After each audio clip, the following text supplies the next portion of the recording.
The Travels of Ibn Batuta. Chapter 1. Tangiers, Tlemcen, Milyana, Algiers, Bijana, Cosentina, Buna, Tunis, Susa, Sajakas, Kabus, Tripoli, Meslata. In the name of the compassionate and merciful God. Praise be ascribed to God, the Lord of the worlds, and the blessing of God be upon our Lord Muhammad, and upon all his posterity and companions. But to proceed, the poor and the needy of the forgiveness of his bountiful Lord, Muhammad ibn Fattah Allah al-Baluni states that the following is what he extracted from the epitome of the Khatib Muhammad ibn Jazi al-Kalbi, upon whom be the mercy of God, from the travels of the theologian, Abu Abd Allah Muhammad ibn Abd Allah al-Lawati of Tangiers, known by the surname of Ibn Batuta, and that he did not extract anything except what he believed was strange and unknown, or known by report but not to be believed on account of its rarity, and the frequent carelessness of historians in delivering down what has been reported, but what he himself considered as true, in consequence of the fidelity of the traveller, and because he had written down what he believed to be credible from histories of various nations and countries, and because that which has been reported by faithful witnesses generally receives credit and excites inquiry. Some of his statements, indeed, are opposed to the statements of others, as, for instance, his account of what he saw in the aromatic roots of Hindustan, which differ from those given by the physicians, and yet his accounts are probably the true ones. The Sheikh Ibn Batuta, the author of these travels, left his native city Tangiers for the purpose of performing the pilgrimage in the 725th year of the Hijra, A.D. 1324 to 1325. I shall mention here only the names of some of the districts through which he passed, although this may contribute but little towards impressing the reader with the greatness of his courage, his religious confidence, or his indefatigable perseverance in overcoming the difficulties of passing deserts and of crossing mountains. The first city, therefore, at which he arrived was Tlemcen, and the next Milyana, and the next Algiers, and the next Bijana, and the next Cosentina, and the next Buna, and the next Tunis, and the next Sawasa, and the next Safakus. Ibn Jazi al-Kalbi states that on this place the following verses were written by Ibn Habib el-Tanuki. May showers enrich thy happy soil, fair land, where fanes and towers arise. On thee let sainted pilgrims pour the richest blessings of the skies. The wave that round thy bosom plays, conscious of its endearing retreat, when rude tempest rocks thy domes, in sighs resigns its happy seat. Yet urged another glance to steal, of thy loved form so good, so fair, flies to avoid the painful view of rival lovers basking thence. And on the other hand, Abu Abd Allah Muhammad ibn Abi Temin has said, See the swelling angry tide, rage and beat against her side, but only ask a moment's stay. It hisses, foams, and rolls away. The next city was that of Kabus, the next Tripoli. Ibn Batuta has stated that he passed on to Meslata and Mesurata, and the Khazra Surt, or the palaces of Surt. We then passed, says he, the low grounds, which may also mean the forest, and proceeded to the palace of Barsis the devotee, to the Kabat el-Islam, and to the city of Alexandria, where we saw one of the most learned men, the judge Fakir Odin el-Riki, whose grandfather is said to have been an inhabitant of Rika. This man was exceedingly assiduous in acquiring learning. He travelled to Hejaz, and thence to Alexandria, where he arrived in the evening of the day. He was rather poor, and he would not enter the city until he had witnessed some favourable omen. He sat accordingly near the gate until all the persons had gone in, and it was nearly time for closing the gate. The keeper of the gate was irritated at his delay, and said to him ironically, "Enter, Mr. Judge." He replied, "Yes, Judge, if that be God's will." After this he entered one of the colleges, and attended to reading, following the example of others who had attended to eminence, until his name and reputation for modesty and religion reached the ears of the king of Egypt. About this time the judge of Alexandria died. The number of learned men in Alexandria who expected this appointment was large, but of these the sheik was the only one who entertained no expectations of it. The Sultan, however, sent it to him, and he was admitted to the office, which he filled with great integrity and moderation, and hence obtained great fame. Chapter 2. Alexandria, Taruja, Damanhur, Fawa, Fariskur, Ashman al-Roman, Samanud, Cairo. One of the great saints in Alexandria at this time was the learned and pious Imam Borhan Odin el-Araj, a man who had the power of working miracles. I one day went to him when he said, "I perceive that you are fond of traveling into various countries." I said yes, although I had at that time no intention of traveling into very distant parts. He replied, "You must visit my brother Farid Odin in India, and my brother Roku Odin ibn Zachariah in Scindia, and also my brother Borhan Odin in China. And, when you see them, present my compliments to them." I was astonished with what he said, and determined myself to visit these countries. Nor did I give up my purpose till I'd met all three mentioned by him, and presented his compliments to them. Another singular man was Sheikh Yakut the Abyssinian, disciple of the Sheikh Abu Abbas el-Mursi. This Abu Abbas was the disciple of the servant of God, Abu el-Hasan el-Shadali, the author of the Hizb el-Bar, famous for his piety and miracles. I was told by the Sheikh Yakut from his preceptor Abu el-Abbas el-Mursi that the Sheikh Abu el-Hasan el-Shadali performed the pilgrimage annually, making his way through Upper Egypt and passing over to Mecca in the month of Rajab, and so remaining there till the conclusion of the pilgrimage. That he visited the Holy Tomb and returned by the great passage to his city. On one of these occasions, and which happened to be the last, he said to his servant, "Get together an axe, a casket, and some spice, and whatever is necessary for the interment of a dead body." The servant replied, "And why, sir, should I do this?" He rejoined, "You shall see Homaitara." Now, Homaitara is situated in Upper Egypt. It is a stage of the great desert of Idhab, in which there is a well of very pernicious and poisonous water. When he had got to Homaitara, the sheikh bathed himself, and had performed 2 of the prostrations of his prayers, when he died. He was then buried there. Ibn Batuta states that he visited the tomb, and saw upon it an inscription tracing his pedigree up to Hussein, the son of Ali. I heard, continues the traveller, in Alexandria by the Sheikh el-Salih el-Abid el-Munfiq, of the character of Abu Abd Allah el-Murshidi, and that he was one of the great interpreting saints, secluded in Minyat of Ibn Murshid, and that he had there a cell, but was without either servant or companion. Here he was visited daily by emirs, viziers, and crowds of other people, whose principal object it was to eat with him. He accordingly gave them food, such as they severally wished to have, of victuals, fruits, or sweetmeats, a circumstance which has seldom taken place in any days but his.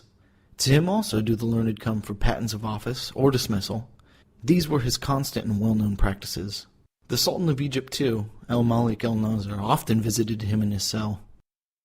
I then left Alexandria, says the traveller, with the intention of visiting this sheikh, may God bless him, and got to the village of Taruja, then to the city of Damanhur, the metropolis of the Delta, then to Fawa, not far from which is the cell of Sheikh Abu Abd Allah el-Murshidi. I went to it and entered when the sheikh arose and embraced me. He then brought out victuals and ate with me. After this I slept upon the roof of his cell, and saw in a dream the same night myself placed on the wings of a great bird, which fled away with me towards the temple at Mecca. He then verged towards Yemen, then towards the east. He then took his course to the south. After this he went far away into the east, and alighted with me safely in the regions of darkness, or the Arctic regions, where he left me. I was astonished at this vision, and said to myself, no doubt the sheikh will interpret it for me, for he said to do things of this sort.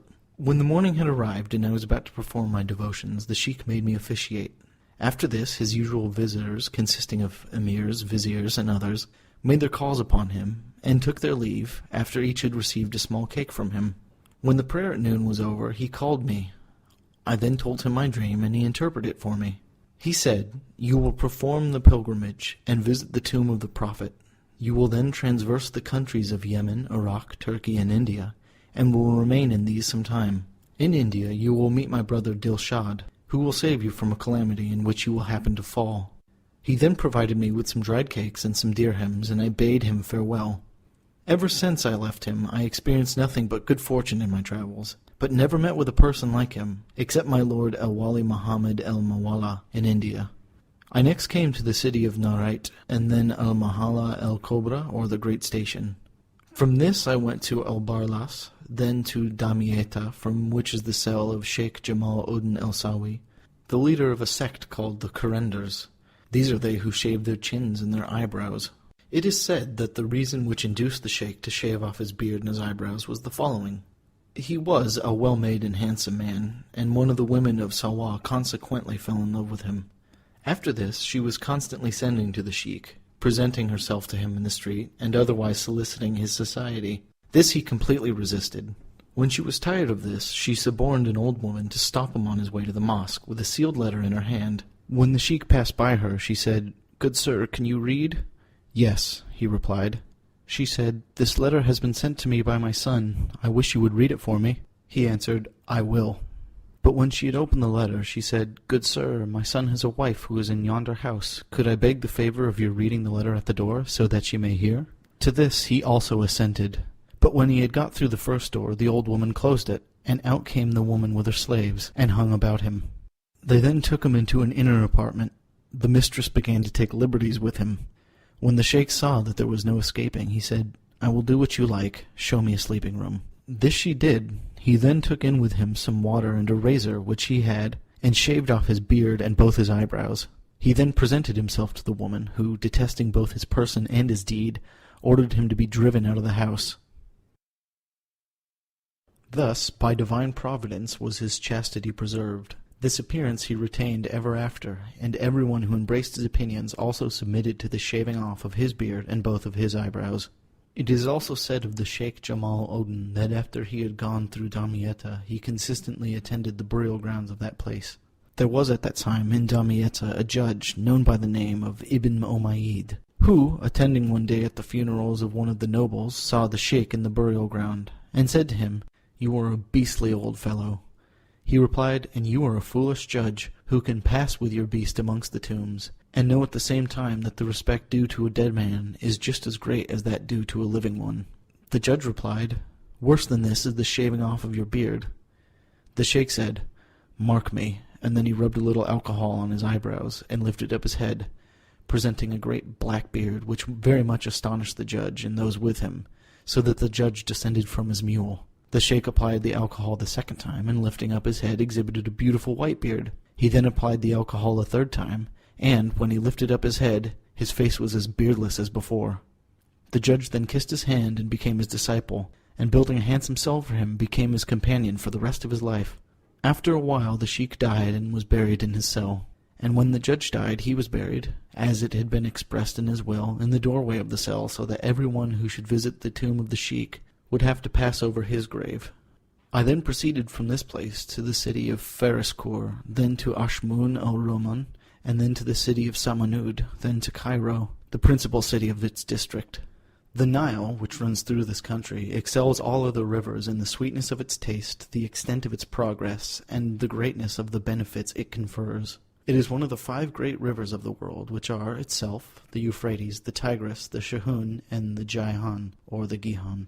5 other rivers, too, may be compared with them, namely, the river of Sindhia, which is called the Punjab, or 5 waters, the river of India, which is called the Gung, or the Ganges, to which the Indians perform their pilgrimage, and into which they throw the ashes of their dead when burnt.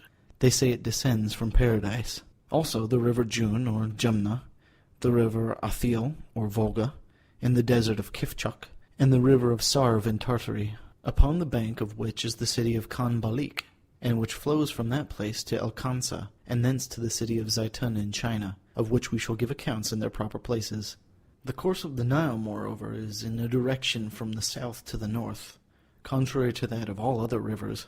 When I entered Egypt, the reigning prince was El-Malik el-Nasir Muhammad ibn el-Malik el-Mansur Kalawan. The learned men then in Egypt were Shams Odin Isfahani, the first man in the world in metaphysics, Rukn Odin ibn el-Qariya, one of the first leaders in the same science, and the Sheikh Athir Odin Abu Hainan of Granada, the greatest grammarian. End of Chapter 1 and 2. Chapter 3. Upper Egypt, Bausch, Dilas, Biba, Banasa Minyat ibn Kasib, Manlaz, Manfalut, Ansoyut, Ekmim, Hawa, Kana, Kaus, El-Aksar, Armanat, Esna, Edfu, Ajarna El-Fil, El-Atwani, Dugain, Homaitara, Aidhab, Cairo. The traveler continues, I then left Cairo with the intention of going on pilgrimage by way of Upper Egypt, and then came to Der el-Tin, or the Monastery of Clay. From this place I went to Bausch, then to Delos, then to Biba, then to Banasa, then to the Minyat of Ibn Kasib, which was formerly attached to the government of Cairo. It is said that one of the caliphs of the house of Abbas was displeased with the people of Egypt, and took it into his head to place over them one of the meanest of his slaves by way of punishment, and that he might afford an example to the others. At this time Kasib was the lowest slave in the place, and his business was to get the baths warmed. He was accordingly appointed to the government with the hopes that he would sufficiently punish them by his tyranny, as it is usual with those who have not been brought up for such a station. But when Kasib was established in Egypt, his conduct was exemplary in the extreme, and for this his fame was spread far and wide. The consequence was that he was visited by the relations of the caliph and other persons attached to the court, and these he loaded with presents. On one of these occasions the caliph missed some of his relations, and upon inquiry found that one of them had absented himself. After a time this man presented himself to the caliph, who interrogated him as to his absence. The man replied that he had been paying a visit to Kasib in Egypt. He then told him of the gifts he had received, which were indeed of great value. This enraged the caliph, so that he ordered the eyes of Kasib to be put out, that he should be expelled from Egypt and cast out into one of the streets of Baghdad. When the order for his apprehension arrived, it was served to him by an artifice, at some distance from his palace. He had with him, however, a large ruby, which he had hidden by sewing it up in his shirt during the night. His eyes were then put out, and he was thrown out in a street of Baghdad. Upon this occasion a poet happened to pass by, who said, O Kasib, it was my intention to visit thee in Egypt in order to recite thy praises, but thy coming hither is more suitable to me. Will you then allow me to recite my poem? How, said Kasib, shall I hear it? You know what circumstances I am in. The poet replied, My only wish is that you hear it. But as to reward, may God reward you as you have others. Kasib then said, Go on with your verse. The poet proceeded, Thy bounties like the swelling Nile made the plains of Egypt smile. When he had got to the end of the poem, Kasib said, Open the seam. He did so, and Kasib then said, Take this ruby. The poet refused, but being adjured to do so, he complied. He then went to the street of the jewelers and offered it for sale.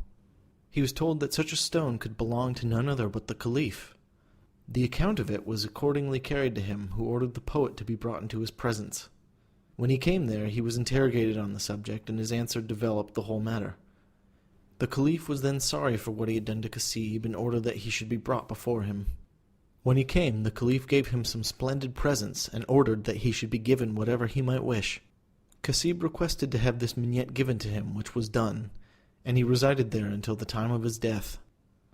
After this his descendants held it until the family became extinct.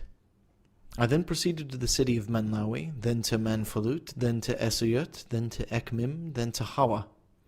Here I visited the Sheikh Sayyid Abu Muhammad Obaid Allah el-Hassani, who was one of the great saints. When he asked me what my object was, I told him that it was my wish to perform the pilgrimage by way of Jeddah. He replied, You will not succeed in this upon this occasion. You had better return, therefore, for the first pilgrimage you will perform will be the plain of Syria. When I left him, I made no effort to follow his advice, but proceeded on my way until I arrived at Idhab, and I found that I could not go on. I then returned to Cairo, and after that to Syria or Damascus. And the way I took in my first pilgrimage was just as the Sharif had told me, by the plain of Syria.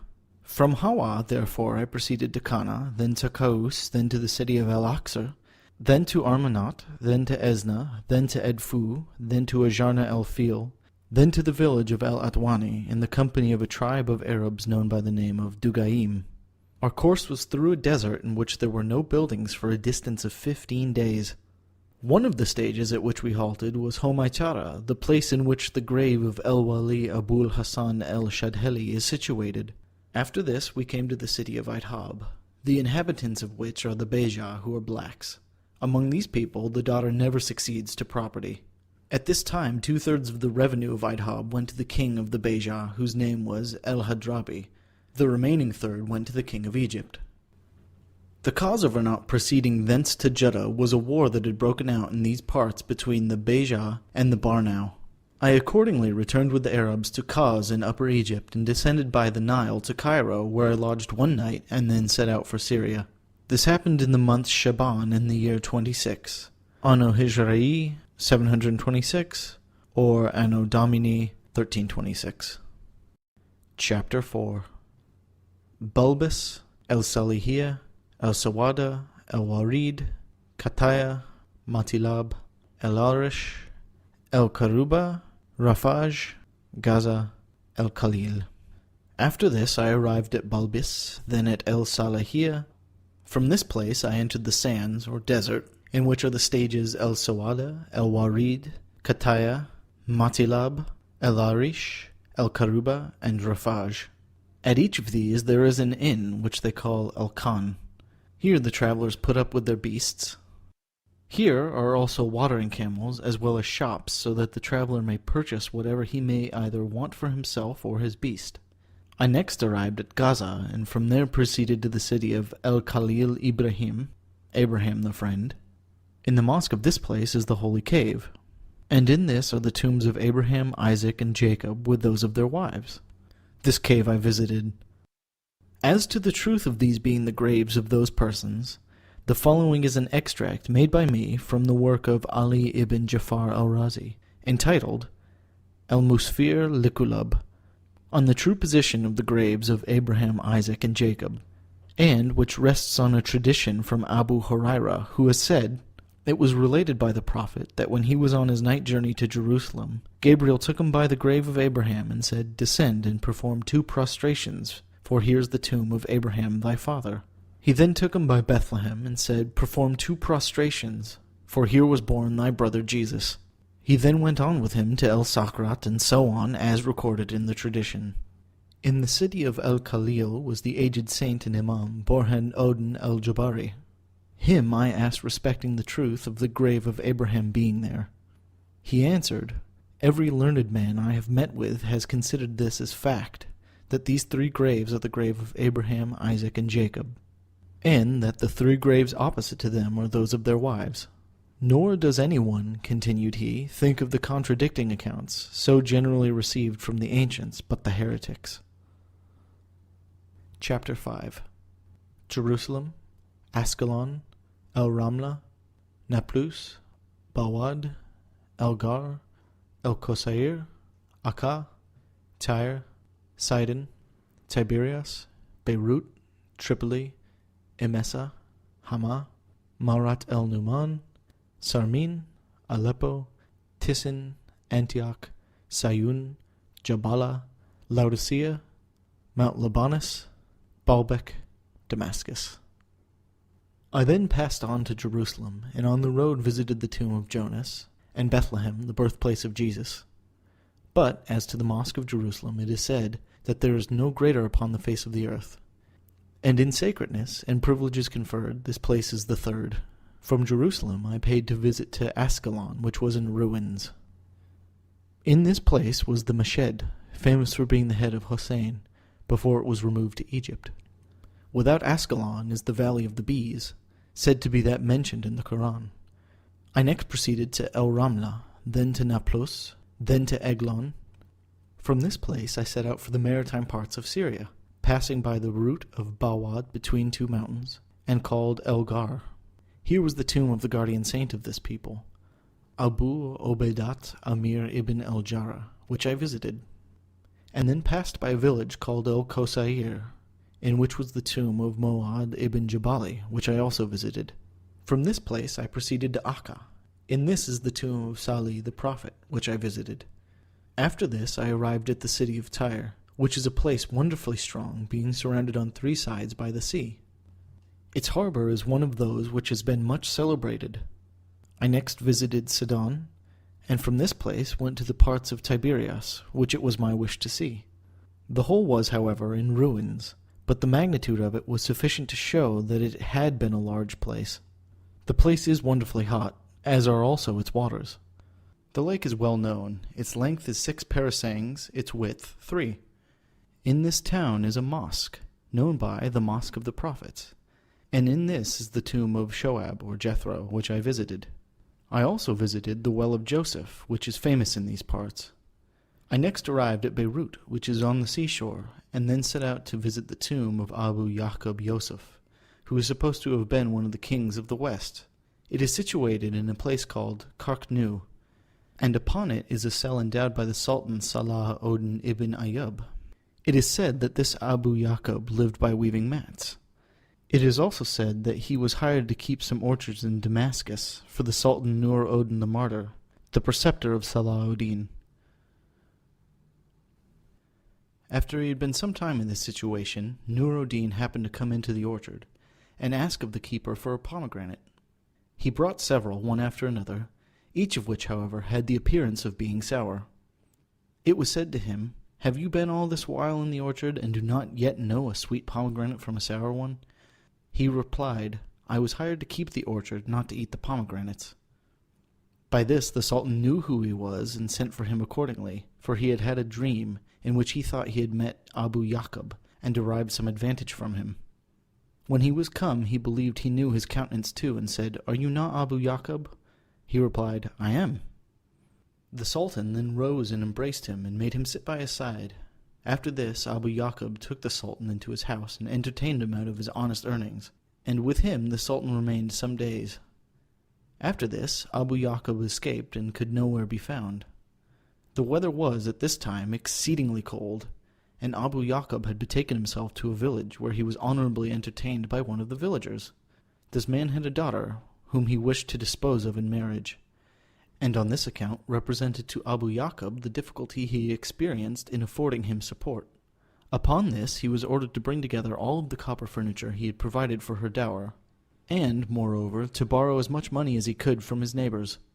The villager accordingly got together a considerable quantity of this metal. Abu Yaqub then dug a pit and put the whole into it. Upon this he made a fire which fused the metal. He then took out some elixir which he had had with him, and put it on the metal, and the whole became pure gold. When the next morning had arrived, Abu Yaqub wrote a letter to his host for Nur Odin the Martyr, telling him to take out of this gold as much as he would need to make a handsome portion for the young woman, also to give as much as would be sufficient to her father, and to expend the remainder in pious uses. He then made his escape by night. With this gold, Nur Odin built the infirmary which is at Damascus. I next arrived at Terribalos, or Tripoli, in Syria, which is a large city, and may be compared with Damascus. From this place I went to the fortress of the Kurds, then to Emesa, and visited the tomb of Khalid ibn el-Walid, which is in its environs. I next arrived at the city of Hama. The epitomator, Ibn Jazi al-Kelbi, says that the following verses were composed on this place by Abul Hassan ibn Sa'id of Granada. May heaven from the seed of fair Hama divide, the breath, thought, or glance which makes her repine. Wreak its vengeance on him who would part from her side, for the smiles of the fair or the juice of the vine. But when through her streets rolls triumphant along rebellion's foul tide in all currents so fair, then who shall refrain from the glass and the song, when banquet is spread and so plentiful there? Yet when the full goblet goes round, let me view her breasts flow with sweets for her children within. Mark the tear of the mother, and then say, "Oh, how true, how vile, yet how lovely's the city of sin." The following too has been composed on the same place. Heroes of Hama's happier days, yours my theme, my tribute praise. Of you the recollections sweet hang on my heart, and still we meet. And should the forgetfulness despoil the floweret reared with so much pain, a sinner's tear shall drench the soil, and then 'twill sweetly bloom again. The Asi, sinner or rebel, is a river of Hama. I next went to the city of Marat el-Numan, the place from which the patronymic of Abu el-Ala el-Mari is derived. It was named Marat el-Numan because el-Numan ibn Bashir, the Ansar and companion of the Prophet, lost a son there when he held the government of Emesa. Before this time it was called Dat el-Kusir, or endued with palaces. It is also said that it is so called from a mountain named Numan, which overhangs it. Without this place is the tomb of Omar ibn Abd al-Aziz, the commander of the faithful. After this I arrived at Sarmin, and then at Halib or Aleppo. Its citadel is large and strong, and within it is a mashed, in which Abraham is said to have performed his devotions. On this place Al-Khalidi, the poet of Saif al-Dalat ibn Hamdan, has said, "Land of my heart, extended wide, rich in beauty, great in pride, around whose head to brave the storm, the rolling clouds a chaplet form. Here 'tis the imperial fires glow, anticipate the gloom below. About thy breast in harmless blaze the lightning too forever plays, and like the unveiling beauty's glance spreads round its charms to astonish and entrance." The following lines are by Jamaluddin Ali ibn Abu Mansub. "Thy milky towers in proud array stop in its course the galaxy. When see the child at thy side rise and sip the ambrosial tide. See too thy flocks the glory share, and crop the gems that glitter there." I then left Aleppo for Tizin, and soon after came to Antioch, before which is the river El Asi. In this place is the tomb of Habib el-Najjar, which I visited. After this I arrived at the fortress of Bugras, next at that of El-Kosair, then at that of El-Shaghar.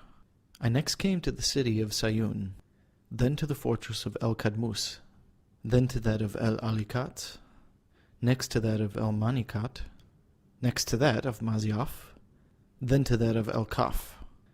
These fortresses all belong to the people called the Ismailah. They are also called the Fidawiya. No person can go amongst them except one of their own body. These people act as arrows for El-Malik el-Nasir, and by their means he comes at such of his enemies as are far removed from him, as in Iraq and other places. They have their various offices, and when the Sultan wishes to dispatch one of them to waylay any enemy, he bargains with him for the price of his blood. If the man succeeds and comes safely back, he gets the reward, but if he fails, it is given to his heirs. These men have poisoned knives, and with these they strike at the persons they are sent to kill. From the fortresses of the Fidawiya, I went to the city of Jabala, where I visited the tomb of Sheikh Awali al-Sali Ibrahim ibn Adham, who had not succeeded to the kingdom from the father's, but from the mother's side. The father was originally one of the pious wandering fakirs. His story of giving up the throne is generally well known. I then proceeded to Laodicea, the king of which is said to seize by violence every ship within his power. I then proceeded to the fortress of El-Markab, then to the mountain of El-Akra, then to Mount Libanus, which is the most fruitful mountain in the world, and on which are various fruits, fountains of water, and leafy shades. Nor is it destitute of those who have retired from the world and devoted themselves to God, numbers of which I saw. From this place I proceeded to Baalbek, and thence to Damascus in the month of Ramazan, and in the year 26. It has been said by the epitomator Ibn Jazi al-Kelbi that the Sharf Odin ibn Anin wrote the following lines on this place: "Damascus, though the slanderer fill worlds with thy blame, I love thee still. Spot where alone the traveller meets balmy winds in pearly streets, where tearful streamlets weave their chains, yet joy and freedom bless the plains, where too the gales with lusty love fan into bloom the fainting grove." The following was written on the same place by the eminent judge Abd el-Rahim el-Basani: "Lightning, with thy pouring rain, how dost thou befriend the plain? Why, ere the morning's dawn arise, spread'st terror through the Damascus skies? Is that thy flames may bid her glow, or gild her flowers' opening blow? Or that her plains refreshed be seen, filled with fruits and clothed in green? Yes, 'tis that blessings round may spring, and verdure make the valleys sing." The mosque of Damascus, termed El-Amawi, is too well known to need descriptions here. Of its learned men, professors and theologians of the sect of Hanbal, Taqi Odin ibn Tamiya may be mentioned as one in great repute for his lectures, if we accept a few of his peculiarities. The people of Damascus, however, think very highly of him. In many instances he has preached things to which the theologians have objected, and hence an information was laid against him to El-Malik el-Nasir, who sent for him to Egypt and there imprisoned him. When in prison, he published a commentary on the Quran in 40 volumes entitled Al-Bahr al-Muhit. After this, he was liberated, but going again to Damascus, he returned to his old practices of preaching heterodoxy. I happened one Friday to be present when he was addressing a congregation from the pulpit, and this was one of his assertions. God came down, said he, to the heaven of this world, just as I now go down. And upon this he descended one of the steps of the pulpit. A theologian of the sect of Ibn Malik happened to be present, contradicted this, for which he was beaten by the congregation. The opponent, however, lodged an information with al-Malik al-Nasir, who again cited the sheikh and put him in prison, where he continued till his death. He was afterwards buried at Damascus. Without the gate called al-Jabiyat are the tombs of Habiba, wife of the Prophet, and of her brother Muawiyah, of Bilal, the muezzin of the Prophet, and of Awis al-Qarani. The grave of the last, however, is said to be in the burying ground between the city and Syria, in which there is no building. It is also said to be in Safin with that of Ali. It is said by Ibn Jazi al-Kelbi, the epitomator, that the latter is the truer opinion. Ibn Batuta proceeds, without Damascus on the way of the pilgrimage, it is the Mosque of the Foot which is held in great estimation, and in which there is a stone having upon it the print of the foot of Moses. In this mosque they offer up their prayers in times of distress. I myself was present at this mosque in the year 746, or A.D. 1345, when the people were assembled for the purpose of prayer against the plague, which had ceased on that very day. The number that died daily in Damascus had been 2,000, but the whole daily number, at the time I was present, amounted to 24,000. After prayers, however, the plague entirely ceased. On the north of Damascus is the mountain of Kasayun, in which is the cave where Abraham was born. From this cave he saw the sun, moon, and stars. There is also a village in Iraq called Burs, between El-Hilla and Baghdad, which is said to be the birthplace of Abraham. This is the truer notion. On the farther part of the Kasayun is the Mount of Flight and Assistance, the Asylum of Jesus. End of chapters 3 through 5. Chapters 6, 7, and 8, Iraq, Persia, and Turkey. Chapter 6, El-Arus, Najd, El-Qadesiyah, Meshed, Ali, Basrat, Kafajah, Kawarnak, Wazit, El-Obala, Abadan, Ellar, Iraq, Magun, Ramin, Tostar. When things were ready, the Syrian pilgrims proceeded on their pilgrimage, and I myself with them, with the same intention. This turned out well, for, thank God, I duly performed the pilgrimage, and then proceeded with the pilgrims of Iraq to the tomb of the Prophet at Medina. After 3 days, we descended into the valley of El-Arus. We then entered the territory of Najd, and proceeded on in it till we came to El-Qadisiyah, the place in which the remarkable event happened, by which the fire worship of Persia was extinguished, and the interest of Islamism advanced. This was at that time a great city, but it is now only a small village. We next proceeded to the city of Meshed Ali, where the grave of Ali is thought to be. It is a handsome place and well peopled. All the inhabitants, however, are of the Hafiza or Shia sect.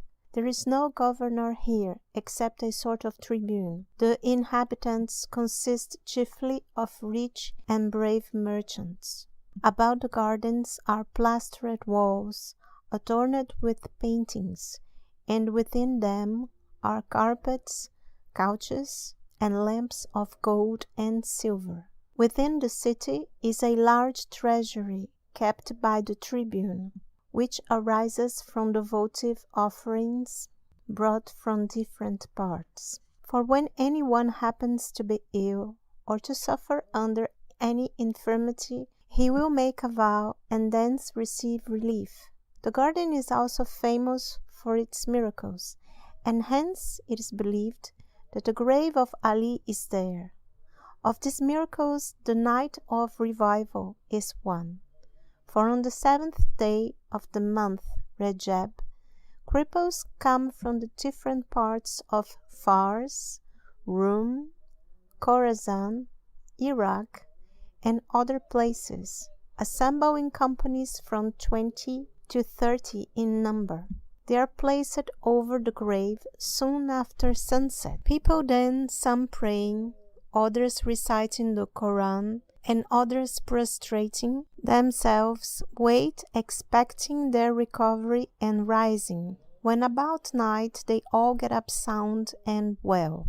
This is a matter well known among them. I heard it from creditable persons, but was not present at one of these nights. I saw, however, several such afflicted persons who had not yet received, but were looking forwards for the advantages of this night of revival. I next arrived at Basra and proceeded on with the Badawin Arabs of Kafaja, for there is no travelling in these parts, except with them.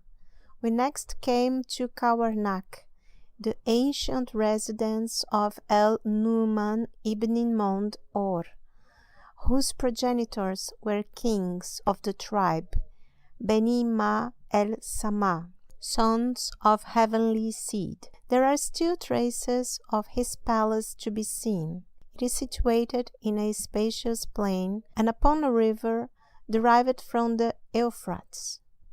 We left this place and came next to the city of Wazit.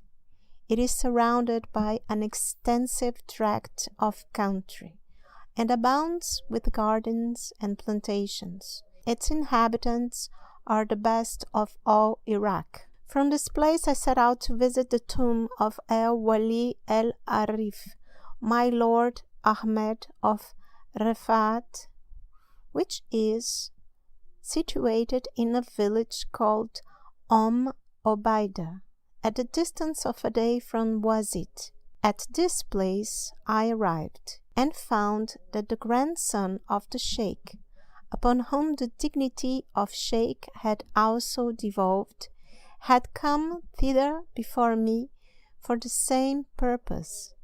He was also named Sheikh Ahmed, and held the dignity of his grandfather, which he exercised in the cell formerly occupied by him. In the afternoon, and after the reading of the Koran, the religious attached to the cell got together a great quantity of wood, to which they set fire. They then walked into it, some eating it, others rolling in it, and others trampling upon it, till they had entirely extinguished it.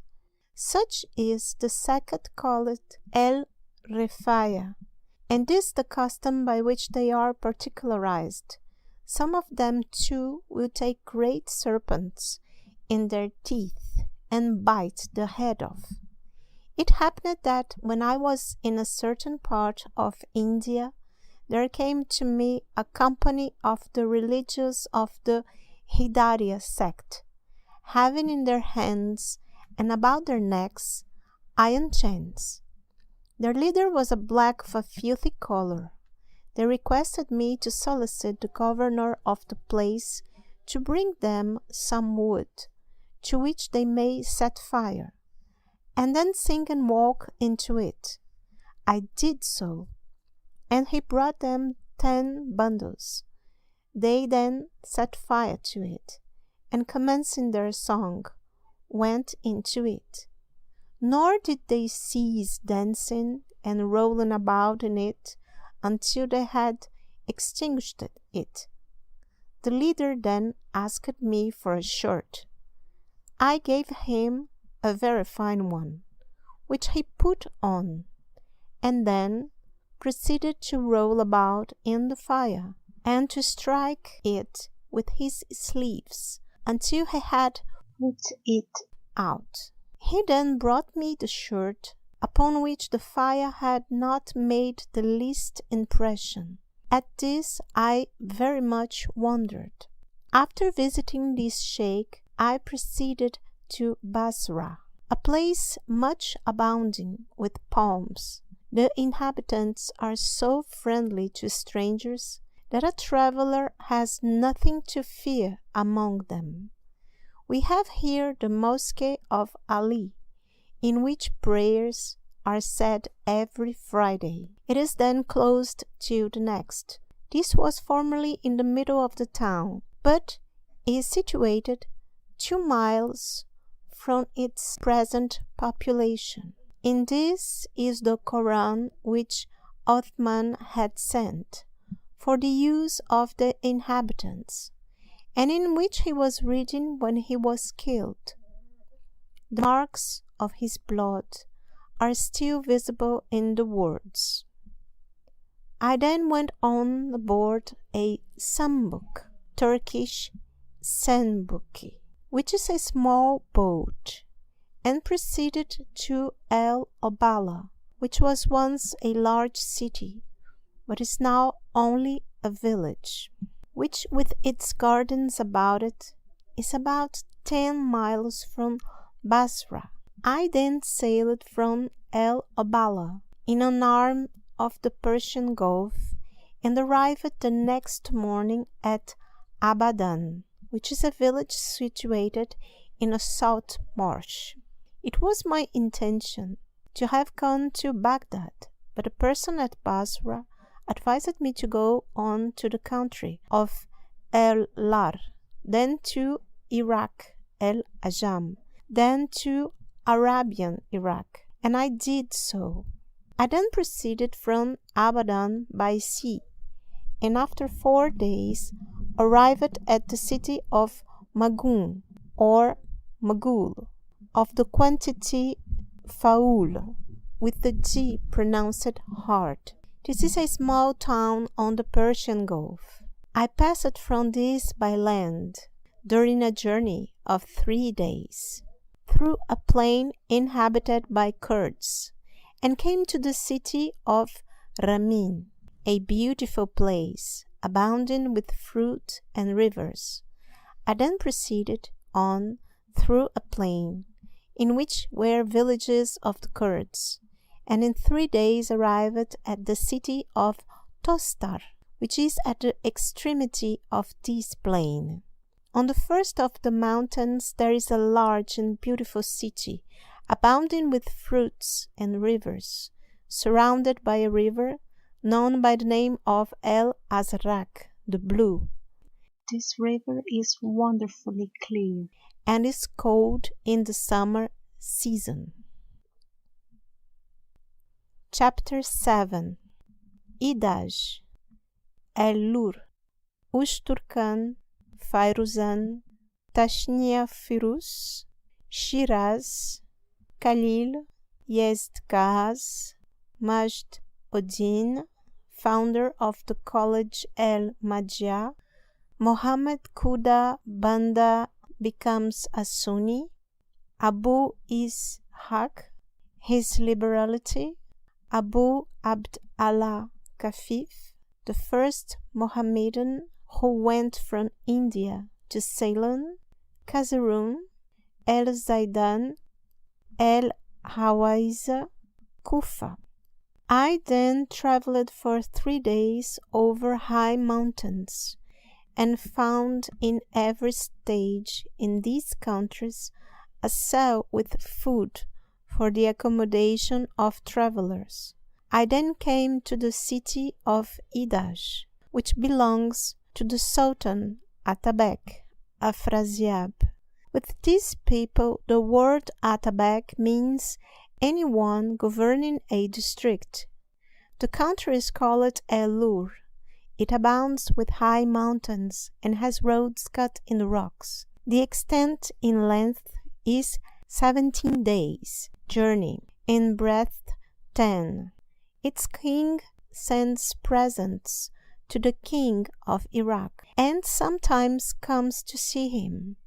In every one of these stations in this country there are cells provided for the religious, enquirers, and travellers, and for every one who arrives there are bread, flesh, and sweetmeats. I travelled for 10 days in this country over high mountains with 10 other religious, one of whom was a priest, another a muezzin, a person who calls the people to prayers, and 2 professed readers of the Koran. The Sultan sent me a present containing money for travelling expenses, both for myself and my companions. Having finished the districts belonging to this king, on the 10th day we entered those of Ispahan, and arrived at the city of Ushtorkan, after this at Firuzan, the name of which had been Tashnia Firuz, and then at Ispahan, one of the cities of Iraq, El Ajam. This is a large and handsome city. I remained in it some days. I then set out for Shiraz, between which and Ispahan there are 20 stations, with the intention of visiting the Sheikh Majd Oddin at that place. In my journey I passed by the towns of Khalil and Yezd Kaz, the latter of which is small, and arrived at Shiraz. It is an extensive and well-built city, though inferior to Damascus in the beauty of its streets, gardens, and waters. The inhabitants are people of integrity, religion, and virtue, particularly the women. For my own part, I had no other object than that of visiting the Sheikh Majd Oddin, the paragon of saints and worker of miracles. I came accordingly to the college called El Majidiyah, which had been founded by him. He was then judge of the city, but on account of his age, the duties of the office were discharged by his brother's sons. I waited on him. When he came out, he showed me great kindness, and, embracing me, asked me about different places, to which I gave suitable answers. I was then taken into his college. The sheikh is much honored by the emirs of these parts, insomuch that when they enter his company, they take hold of both their ears, a ceremony of respect paid only to the king. They therefore pay him the respect due to their king. The reason of this is that when the king of Iraq, Mohammed Kuda Banda, received Islamism, he had a favorite of the Rafiza, followers of Ali, named Jamal ibn Mutahar, who induced him to join the Shia sect, which he willingly did. The king then wrote to Baghdad, Shiraz, and other places, inviting them to be of this sect. The people of Baghdad and Shiraz, however, refused to do so, and continued to be of the sect of the Sunni. He then commanded the judges of these districts to be brought to him, and the first who arrived was this of Shiraz. The king ordered him to be thrown to some great dogs which he had, and which were kept with chains about their necks, for the purpose of tearing to pieces anyone with whom the Sultan should happen to be angry. When therefore the Qazi Majd Oddin was thrown to the dogs, they came, and looking upon him, began to wag their tails, making no onset upon him, nor in any way molesting him. This was told to the Sultan Huda Banda, who came running to him in a great fright. He then kissed his hands, and stripping off all his own robes, put them upon the sheikh. He then took him by the hand, and led him to his mansion. This therefore became the source of great dignity to the sheikh, his children, and to all belonging to him, which is the case with everyone upon whom the Sultan puts all his robes. The king then gave up the Shia sect and became a Sunni, and to the sheikh he gave 100 villages in the district of Shiraz. Thus both the king and his courtiers bestowed the greatest honors upon the sheikh and upon his successors. I also visited this sheikh after my return from India, in the year 748 of the Hejira, Anno Domini 1347, and for this purpose I travelled a distance of 35 days. I once saw the Sultan of Shiraz, Abu Ishaq, holding his ears before him by way of respect. The Sultan of Shiraz, on my first arrival at that place, was Mohammed Abu Ishaq ibn Shah Yanju. He was one of the best of princes. His father Shah Yanju was governor of Shiraz under the king of Iraq, but when he died, the government was put into the hands of another. When, however, the king of Iraq died and left no issue, each of the governors assumed the government of the district over which he had been placed, and in this way the government of Shiraz, etc., came under the control of Abu Ishaq. He was a man much beloved on account of his courage and good conduct, and possessed a territory of a month and a half's journey, with an army of 50,000 men. In liberality, Abu Ishaq imitated the king of India, for on one occasion he gave to a person who had come before him the sum of 70,000 dinars. No one, however, can be compared to the king of India, for he will give sums equal to this many times in the same day, particularly to those who come from the parts of Khorasan.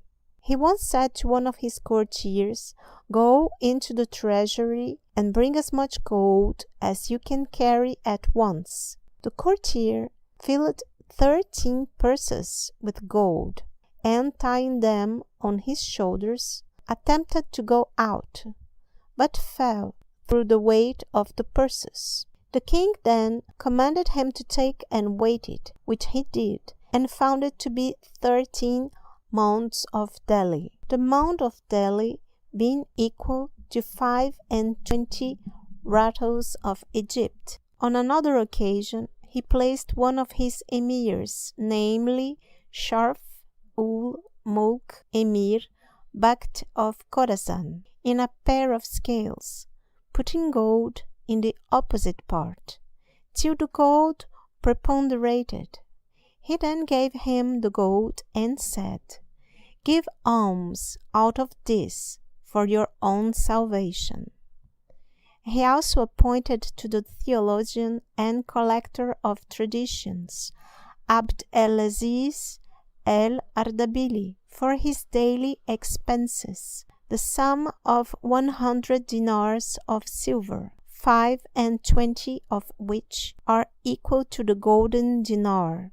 Upon one occasion, the above-mentioned sheikh entered into the presence of the king, who rose, and having kissed his feet, poured upon his head with his own hand a vessel full of gold, and said, "Both the gold and the vessel, which is gold, are thine." The most famous mashed of Shiraz is that of Ahmed ibn Musa, the brother of El-Riza, which is indeed held in the highest estimation. In this is the tomb of the Imam el-Qut el-Wali Abu Abd Allah ibn Kafif, who is the great exemplar of all the region of Fars. This Abu Abd Allah is the person who made known the way from India to the mountain of Serendib, and who wandered about the mountains in the island of Ceylon. Of his miracles, his entering Ceylon and wandering over its mountains in company with about 30 fakirs is one. For when these persons were all suffering from extreme hunger, and had consulted the sheikh on the necessity of slaughtering and eating an elephant, he positively refused and forbade the act.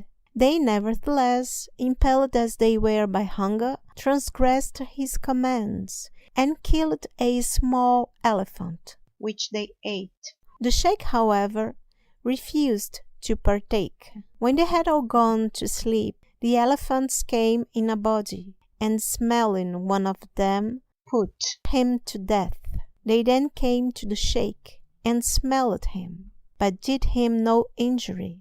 One of them, however, wrapped his trunk about him, and lifting him on his back, carried him off to some houses.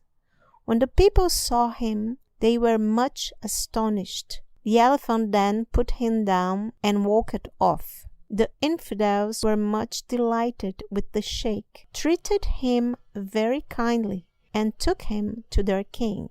The king gave credit to his story, and treated him with the greatest kindness and respect. When I entered Ceylon, I found them still infidels, although they had given great credit to the sheikh. They also very much honored the Mohammedan fakirs, taking them to their houses and feeding them, contrary to the practice of the infidels of India, for they neither eat with a Mohammedan, nor suffer him to come near them.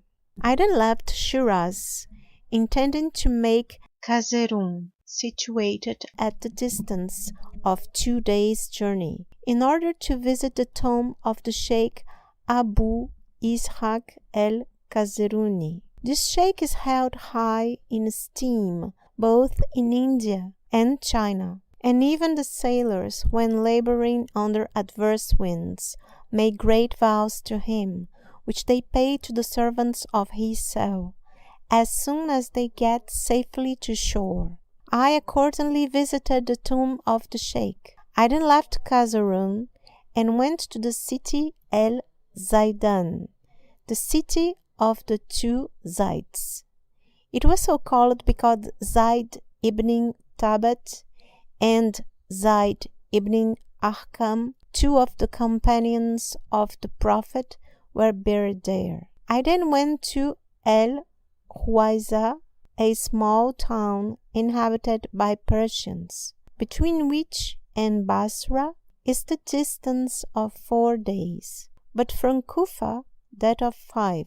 From this place I went to Kufa through a desert, in which water was only to be found at one of its stages. This is one of the mother cities of Iraq, but it is now very much in ruins. In the mosque is the oratory, in which Ali was killed by the vile Ibn Muljim. In the back part of the mosque is the place in which Noah is said to have grown warm from the oven in the time of the deluge. Chapter 8. El-Hila, Karbala, Baghdad, Abu Sa'id, now king of Iraq. Ibn Batuta accompanies his army. Samarra, Tikrit, island of Ibn Omar. Nizibin, Sinjar, Dara, Mardin, Baghdad, Mosul, Mecca. I next arrived at the city of El-Hila, which runs far along by the side of the Euphrates. Its inhabitants are all followers of the 12 imams. We have here a mosque, over the gate of which is an extended veil of silk. They call it the Mosque of the Last Imam. It is said that Muhammad ibn el-Azan el-Askari entered this mosque and became concealed in it. This person is, according to them, the Imam Mahdi or leader, who has long been expected. It is a practice with them to come daily, armed to the number of 100, to the door of this mosque, bringing with them a beast saddled and bridled, a great number of persons also with drums and trumpets, and to say, "Come forth, Lord of the age, for tyranny and baseness now abounds. This then is the time for thy egress, that by thy means God may divide between truth and falsehood." They wait till night, and then return to their homes. I next came to Karbela, and there visited the meshed of the Imam el-Hossein, the son of Ali. This is one of the greatest mesheds. The inhabitants are of the sect of the 12 Imams. I next arrived at Baghdad, which, notwithstanding the injuries it has sustained, is still one of the largest of cities. Its inhabitants are mostly of the sect of Hanbal. In this place is the grave of Abu Hanifa, over which is a cell and a mosque. Not far off is the grave of the Imam Ahmed ibn Hanbal, as also that of el-Shibali, of Sari el-Sakti, of Bashar el-Hafi, of Dawood el-Ta'i, and of Abu Qasim el-Junayd, all of them imams of the Sufis. When I entered Baghdad, the Sultan of the two Iraqs and Khorasan was Abu Sa'id Bahadur Khan, son of Mohammed Kuda Banda, which last was one of those Tartar kings who embraced Islamism, and with his brother Kazan ruled in these parts. When this Abu Sa'id died, he left no issue, and the consequence was his emirs each claimed and exercised the rule in those parts in which he had been placed. When Abu Sa'id left Baghdad for his own country, I traveled for 10 days with him, and saw the wonderful arrangement of their march, and their numerous army. I then went with one of his emirs to Tebris, which is a large and beautiful city. In this I lodged one night, but when an order came from the Sultan commanding the Emir Ala Oddin's presence in the camp, he set out the next day and took me with him. The Sultan, however, became acquainted with my being there, and sent for me accordingly. I presented myself to him, and was honored with a dress and other large presents. The Emir Ala Oddin told him that it was my intention to go on the pilgrimage. He accordingly ordered such conveyances and provisions for me as would be necessary for the undertaking. He also wrote to the same effect to the Emir of Baghdad. I then returned to Baghdad and claimed the royal bounty from the Emir. But as the time for the pilgrimage was distant, I set out for Mosul and Diyarbakir. I then went from Baghdad to the city of Samarra, which was in ruins. There had been a meshed in it, dedicated to the last Imam by the Rafiza, as in El-Hila. I then proceeded to Tikrit, a large city, then after many stages to Mosul. This is an ancient and strong place. Its citadel El-Hadba is splendid. From this I went to the island of Ibn Omar, where I arrived after 2 days. This is a large city surrounded by a valley, and has thence been called the island. The greatest part of it is now in ruins. The inhabitants are well informed, and are kind to strangers. From this place I went to Nizibin, where I arrived after a journey of 2 days. This is an ancient city, but is now mostly in ruins. It abounds in water and gardens, and is surrounded by a river as with a bracelet. Rose water, incomparable in scent, is made here. I then went to the city of Sinjar, a place abounding with fountains and rivers, much like Damascus. The inhabitants are Kurds, a generous and warlike people. At this place I saw the Sheikh el-Salih el-Wali el-Abid Abdallah el-Kurdi, the theologian. I met him with a party on the highest part of the mountain. They say that he does not break his fast of 40 days, except with a crust of barley bread. Many miracles are ascribed to him. I then went to the city of Dara, then to Mardin, in which there is a very celebrated and strong citadel. The Sultan of Mardin, at the time I entered it, was el-Melik el-Salih, the son of el-Melik el-Mansur. This is a very generous prince, and much praised by the poets, on whom he bestows splendid gifts. I now returned through Mosul to Baghdad, and there found the conveyances ready for the pilgrimage. With these I proceeded, and arrived at Mecca in the same year, and remained there during another. In the second year arrived the caravan from Iraq, with a great quantity of alms for the support of those who were staying at Mecca and Medina.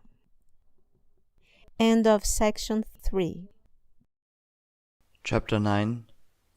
Mecca, Jeddah, Sawakin, Hali, Sarja, Sabit, Khasana, Jabala, Tias, Sana'a, Aden, Zaila, Maktashu, Mombasa, Kalwa, Safar, Hadramaut, Amman, El-Ahaf, fruits, etc., El-Hasik, the island of Tair, Kolhat, Amman, Nazwa. At this time, that is in the year 729 AD 1328, prayer was made during the sermon for the king of Iraq, Abu Zaid, and after that for el-Malik el-Nasir. I remained there during the third year also, and then left Mecca with the intention of visiting Yemen. I arrived accordingly at Jeddah. From this place I went with a company of merchants who were going to Yemen, but as the wind changed upon us, we put into the island of Sawakin, the sultan of which was al-Sharif Said ibn Abu Noma, son of the Emir of Mecca. Sawakin fell to him on the part of the Beja, who were nearly related to him, and from whom he had an army attending upon him. From Sawakin I set out for Yemen with the merchants, and came to Hali, a large and handsomely built city. The inhabitants are aboriginal Arabs governed by the Sultan Amir ibn Duwaib of the tribe Beni Kanana. He is one of the most elegant, generous, and poetical geniuses of his time. He took me with him and entertained me very hospitably for some days.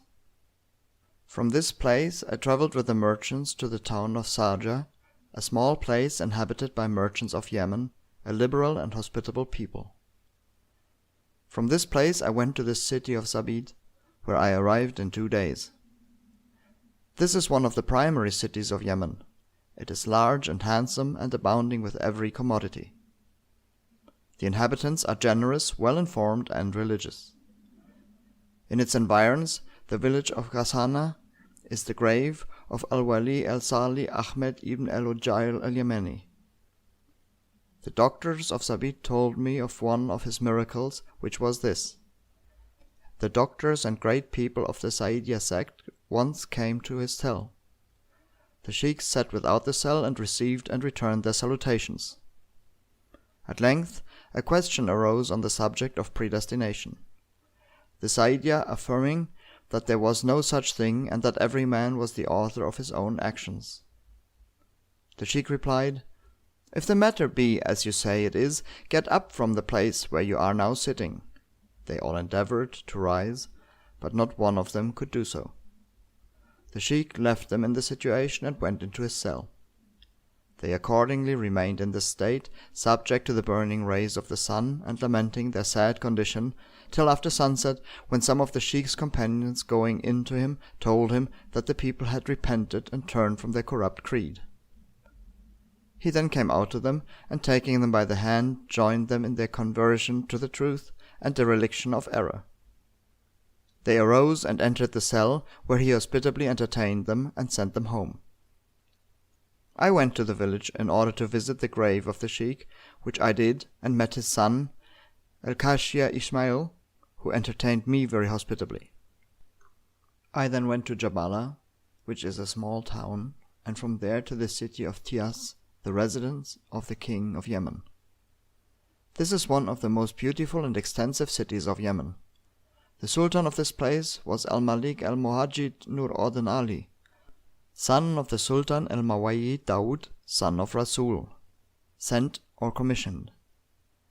The grandfather of these sultans was called Rasul because one of the caliphs of the house of Abbas had sent or commissioned him as the Emir of Yemen, after which his descendants kept possession of this government. I was introduced to the king with the Qazi of the place. Their custom in saluting their king is this: any person coming before him first places his forefinger on the ground, and then, putting it on his head, says, "May God perpetuate thy power." I was received very courteously and then invited to a banquet.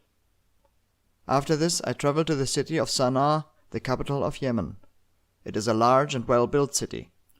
From this place I went to the city of Aden, which is situated on the seashore. This is a large city, but without either seed, water, or tree. They have, however, reservoirs in which they collect the rainwater for drinking. Some rich merchants reside here, and vessels from India occasionally arrive here. The inhabitants are modest and religious. I then went from Aden by sea, and after 4 days came to the city of Zaila. This is a city of the Berbers, a people of the Sudan of the Shafi'iyya sect. Their country is a desert of 2 months' extent. The first part is termed Zaila, the last Maktashu. The greatest part of the inhabitants of Zaila, however, are of the Rafisa sect. Their food is, for the most part, camel's flesh and fish. The stench of the country is extreme, as is also its filth from the stink of the fish and the blood of camels which are slaughtered in its streets. I then proceeded by sea for 15 days and came to Maktashu, which is an exceedingly large city. The custom here is that, whenever any ships approach, the young men of the city come out, and each one, addressing himself to a merchant, becomes his host. If there be a theologian or a noble on board, he takes up his residence with the Qazi. When it was heard that I was there, the Qazi came with his students to the beach, and I took up my abode with him. He then took me to the Sultan, whom they style Sheikh. The custom is that a noble or a theologian must be presented to the Sultan before he takes up his abode in the city. When, therefore, the Qazi came to the palace, one of the king's servants met him. The Qazi was then Borhan Odin el-Misri of Egypt, and to him he mentioned my having come. The servant then went to the Sultan and informed him, but soon returned to us with a basket of vegetables and some for walnut. These he divided among us, and then presented us with rose water, which is the greatest honor done among them to anyone. He then said, "It is the command of the king that this person should reside in the student's house." The Qazi then took me by the hand and conducted me to it. It was near the palace, was spread with carpets, and prepared for a feast.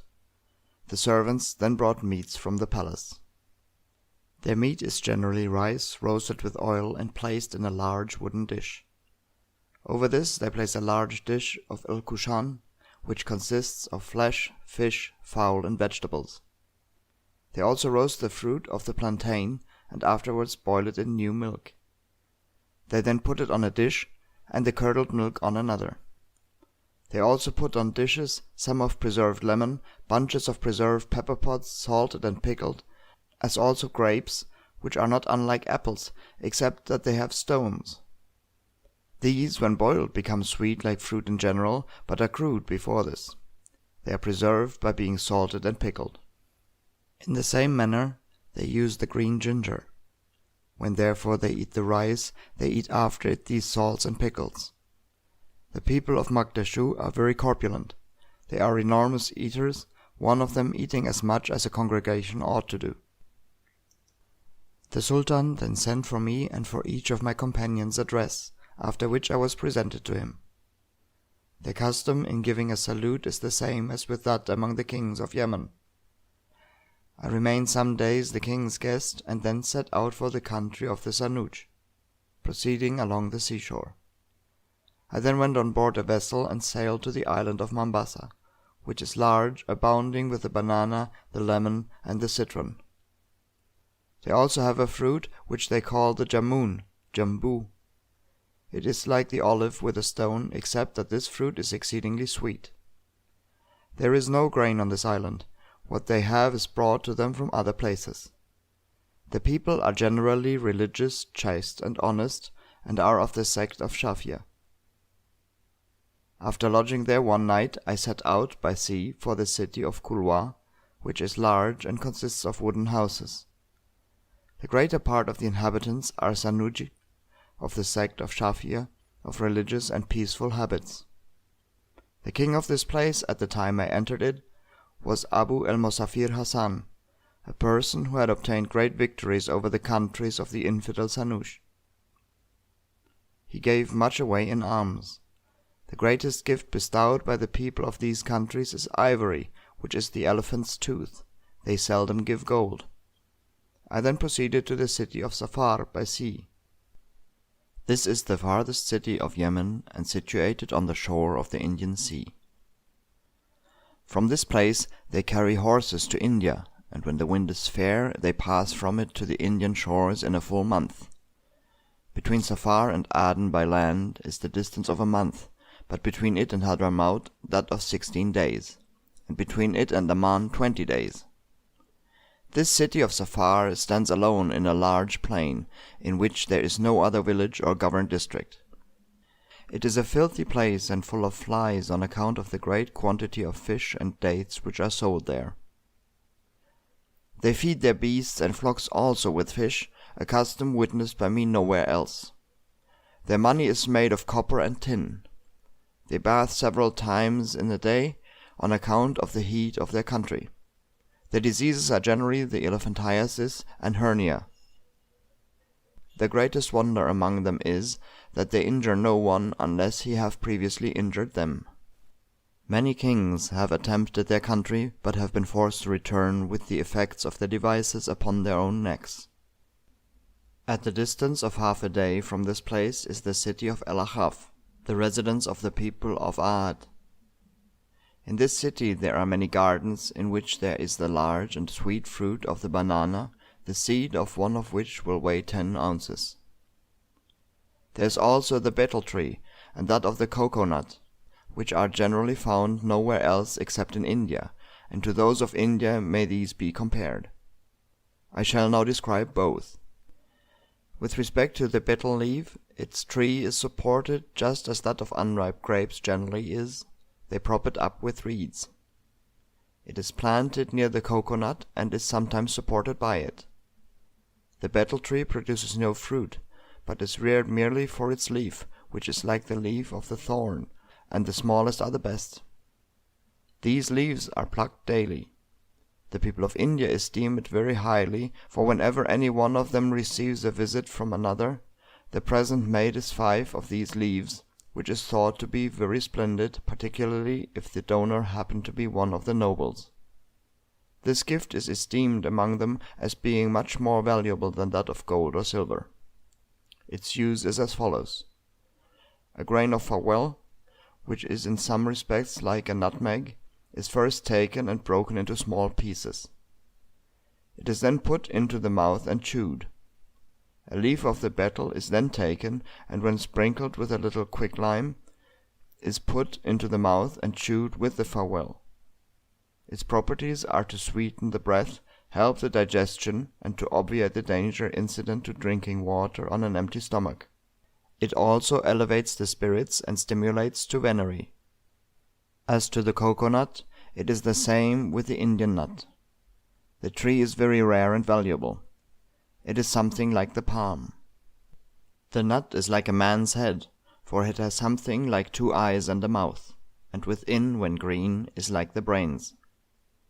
Upon it too is a fibre like hair. From this they make cords with which they sew their vessels together, instead of iron nails. They also make great ropes for their anchors out of it. The properties of this nut are to nourish and quickly fatten the body, to make the face red, and greatly to stimulate to venery. Milk, oil olive, and honey are also made out of it. They make the honey thus: having cut off the tendril on which the fruit would be formed, leaving it, however, about the length of 2 fingers, they then suspend a larger or smaller pot to it, and into this a kind of water drops, which they collect morning and evening. They then expose it to the fire, just as they do dried grapes, and it becomes stiff and exceedingly sweet honey. Out of this they make sweetmeats. As to the making of milk, they open the side of the nut, take out the whole of the inside with a knife, and put it on a plate. This they macrate well in water. It then becomes milk, both as to taste and color, and is eaten as such. The oil olive is thus made. When the nut is ripe and has fallen from the tree, they peel off the bark and cut it into pieces.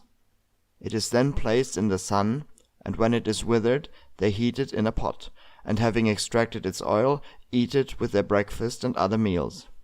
The Sultan of Safar is Al-Malik al-Mughith, uncle's son to the king of Yemen. Leaving Safar, I proceeded by sea towards Amman, and on the 2nd day put into the port of Hasik, where many Arab fishermen reside. We have here the incense tree. This tree has a thin leaf, which when scarified produces a fluid like milk. This turns into gum, and is then called loban, or frankincense. The houses are built with the bones of fish, and are covered with the skins of camels. Leaving this place, we arrived in 4 days at the mountain of Loma'an, which stands in the middle of the sea. On the top of it is a strong edifice of stone, and on the outside of this there is a reservoir for the rainwater. After 2 days I arrived at the island of Tair, in which there is not a house. It abounds with such birds as the sparrow. After this I came to a large island in which the inhabitants have nothing to eat but fish. I then arrived at the city of Kulhat, which is situated on the top of a mountain. The inhabitants are Arabs, whose language is far from elegant, and who are, for the most part, schismatics. This, however, they keep secret, because they are subject to the king of Hormuz, who is of the Sunni sect.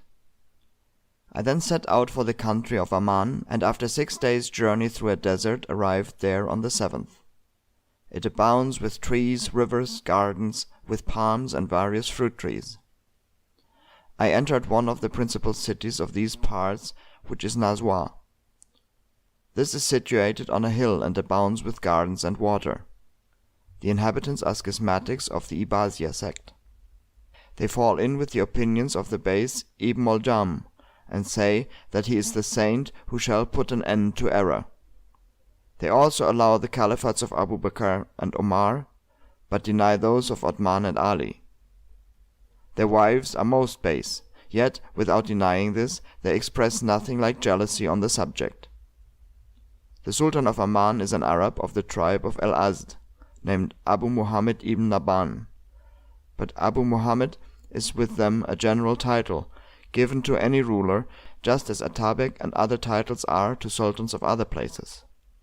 The inhabitants eat the flesh of the domestic ass, which is sold in the streets, and which they say is lawful. Chapter 10.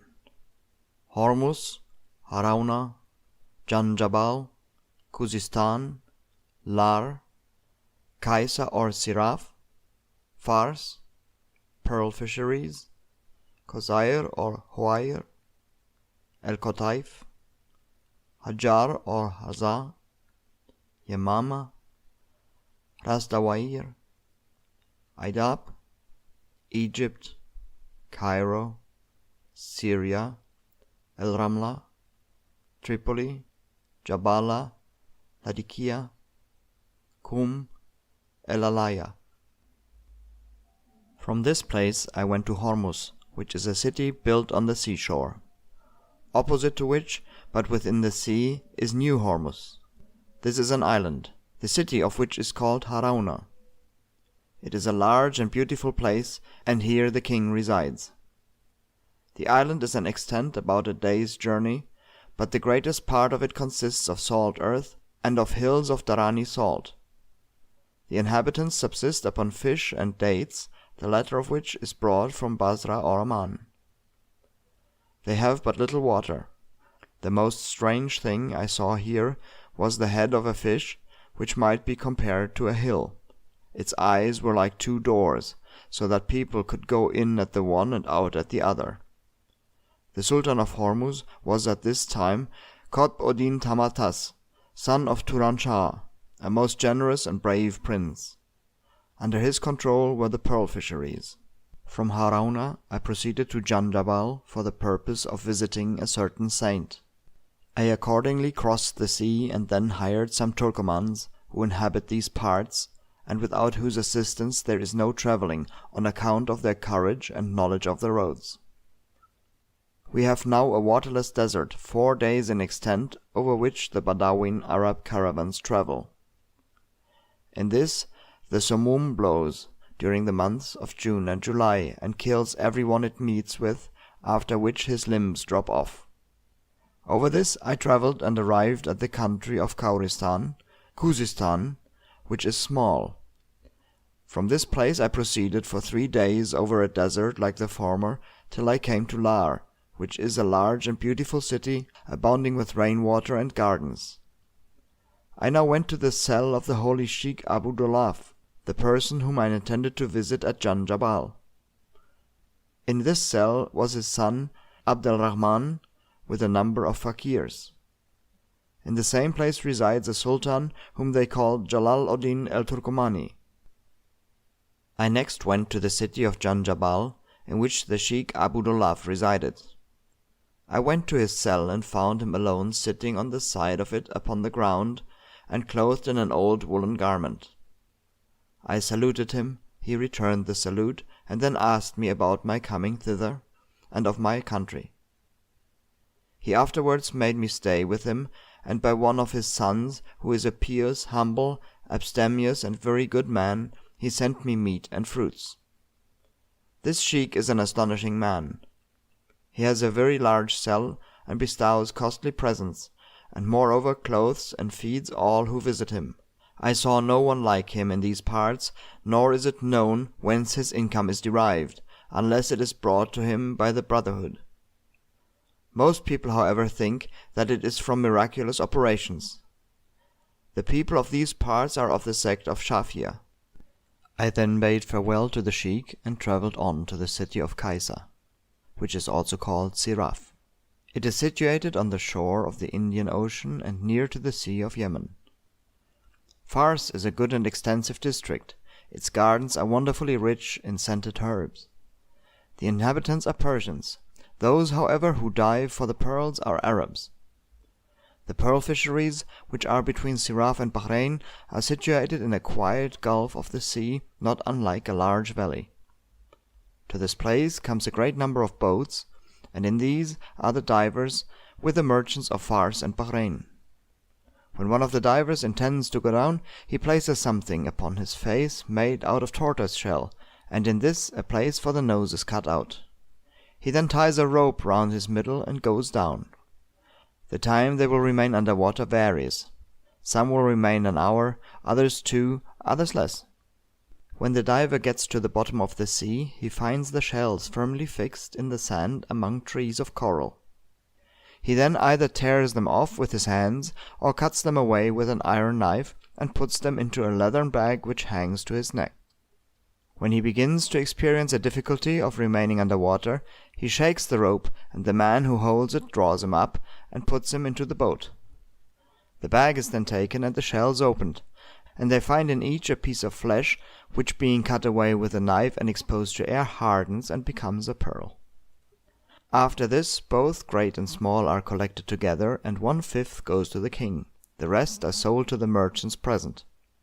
To many of these merchants, however, the divers are generally in debt, and in this case the pearls are taken by way of payment. I next proceeded from Siraf to the city of Bahrain, which is a large and handsome place, abounding in gardens and water. It is wonderfully hot, and so very sandy that the houses will sometimes be overwhelmed with sand. There is at both the eastern and western side of it a hill or bank. The one they call Kosair, the other Huayr. And on these they have an adage and say, Kosair and Huayr, and indeed every opponent brings advantage. I then traveled to the city of Kotaif, as if it were a word of the diminutive form of Kotf. It is, however, a large and handsome place, inhabited by Arabs of the Rafisa sect, extremely enthusiastic, publishing their sentiments and fearing no one. From this place I proceeded to the city of Hajar, which however is now called El-Hassa. We have here a greater abundance of dates than is to be found elsewhere, and which are used as fodder for the beasts. The inhabitants are Arabs of the tribe of Abd el-Qais. From this place I traveled to Yamama, which is also called Hajr, a beautiful and fertile city, abounding with water and gardens. The inhabitants are for the most part of the tribe Beni Hanifa. They are the ancient possessors of this district. From this place I went on pilgrimage and arrived at Mecca in the year 733 of the Hijra, A.D. 1332. In this year the Sultan of Egypt, Al-Malik al-Nasir, also performed the pilgrimage. After finishing the pilgrimage I proceeded towards Jeddah, intending to go by way of Yemen to India. But in this I failed.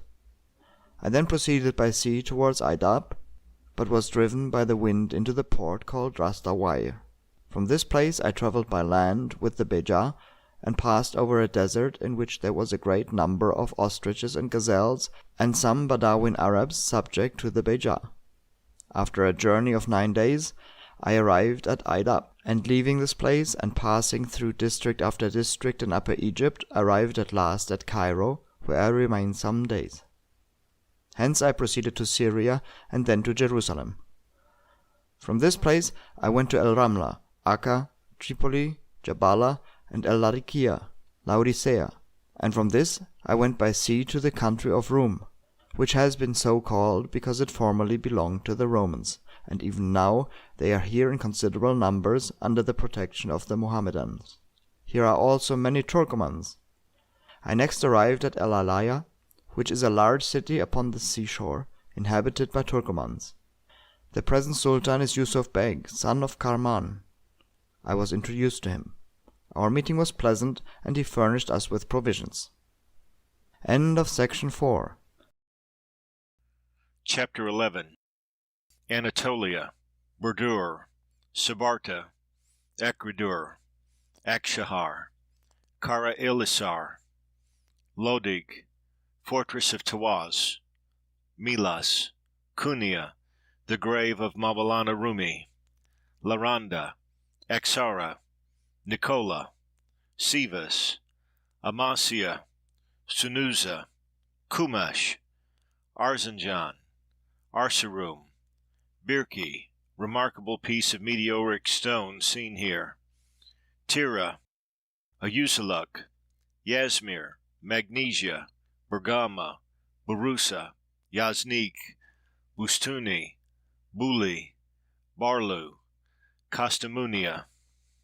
From this place I proceeded to the district of Anatolia, which contains some handsome cities. In all the Turkoman town there is a brotherhood of youths, one of whom is termed my brother. No people are more courteous to strangers, more readily supply them with food and other necessaries, or are more opposed to oppressors than they are. The person who is styled the brother is one about whom persons of the same occupation, or even foreign youths who happen to be destitute, collect and constitute their president. He then builds a cell, and in this he puts a horse, a saddle, and whatever other implements may be wanting. He then attends daily upon his companions and assists them with whatever they may happen to want. In the evening they come to him, and bring all they have got, which is sold, to purchase food, fruit, etc., for the use of the cell. Should a stranger happen to arrive in their country, they get him among them, and with this provision they entertain him, nor does he leave them till he finally leaves their country. If, however, no traveller arrive, then they assemble to eat up their provisions, which they do with drinking, singing, and dancing. On the morrow they return to their occupations, and in the evening return again to their president. They are therefore styled the youths, their president the brother. In this city I went to the college of its sheikh, Shahab ad-Din el-Hamawi, and on the second day one of this society came to me. He was addressed by the sheikh in Turkish. The sheikh told me that this man came to invite us to a feast. I was much astonished, and said to the sheikh, "This is a poor man. How can he afford to feast us, who are many?" The sheikh was surprised at my reply, and said, "This is one of the Brotherhood, a society consisting of 200 silk merchants who have a cell of their own." I consented, therefore, and went to the cell, and witnessed the astonishing attention, kindness, and liberality which they showed their guests. May God reward them. The Sultan of Anatolia was Khazar Beg ibn Yunus the Turkoman. I was presented to him. He was then sick. He behaved very liberally towards us, gave us provisions, and sent money for our travelling expenses. I next proceeded to the town of Burdur, which is small and surrounded by trees and gardens. I first went to the house of the Khatib, the preacher, and there met the society of the Brotherhood, who invited us to their feast. The Khatib refused to go. They therefore gave us a feast in a garden without the town. I was truly astonished at their wish to show us every respect and attention, although we were ignorant of their language and they of ours. From this place I went to the town of Sabarta, which is handsomely built and has good streets. I next went to the city of Akridur, which is large and abounding with trees and water. A lake of sweet water adjoins it, over which vessels pass, in the space of 2 days, of Akshahar, and to other places. I here put up at the lecturer's El Fazil Mosli Audin, who treated me very respectfully. The sultan of this place was Abu Ishak Beg, one of the greatest princes of these parts. He gave us protection in his district throughout the month of Ramadan. During my residence I was introduced to him. After this he sent me a horse and some money. He is a condescending and excellent prince. I then went to the city of Karahisar. It is small and surrounded by water on every side. The sultan is Muhammad Chalebi. He is the brother of Abu Ishak, king of Akridur. I was introduced to him, and he treated me with great respect and gave me some provisions. After this I proceeded to the city of Ladik, which is a large and fine city abounding with water and gardens. As soon as I had entered it, a number of persons who were in the streets got up and seized upon the bridles of our horses, after which others came and contested the point with them. We were much alarmed at this, but a person coming up who could speak Arabic said they were contending only as to who should entertain us, as they were of the society of youths. Upon this I felt safe. They then cast lots, and we proceeded to the cell of the party on whom the lot fell, and on the day following to that of the other. Both parties showed us the greatest respect. The Sultan Yataj Beg, who is one of the greatest princes of these parts, hearing of us, sent for us and treated us with great respect. I then proceeded to the fortress of Tawas, then to the city of Melis, which is large and beautiful. Its sultan is Urkhan Beg ibn el-Mantasha. When I was introduced to him, he treated me with great respect. He is a very excellent prince. I proceeded from this place to the city of Kuniya, which is large and handsome, and abounds with water and gardens. This district belongs to the Sultan Badr ad-Din ibn Karman, over which, however, the king of Iraq has occasionally had the rule on account of its proximity to some of his states which are in these parts. I put up at the cell of its Qazi, who is known by the name of Ibn Kalam Shah. He is a member of the Society of Youths. His cell is most beautiful, and he has a great number of disciples who trace the authorities for their judicial decisions as high as Ali ibn Abi Talib. They are clothed as the Sufis are with the kirks and close trousers. In this place is the tomb of the holy Sheikh Jalal al-Din, better known by the title of Maulana or Mawla. He is very highly esteemed. It is said that he was at first a mere lecturing doctor who had a large number of pupils. But upon a certain day a stranger came into his lecture room with a basket of sweetmeats, which he had for sale, upon his head. The sheik said to him, "Bring your basket here." The man took a piece of sweetmeat and gave it to the sheik, who ate it. He then went out, no one else having tasted the sweetmeat. The sheik became agitated and went out after him, giving up his reading, and leaving his pupils in a state of expectation. At length, however, they set out in quest of him, but failed to discover the place of his retreat. Some years after he returned, with his mind deranged, and speaking nothing but Persian verses. These his pupils, as they followed him, noted down and published under the title of the Mathnavi, a book highly esteemed in these parts. I next proceeded to the city of Laranda, the sultan of which is el-Malik Badr ad-Din ibn Karman, who makes this place his capital. I met him and was entertained with the greatest kindness as his guest. I then proceeded to Exara, which is one of the finest districts of Roum, and subject to the king of Iraq. I next went to the city of Nikda, then to Kisara, Caesarea, both of which are subject to the king of Iraq. I proceeded to the city of Sivas, which is also subject to the king of Iraq. It is a large place, and now the rendezvous of the greater part of the king's army. I next went to the city of Amasia, then to Sunuza, then to Kumash, then to Arzanjan, then to Erzurum, all of which are subject to the king of Iraq. In Erzurum I saw the brother Tuman, one of the society of youths whose age exceeded 130 years. He was still in possession of all his faculties, and could walk wherever he wished. After receiving his blessing, I proceeded to the city of Burki, the king of which was Muhammad ibn Adin. I was in company with the lecturer of this place, Moyi Adin, one of the most celebrated and reputable men of his age, introduced to the presence.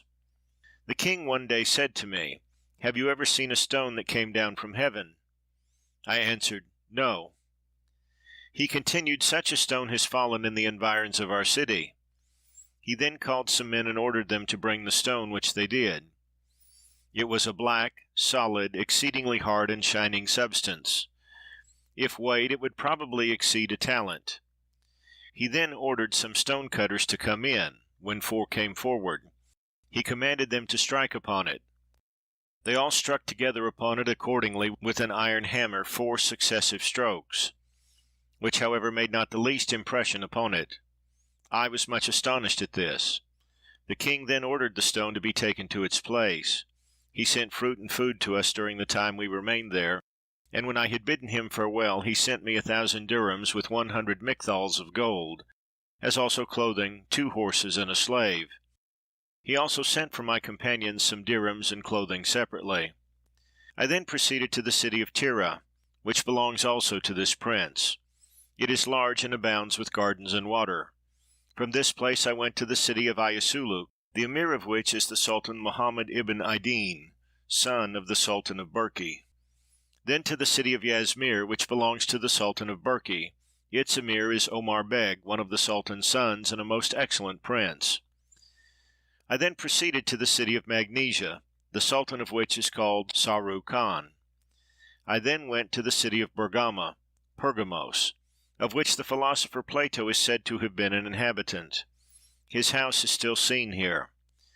The Sultan of this place is styled Bakshi Khan.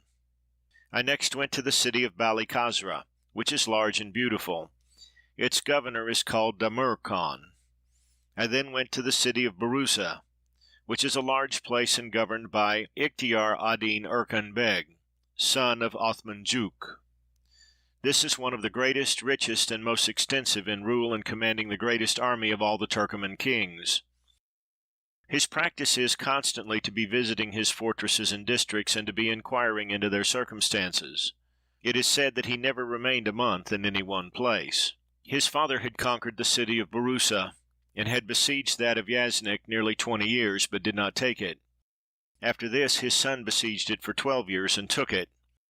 In this place I met him. He received me very respectfully, and provided me with a considerable number of dirhams. I next went to Yaznik.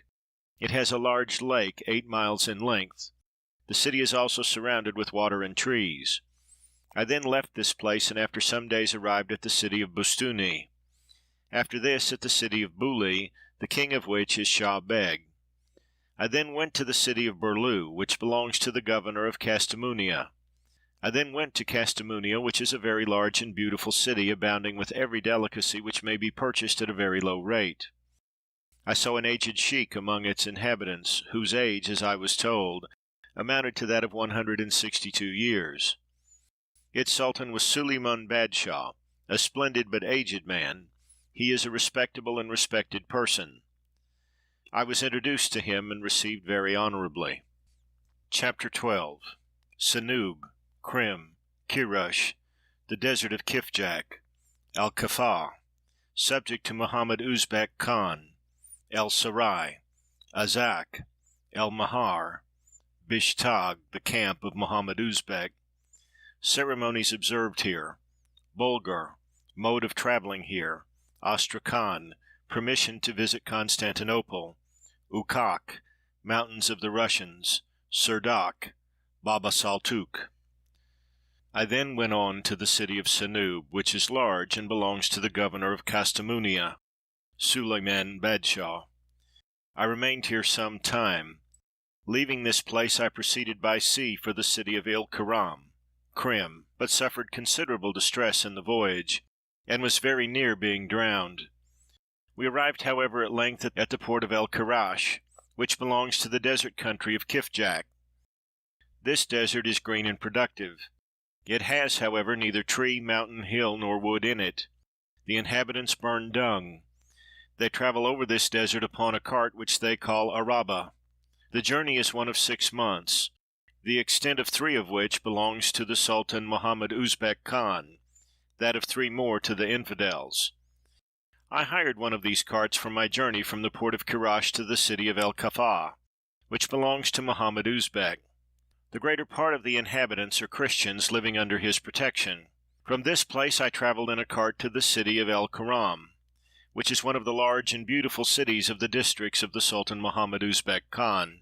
From this place I proceeded, upon a cart which I had hired, to the city of El-Sarai, the residence of Muhammad Uzbek. The peculiarity of this desert is that its herbs serve for fodder for their beasts, and on this account their cattle are numerous. They have neither feeders nor keepers, which arises from the severity of their laws against theft, which are these: when any one is convicted of having stolen a beast, he is compelled to return it with 9 others of equal value. But if this is not in his power, his children are taken. If, however, he have no children, he is himself slaughtered just like a sheep. After several days' journey I arrived at Azak, which is a small town situated on the seashore. In it resides an emir on the part of the Sultan Muhammad, who treated us with great respect and hospitality. From this place I proceeded to the city of El-Mahar, which is a large and handsome place.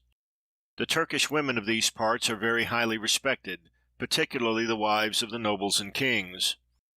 These women are religious and prone to almsgiving and other good works. They go unveiled, however, with their faces quite exposed. I next set out the camp of the Sultan, which was then in a place called Bishtag, or 5 Mountains, and arrived at a station to which the Sultan with his retinue had just come before us. At this place, which is termed the Urdu, or camp, we arrived on the 1st of the month Ramadan.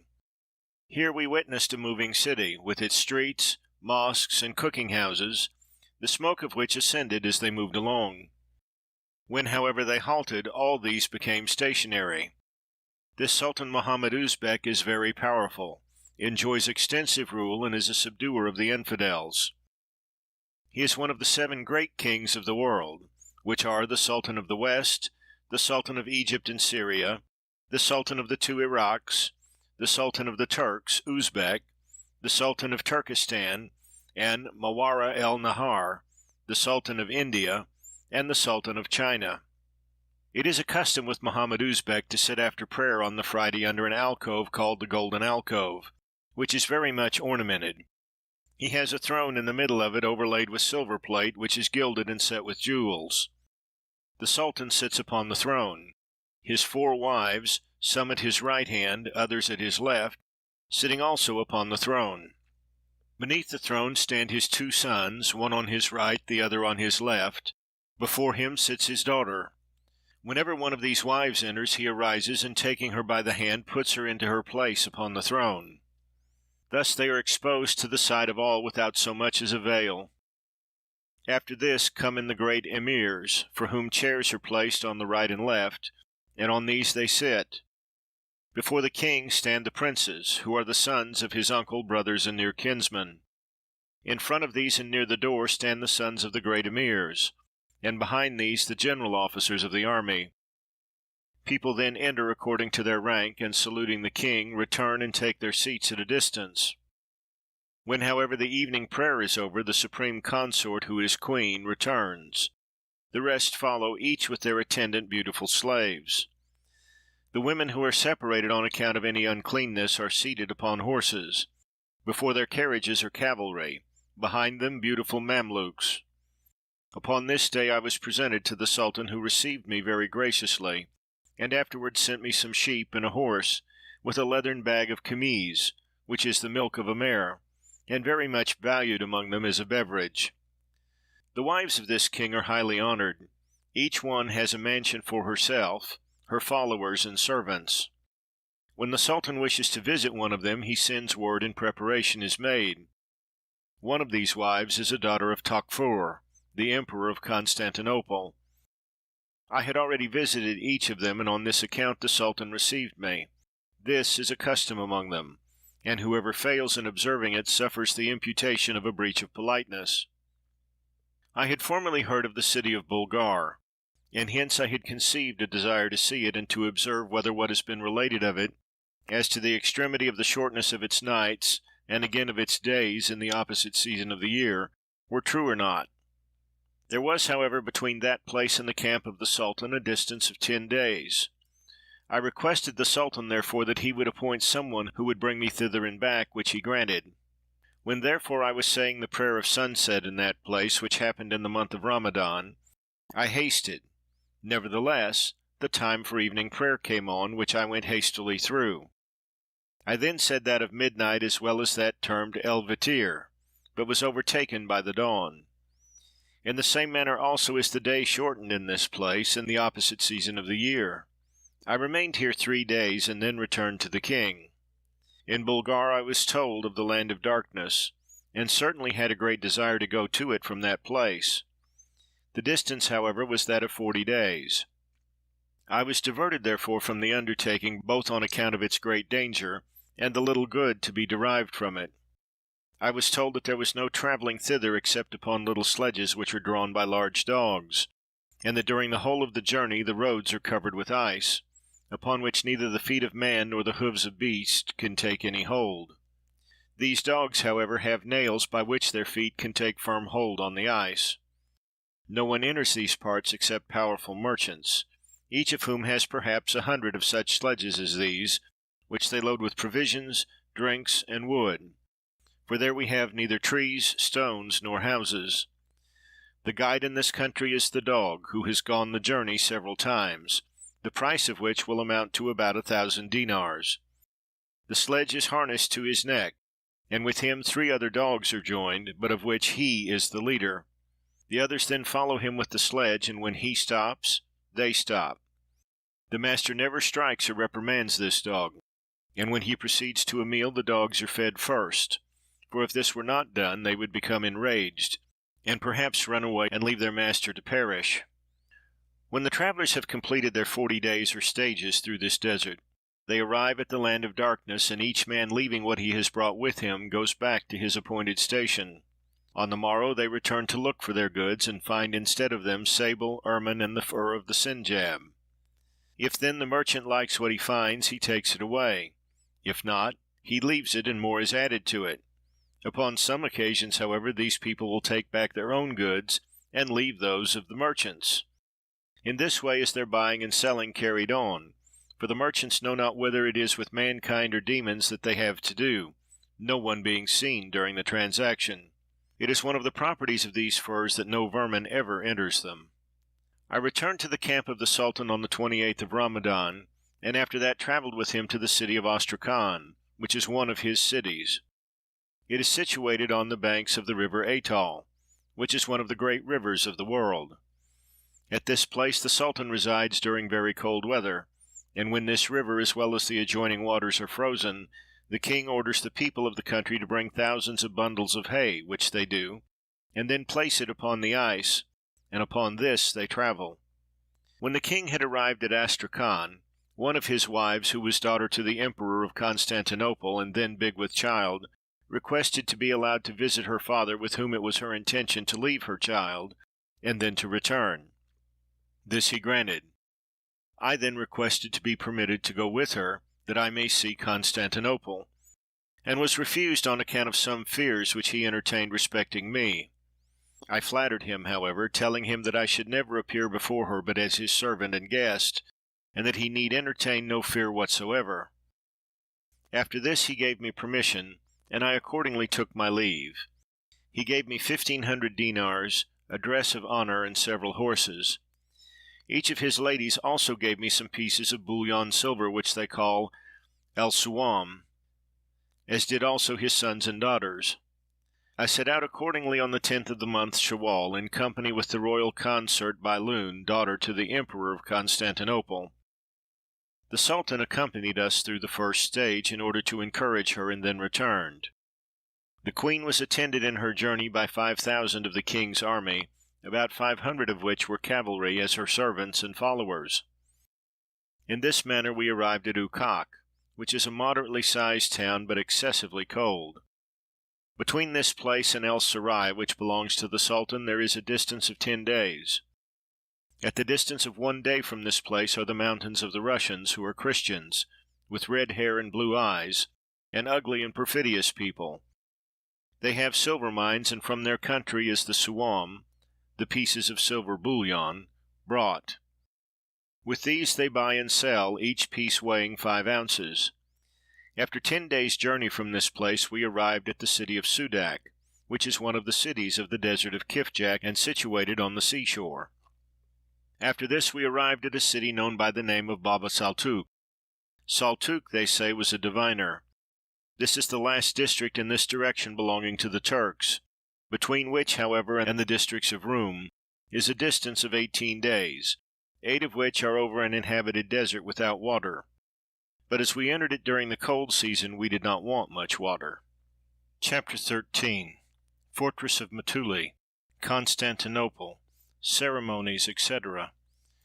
Return to Tartary, Astrakhan, El Sarai, Kavarizim, Sarai Juk, Bokhara, El-Kate, Wabkhana, Genghis Khan's origin and progress, Nakshab, camp of Tamashareen Khan, occurrence at the mosque, the Yasak, or regulations of Genghis Khan, Samarkand, Nasaf, Tirmidh, Balkh, Kuistan, Herat, Nisabur, Jam, Tuz, Sarakaz, Zuva, Bastam, Kunduz, Bagtun, Berwan, Hindu Kush, El Jark, Giza, Afghans, Kabul, Kirmash, Shish Nagar, the Panjab. On the occasion of my preparing to enter this desert, I presented myself before the Queen, and paid my respects to her both in the morning and evening. She received me very graciously, and sent to me a good part of every present which then came to her. I then made known to her my want of some horses, and she ordered 15 to be given to me. After this we arrived at the fortress of Matuli, which is the first in the districts belonging to Rum, but between which and Constantinople is a distance of 22 days. Before this time the news of her approach had reached her father, who sent out ladies and nurses to meet her at this fortress, with a large army. From this place to Constantinople they travel with horses and mules only, on account of the unevenness of the roads. She therefore left her carriages behind her. The emir who attended her husband's troops returned when we had arrived at this place, and she was now attended by her own followers only. At this place I also dismissed my carriages and a number of my attendants and companions, recommending them to the returning party, who received and treated them courteously. The Queen had with her a mosque, which she set up at every stage, just as her husband used to do. In this she had daily prayers. She left it, however, at the fortress. After this the office of the muezzin ceased. Wine was brought into the banquet, and of this she drank. I was also told that she ate swine's flesh with them, nor did one who prayed remain with her. Some, however, of her Turkish servants daily prayed with us. Thus were the tastes changed by entering into the territories of infidelity. The Queen, however, ordered the officer who had come out to meet her to pay every attention and respect to me. When we had arrived within a day's journey of the city, her younger brother came out to meet her, accompanied by about 5,000 cavalry, all in armor. He met her on foot, on account of his being her junior. When she had kissed his head, he passed on with her. On the next day her second brother, who is the heir apparent, met her, having with him 10,000 horse. Both parties in this case dismounted, and after they had met they remounted and went on. When at length she approached Constantinople, the greatest part of its inhabitants, men, women, and children, came out attired in their best clothes, either walking or riding, beating drums and shouting as they proceeded. The Sultan also, with his queen, the mother of this lady, attended by the officers of state and nobles, came to meet her. When the emperor drew near, both the parties mixed, and such was the pressure that it was impossible for me to pass between them. I was therefore obliged, at the peril of my life, to see to the carrying of Our Lady and her companions. I was told that when she met her parents she alighted and kissed the ground before them, as well as the hoofs of their horses. We entered Constantinople about sunset. They were then ringing their bells at such a rate that the very horizon shook with the noise. When we came to the gate of the emperor, the porters refused to admit us without a permission from the emperor. Some of her followers therefore went and told her our case, and she requested permission of her father, stating our circumstances to him. We were then allowed to enter, and were lodged in a house adjoining that of Our Lady, who sent our provisions morning and evening. The king also granted us a letter of safe conduct, permitting us to pass wherever we pleased about the city. On the 4th day after our arrival, I was introduced to the Sultan Takfur, son of George, king of Constantinople. His father George was still living, but had retired from the world, become a monk, and given up the kingdom to his son. When I arrived at the 5th gate of the palace, which was guarded by soldiers, I was searched, lest I should carry any weapon with me, which is submitted to by every citizen as well as strangers who wishes to be introduced to the king. The same is observed by the emperors of India. I was introduced, therefore, and did homage. The emperor was sitting upon his throne with his queen and daughter, our mistress. Her brothers were seated beneath the throne. I was kindly received and asked as to my circumstances and arrival, also about Jerusalem, the temple of the resurrection, the cradle of Jesus, Bethlehem, and the city of Abraham, or Hebron, then of Damascus, Egypt, Iraq, and the country of Rum, to all of which I gave suitable replies. A Jew was our interpreter. The king was much surprised at my tale, and said to his sons, "Let this man be treated honorably, and give him a letter of safe conduct." He then put a dress of honor on me, and ordered a saddled horse to be given me, with one of his own umbrellas, which with them is a mark of protection. I then requested that he would appoint some one to ride about with me daily into the different quarters of the city, that I might see them. He made the appointment accordingly, and I rode about with the officer for some days, witnessing the wonders of the place. Its largest church is that of St. Sophia. I saw its outside only. Its interior I could not, because just within the door there was a cross, which every one who entered worshipped. It is said that this church is one of the foundations of Asaph, the son of Barachias, and nephew of Solomon. The churches, monasteries, and other places of worship within the city are almost innumerable. When it appeared to the Turks who had accompanied our mistress that she still professed the religion of her father and wished to remain with him, they requested permission to return to their own country, which she granted. She also gave them rich presents, and appointed persons to accompany them to their homes. She also requested me that she might commend these attendants to me, giving me at the same time 300 dinars, with 200 dirhams in money, likewise dresses of both woolen and cotton cloth, as well as horses on the part of her father. I returned, therefore, after a stay in Constantinople of 1 month and 6 days, to the place where I had left my companions, carriages, and other goods, and from this place we travelled upon those carriages until we arrived at Astrakhan, where I had formerly left the Sultan Mohammed Uzbek Khan. But here I found that he had gone with his court to El Sarai, to which I also proceeded. When I was admitted to his presence, he asked me of our journey, of Constantinople and its king, of all which I told him. He then reimbursed my travelling expenses, as is his usual custom. This city of El Sarai is very handsome and exceedingly large. Of its learned men is the Imam, the learned Numan ad-Din el-Khawarizmi. I met him in this place. He is a man of most liberal disposition, carries himself majestically with the king, but humbly with the poor and with his pupils. The Sultan visits him every Friday, sits before him, and shows him every kindness, while he behaves in the most repulsive manner. I then travelled on to Khawarizm, between which and this place is a journey of 40 days through a desert in which there is but little water and grass. There are carriages in it which are drawn by camels. After 10 days I arrived at the city of Sarayjuk, which is situated upon the banks of a large and full river, which they call the Ulusu, or Great Water. Over this is a bridge joining its nearest parts, like the bridge of Baghdad.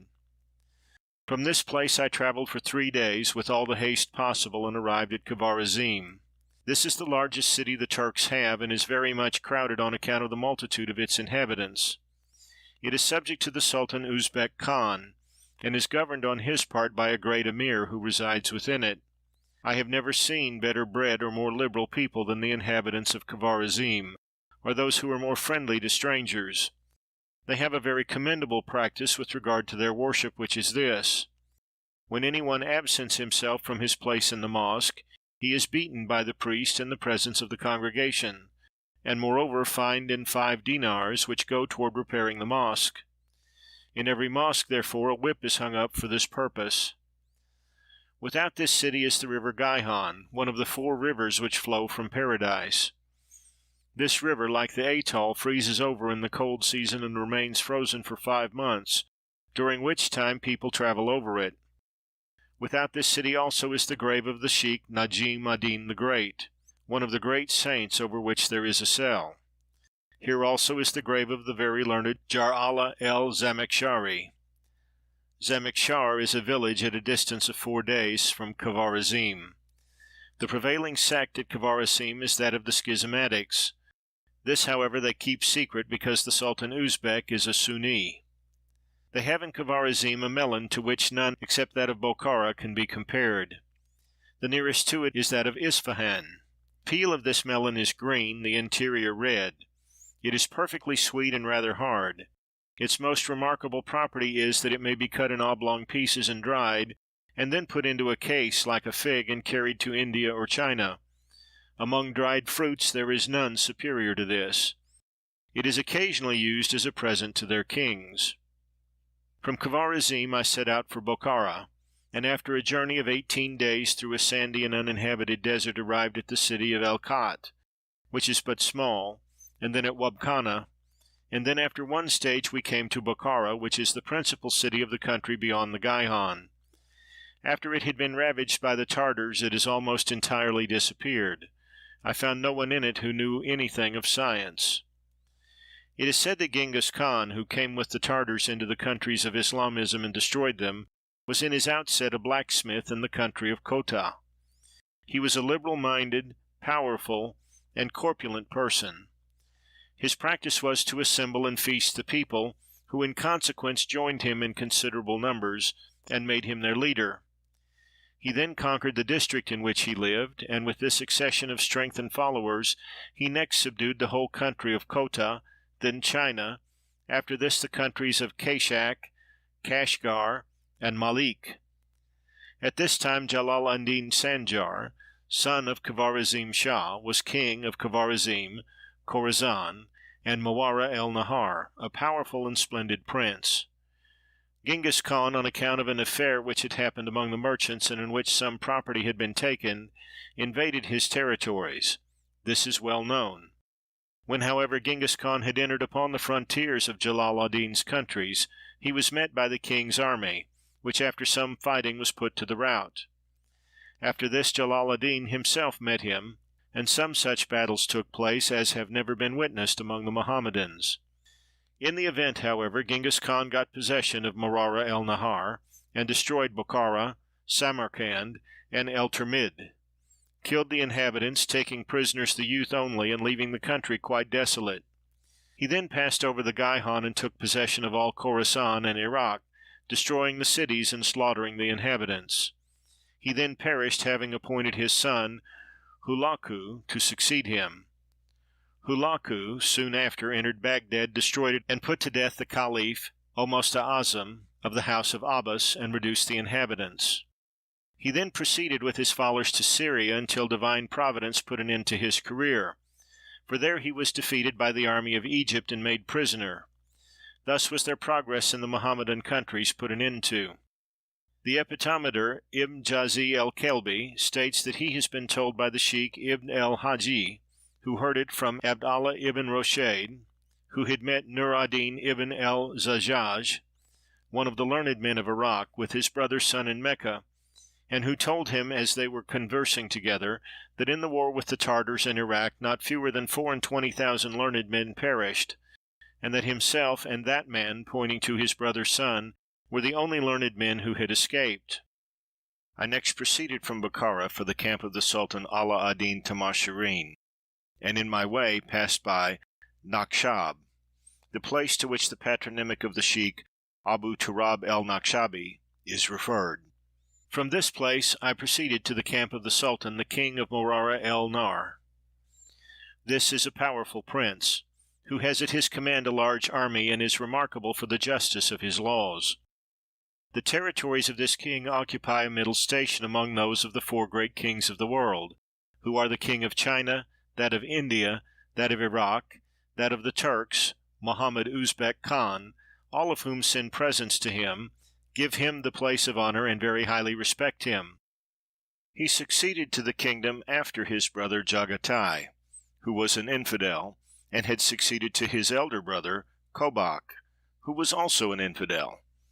He was nevertheless just and much attached to the Mohammedans, to whom he paid great respect.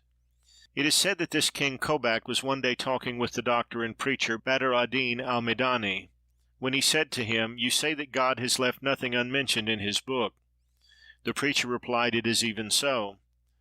"Show me then," said he, "where my name is to be found." The reply was, "In the passage, 'In which form he pleased hath he fashioned thee.'" This astonished him, and he said, "Bakshi, that is well done. I spent some days in the camp of Tamashirin. Upon a certain day, however, I went to the mosque which was in the camp they call the Urdu, for I had heard that the Sultan was to be in the mosque.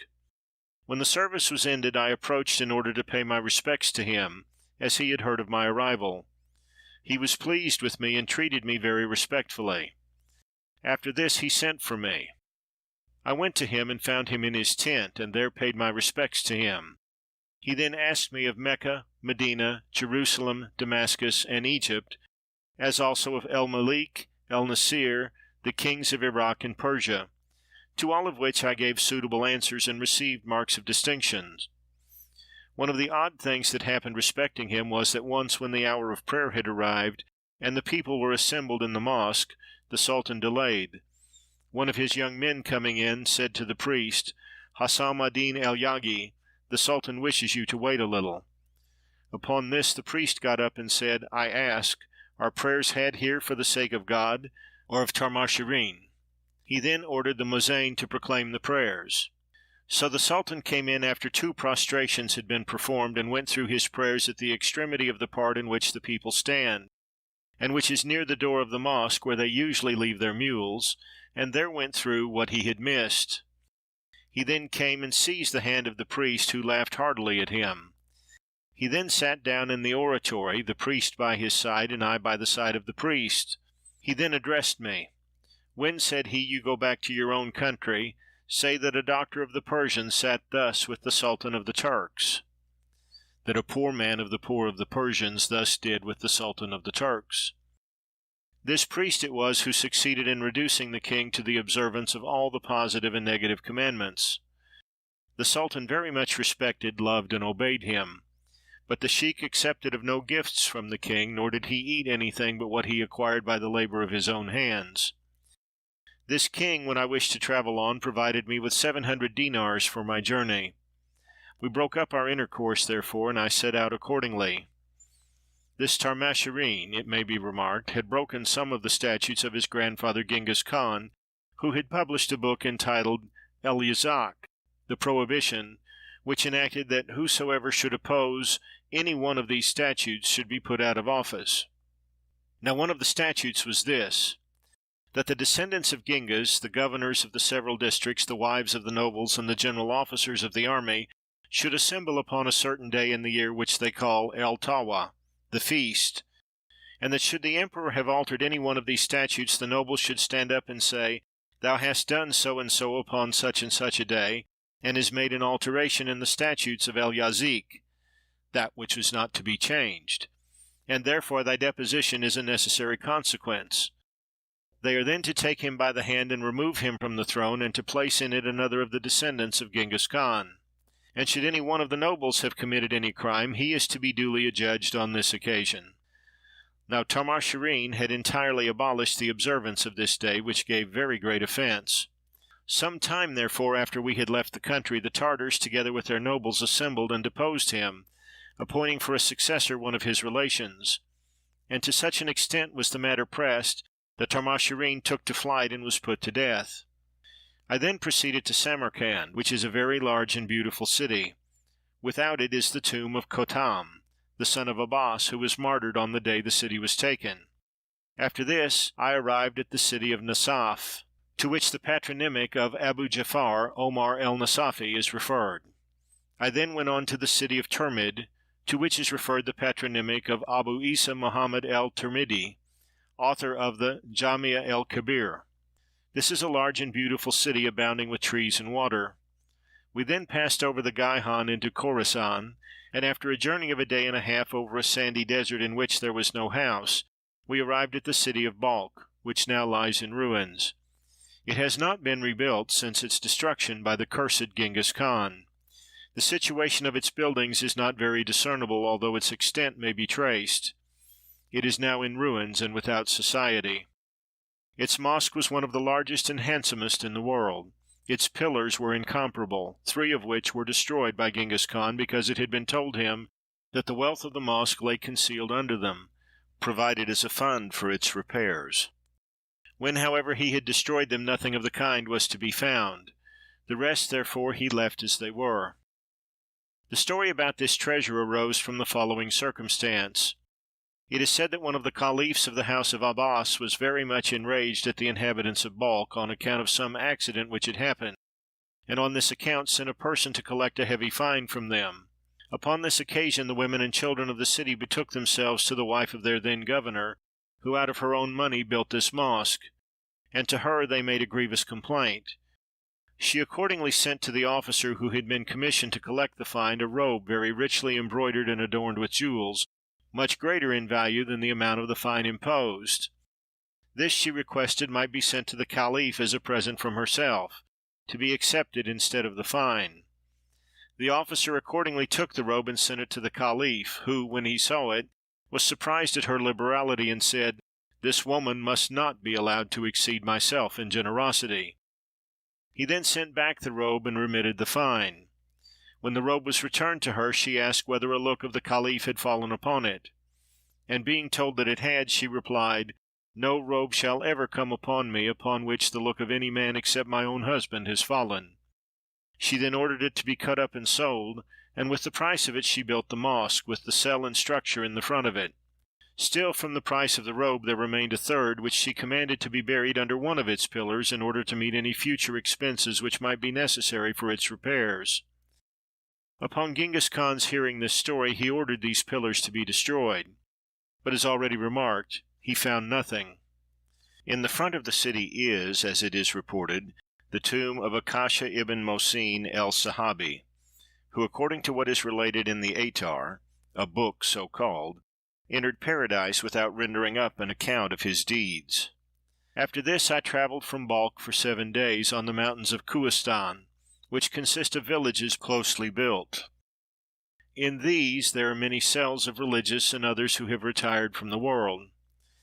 I next came to the city of Herat, which is the largest inhabited city in Khorasan. Of the large cities of this district there are 4. 2 of these are now inhabited, namely Herat and Nisabur, and 2 in ruins, namely Balkh and Murrah. The inhabitants of Herat are religious, sincere, and chaste, and are of the sect of Hanifa. The king of Herat was at this time the Sultan, the great Hussein, son of the Sultan Ghiyath ad-Din el-Ghari, a man of tried valor. From Herat I went to Jam, which is a moderate-sized city abounding with water and plantations. From this place I went to Tus, one of the largest cities of Khorasan. In this the Imam Abu Hamid al-Ghazali was born, and in it we still find his tomb. From this place I went to the Meshed of Ilriza, of Ali ibn Musa el-Kazim, son of Jafar Sadiq. It is a large and well-peopled city, abounding with fruits. Over the Meshed is a large dome adorned with a covering of silk and golden candlesticks. Under the dome, and opposite to the tomb of El-Riza, is the grave of the Caliph Harun al-Rashid. Over this they constantly place candlesticks with lights. But when the followers of Ali enter as pilgrims, they kick the grave of El-Rashid, but pour out their benedictions over that of El-Riza. From this place I went to the city of Sarakaz, then to Zeva, the town of the Sheikh Qutbi ad-Din Hadar, from which the fakirs of the sect called the Haydaria take their name. These men place an iron ring on their hands and their necks, and what is still more strange, on their virilia, in order to prevent intercourse with women. From this place I went to Nisabur, one of the 4 principal cities of Khorasan. It is also called the Little Damascus on account of the abundance of its fruits. The city is handsome and is intersected by 4 rivers. I met here the Sheikh Qutbi ad-Din el-Nisaburi, a learned and accomplished preacher, and he took me to his house. It happened that I had purchased a slave. The sheikh said to me, "Sell him, for he will not suit you," and I sold him accordingly. I was told after a few days that this slave had killed some Turkish children and had been executed in consequence. This was one of the sheikh's great miracles. From this place I proceeded to Bastam, the town to which the patronymic of Abu Yazid el-Bastami is referred. His grave is also here, under the same dome with that of one of the sons of Jafar Sadiq. I next proceeded to Kunduz and Baglan, which are villages with cultivated lands adjoining each other. In each of these is a cell for the sainted and recluse. The land is green and flourishing, and its grass never withers. In these places I remained for some time for the purpose of pasturing and refreshing my beasts. After this I proceeded to the city of Barwan, in the road to which is a high mountain covered with snow and exceedingly cold. They call it the Hindu Kush, i.e., Hindu slayer, because most of the slaves brought thither from India die on account of the intenseness of the cold. After this we passed another mountain which is called Bashai. In this mountain there is a cell inhabited by an old man whom they call Atta Avila, that is, the father of the saints. It is said that he is 350 years old.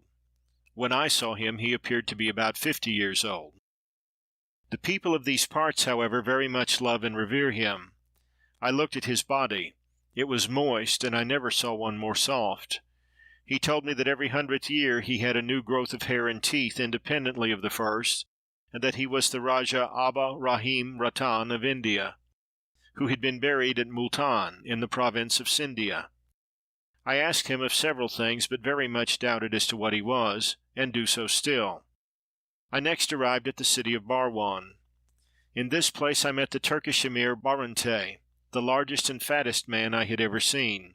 He treated me very respectfully and gave me some provisions. I then went on to the village of El Jark, and thence to Ghizna, the city of the warrior of the faith, and against India the victorious Mahmud, son of Subuktagin. His grave is here. The place is exceedingly cold. It is 10 stages distant from Kandahar. It was once a large city, but is now mostly in ruins. I then went on to Kabul, which was once a large city, but is now for the most part in ruins. It is inhabited by a people from Persia whom they call the Afghans. Their mountains are difficult of access, having narrow passes. These are a powerful and violent people, and the greater part of them highway robbers. Their largest mountain is called the Mountain of Solomon. It is said that when Solomon had ascended this mountain and was approaching India from it, and saw that it was an oppressive country, he returned, refusing to enter it. The mountain was therefore called after his name. Upon this the king of the Afghans reside. We next left Kabul by the way of Kirmash, which is a narrow pass situated between two mountains in which the Afghans commit their robberies. We, thank God, escaped by plying them with arrows upon the heights throughout the whole of the way. The next place we arrived at was Shishnagar, which is situated at the extremity of the Turkish dominions. From this place we entered the great desert, which is 15 days in extent. In this no one can travel except in one season out of the 4 on account of the Samum, by which putrefaction takes place, and the body as soon as dead falls to pieces in its several members. We got to the Panjab, i.e. the 5 waters, in safety. This is the junction of 5 different rivers, and which waters all the agriculture of the district. We were comfortable enough when we got on the river, which happened in the beginning of the month of Moharram, A.H. 734, A.D. 1332. From this place the informers wrote of our arrival to the court of the Emperor of India. It is a custom with them that every one who enters India with a wish to see the Emperor must be described in writing from this place, stating the particulars of his person and the objects he has in view, which is sent off by courier. For no one is allowed to appear at court unless the Emperor has been previously acquainted with all the circumstances of his case. End of Section 5. Section 6. Chapter 14. The River Sind, Multan, Jarai, El Samira, a Hindu sect, Sevastin. Natural productions, description of couriers, Lahari, Bakar, Uja, the bow, a measure of strength, Abuhar, natural productions of Hindustan, passes a desert infested by Hindu robbers, Ajudahan, the custom of burning widows, drowning in the Ganges, Sarsati, Masud Abad, Delhi, description of. The river just mentioned is the Sindhi. It is the greatest river in the world, and overflows during the hot weather just as the Nile does, and at this time they sow the lands. Here also commence the territories of the Emperor of Sindhia and India, who was at this time Muhammad Shah. From this place also is the description of persons arriving, sent in writing to the Emir of Sindhia to Multan. Their emir at this time was one of the Mamluks of the Sultan Muhammad Sartish Shah, i.e. Sharphead by name, who reviews the armies of the emperor. I next proceeded to the city of Janai, in which is a people called El Samira. They never eat with strangers, nor are seen eating by them, nor do they contract affinities, or suffer anyone to contract affinities with them. It was here I met the Sheikh El Sali El Abed, the religious Boha Odin El Korashi, see page 7, one of the 3, of whom the Sheikh El Wali Borhan Odin El Ahraj said in Alexandria that I should meet them in my travels, and I certainly did meet them, may God be praised. I then proceeded to the city of Sevastan, which is large. Without it is a desert, and in this is there no tree except the Egyptian thorn. Nor do they sow anything on the banks of its river except the melon. They generally live upon a sort of millet, peas, fish, and milk of the buffalo, for the buffalo is here in great abundance. The place is exceedingly hot. From Multan, the capital of Sindhia, is at a distance of 10 days. But from Multan to Delhi, the residence of the Emperor of Hindustan, is a distance of 50, which, however, will be traversed by the courier with his dispatches in 5. There are in Hindustan two kinds of couriers, horse and foot. These they generally term el-woleg. The horse courier, which is part of the Sultan's cavalry, is stationed at the distance of every 4 miles. As to the foot couriers, there will be one at the distance of every mile, occupying 3 consecutive stations, which they term el-dawah, and making in the whole 3 miles, so that there is at the distance of every 3 miles an inhabited village, and without this 3 sentry boxes in which the couriers sit, prepared for motion, with their loins girded. In the hand of each is a whip about 2 cubits long, and upon the head of this are small bells. Whenever, therefore, one of the couriers leaves any city, he takes his dispatches in the one hand, and the whip, which he constantly keeps shaking, in the other. In this manner he proceeds to the nearest foot courier, and, as he approaches, he shakes his whip. Upon this out comes another, who takes the dispatches, and so proceeds to the next. For this reason it is that the Sultan receives his dispatches in so short of time. In Sivastan I met the aged Sheikh Mohammed of Baghdad, who told me that his age was then 140 years, and that he was present when the Caliph el-Mostasem was killed by the Tatars in the environs of Baghdad. I then proceeded by the Sind to the city of Lehari, which is situated upon the shores of the Indian Sea, where the Sind joins it. It has a large harbor, into which ships from Persia, Yemen, and other places put. At the distance of a few miles from this city are the ruins of another, in which stones in the shape of men and beasts, almost innumerable, are to be found. The people of this place think that it is the opinion of their historians that there was a city formerly in this place, the greater part of the inhabitants of which were so base that God transformed them, their beasts, their herbs, even to the very seeds, into stones, and indeed stones in the shape of seeds are here almost innumerable. I next proceeded to Bekar, which is a handsome city, divided by an arm of the river Sind. Here I met the religious and pious Sheikh Shams Odin Muhammad of Shiraz. This was one of the men remarkable for age. He told me that he was something more than 120 years old. I then proceeded on to the city of Uja, which is a large city situated on the Sind. The governing emir at the time of my arrival was el-Malik el-Fazil el-Sharif Ja'al Odin el-Kabji, a very brave and generous prince. Between myself and him a friendship arose and was confirmed. After this we met in Delhi. I next traveled on to Multan, which is the principal city of Sindhia, before the emir of which the Sultan's soldiers are obliged to appear. This emir had always before him a number of bows of various sizes, and when anyone who wished to enlist as a bowman presented himself, the emir threw one of these bows to him, which he drew with all his might. Then, as his strength proved to be, so was his situation appointed. But when anyone wished to enlist as a horseman, a drum was fixed, and the man ran with his horse at full speed and struck the drum with his spear. Then, according to the effect of the stroke, was his place determined. There were many persons, emirs, nobles, and learned men, who came to this place before us and with us, all intending to be presented to the emperor. After a few days, therefore, one of the chamberlains of the Sultan arrived here in order to conduct these persons to the presence. We then hasted on to Delhi, between which and Multan there is a distance of 40 days, throughout which, however, are many contiguous houses, and at these we were honored by being invited every morning and evening to feasts, prepared by those who came out to meet such as were proceeding to be presented to the emperor. The first city we entered belonging to Hindustan was Abuhar, which is the first Indian city in this direction.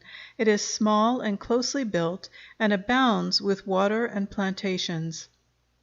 There are not in Hindustan any of the trees peculiar to our country, if we except the lote tree, which, however, is larger in the trunk than it is with us. And its seeds are like those of a great gall apple, exceedingly sweet. They have likewise large trees not known among us.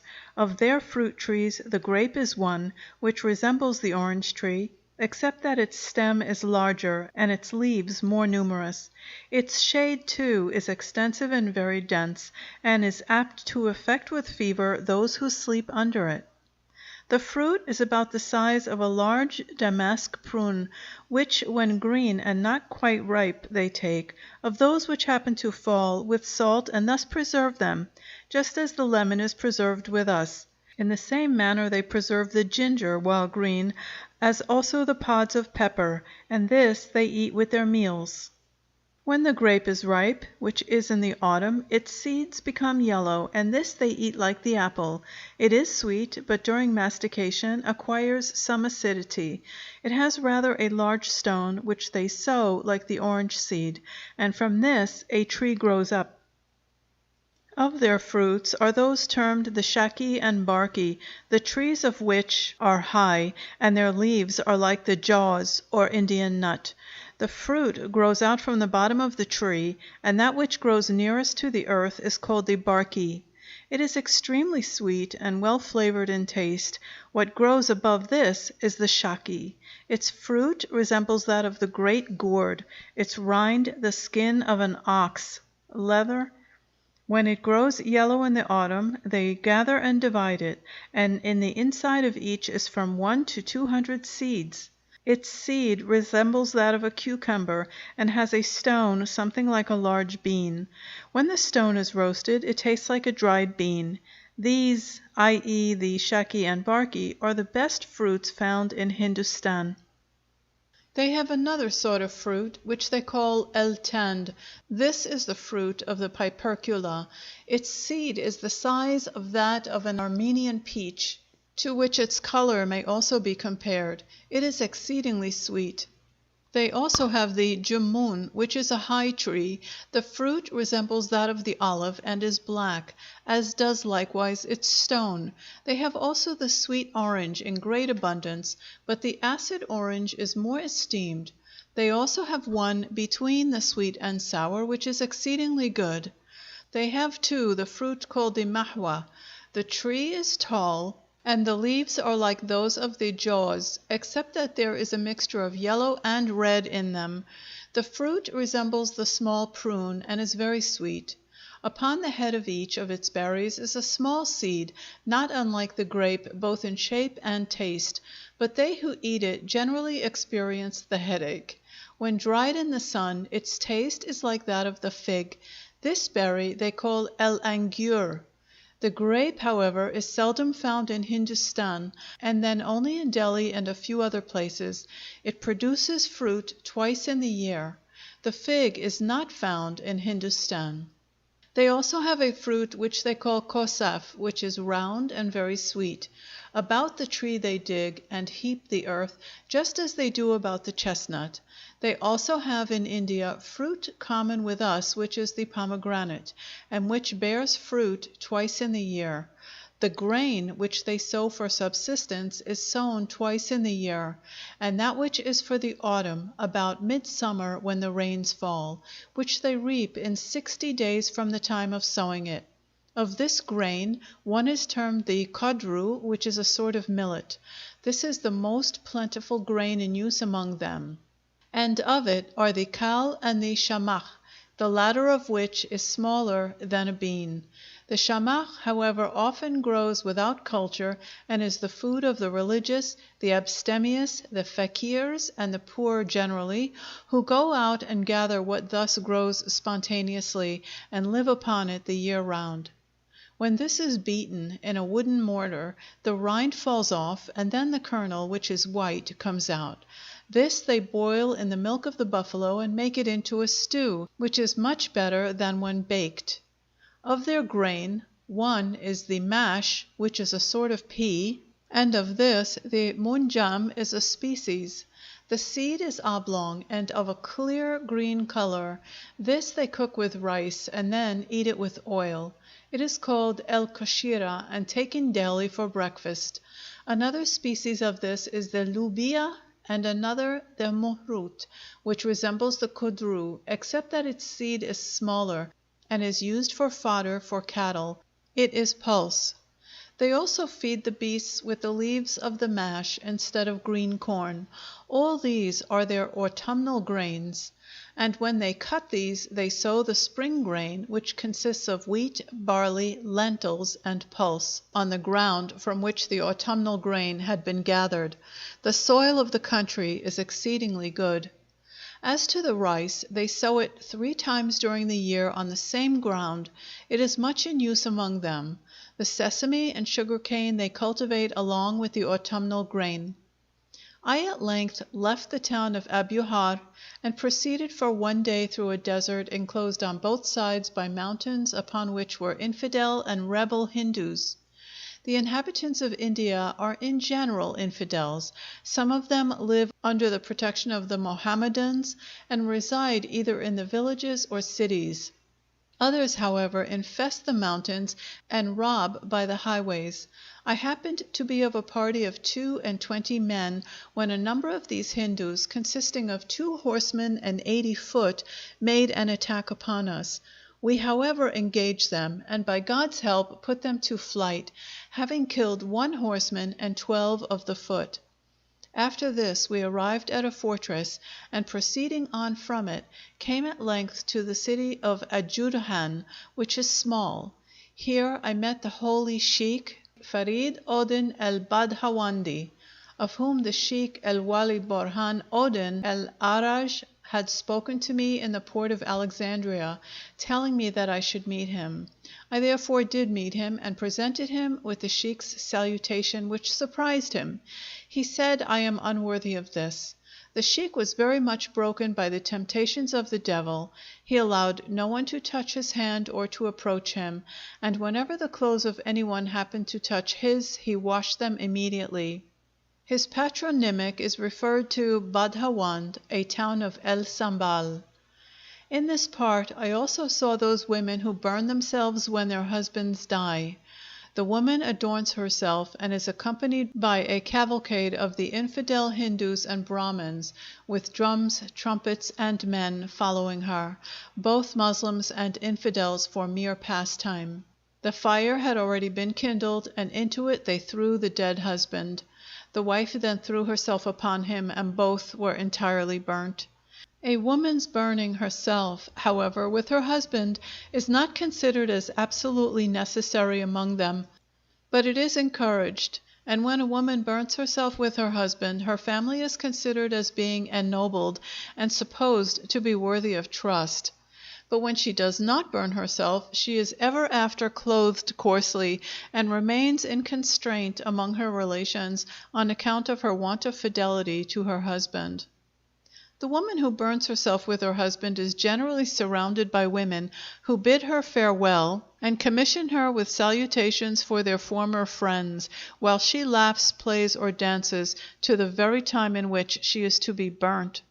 Some of the Hindus, moreover, drown themselves in the river Ganges, to which they perform pilgrimages, and into which they pour the ashes of those who have been burnt.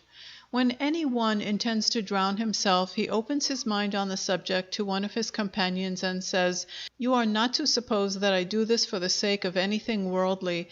My only motive is to draw near to Kisai, which is a name of God with them."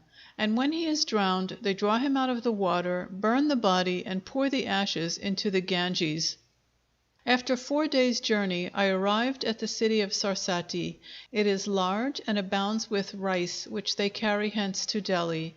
And after this at Hansi, which is a very beautiful and closely built city with extensive fortifications. I next came to Masud Abad after 2 days' traveling, and remained there 3 days. The Emperor Muhammad, whom it was our object to see, had at this time left his residence in Delhi and gone to Kinoji, which is at the distance of 10 days from that place. He sent his vizier, however, Khaja Jahan Ahmed ibn Ayas, a native of Rum, with a number of kings, doctors, and grandees, to receive the travelers. An emir is with them, termed king. The vizier then so arranged the procession that each one had a place according to his rank. We then proceeded on from Masud Abad till we came to Delhi, the capital of the empire. It is a most magnificent city, combining at once both beauty and strength. Its walls are such as to have no equal in the whole world. This is the greatest city of Hindustan, and indeed of all Islamism in the East. It now consists of 4 cities, which becoming continuous have formed one.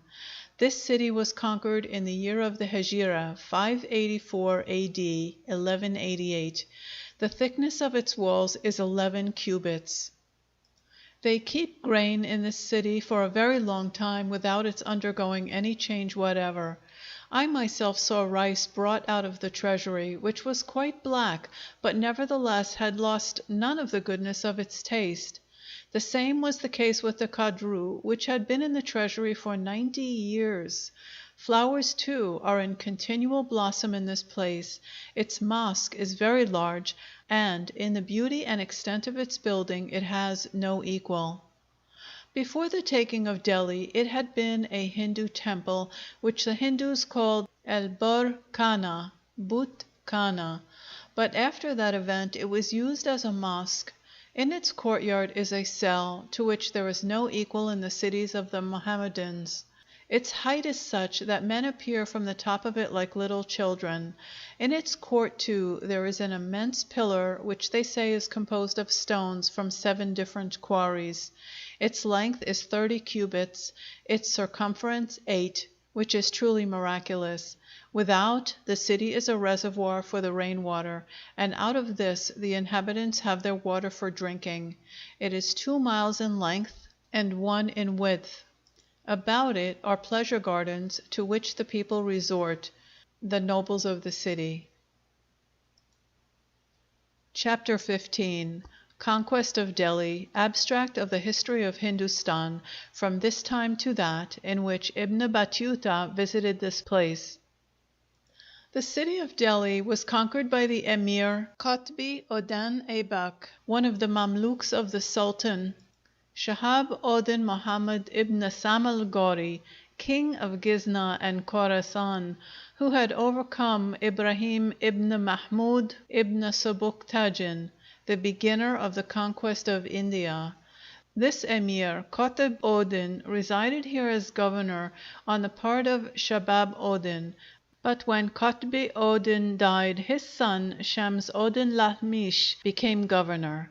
After this, Shams Uddin became possessed of the kingdom here, having been appointed thereto by the general consent of the people, and he governed India for 20 years. He was a just, learned, and religious prince. After his death, his son Rokin Uddin took possession of the throne, but polluted his reign by killing his brothers, and was therefore killed himself. Upon this, the army agreed to place his sister El Malika Razia upon the throne, who reigned 4 years. This woman usually rode about among the army, just as men do. She, however, gave up the government on account of some circumstances that presented themselves. After this, her younger brother, Nasir Uddin, became possessed of the government, which he held for 20 years. This was a very religious prince, and so much so that he lived entirely on what he got by writing out and selling copies of the Koran. He was succeeded by his Nawab, Ghiyath Uddin Ahmed, one of his father's Mamluks, who murdered him. This man's name was originally Balaban. His character had been just, discriminating, and mild. He filled the office of Nawab of India under Nasir Uddin for 20 years. He also reigned 20 years. One of his pious acts was his building a house which was called the House of Safety, for whenever any debtor entered this, his debt was adjudged, and in like manner every oppressed person found justice, every manslayer deliverance from his adversary, and every person in fear protection. When he died, he was buried in this house, and there I myself visited his grave. The history of his beginnings is surprising, which is this. When a child, he lived in Bokhara, in the possession of one of the inhabitants, and was a little despicable, ill-looking wretch. Upon a time a certain fakir saw him there and said, "You little Turk," which is considered by them as a very reproachful term. The reply was, "I am here, good sir." This surprised the fakir, who said to him, "Go and bring me one of those pomegranates," pointing to some which had been exposed for sale in the street. The urchin replied, "Yes, sir," and immediately taking out all the money he had, went and bought the pomegranate. When the fakir received it, he said to Balaban, "We give you the kingdom of India." Upon which the boy kissed his own hand and said, "I have accepted of it and am quite satisfied." It happened about this time that the Sultan Shams Odin sent a merchant to purchase slaves from Bokhara and Samarcand. He accordingly bought 100, and Balaban was among them. When these Mamluks were brought before the Sultan, they all pleased him except Balaban, and him he rejected on account of his despicable appearance. Upon this Balaban said to the Emperor, "Lord of the world, why have you bought all these slaves?" The Emperor smiled and said, "For my own sake, no doubt." The slave replied, "Buy me then, for God's sake." "I will," said he.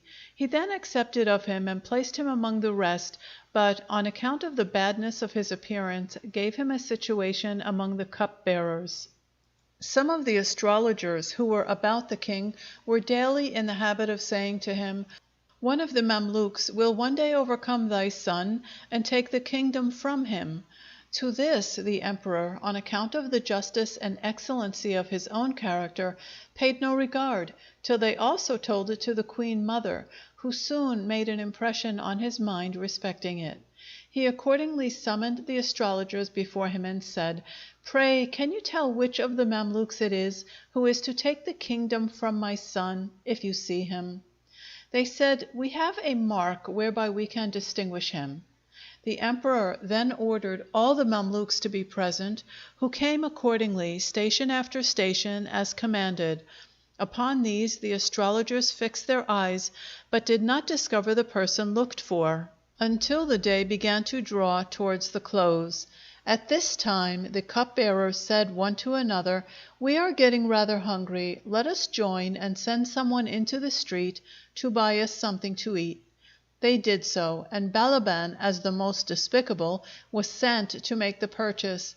Balaban accordingly sallied forth, but could find nothing in that street which would suit him. He then went on into another, during which time the turn of the cupbearers came on to be presented.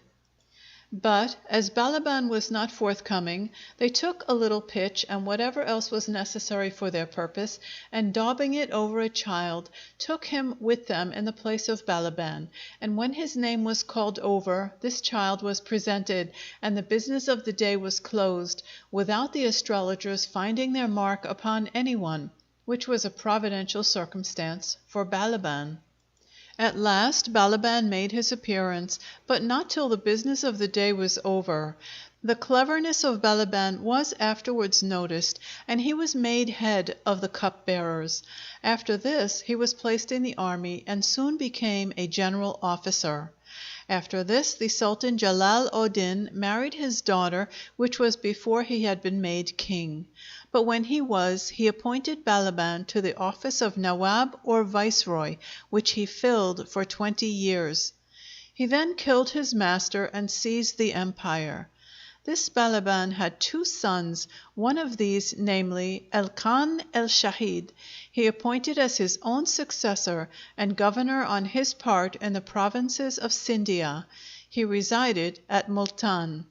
He was killed, however, in an affair with the Tartars, leaving 2 sons, Kekobad and Kekosru. Balaban's second son, named Nasir Odin, was appointed to govern the districts of Lakhnuti and Bengal. When, however, the heir apparent Elkan el-Shahid had been killed, Balaban appointed Elkan el-Shahid's son Kekosru his successor, passing over his own son Nasir Odin. Nasir Odin, however, had a son named Moiz Odin, residing at the court of his grandfather at Delhi, the person who eventually became successor to Balaban. This at length came to pass on account of Gyath Odem Balaban's dying in the night, when his own son Nasir Odem was out of the way in the district of Lakhnuti. On this occasion he appointed Kakhosru his grandson, the son of El-Khan el-Shahid, as already mentioned. The king, however, or chief of the emirs and nawab to the Sultan Balaban, happened to have conceived a strong enmity against Kakhosru. On this account he had recourse to a stratagem which gained him his end. It was this: he forged a letter in the name of the emirs, stating that they had declared Moiz Odan, son of Nasir Odan, king. With this he goes to Kakhosru by night, as if wishing to advise with him, and says, "The emirs have proclaimed thy uncle's son, and I very much fear for thy safety." The reply was, "What am I to do?" He said, "Save thyself by escaping to the districts of Scindia." "But," replied he, "how am I to get through the gates of the city, which are already barred?" "The keys," answered the emir, "are here in my possession. I will open the gates for you." The young man thanked him for this, and then kissed his hand. The emir said, "Mount immediately." He accordingly did, with his nobles and slaves, and the emir opened the gates, let them out, and immediately closed them again. He next went to Moiz Odan, son of Nasir Odan, and asked permission to enter, which being granted, he proclaimed him emperor. "But how is this?" replied Moiz Odan, "since Kakhosru, my uncle's son, was appointed successor?"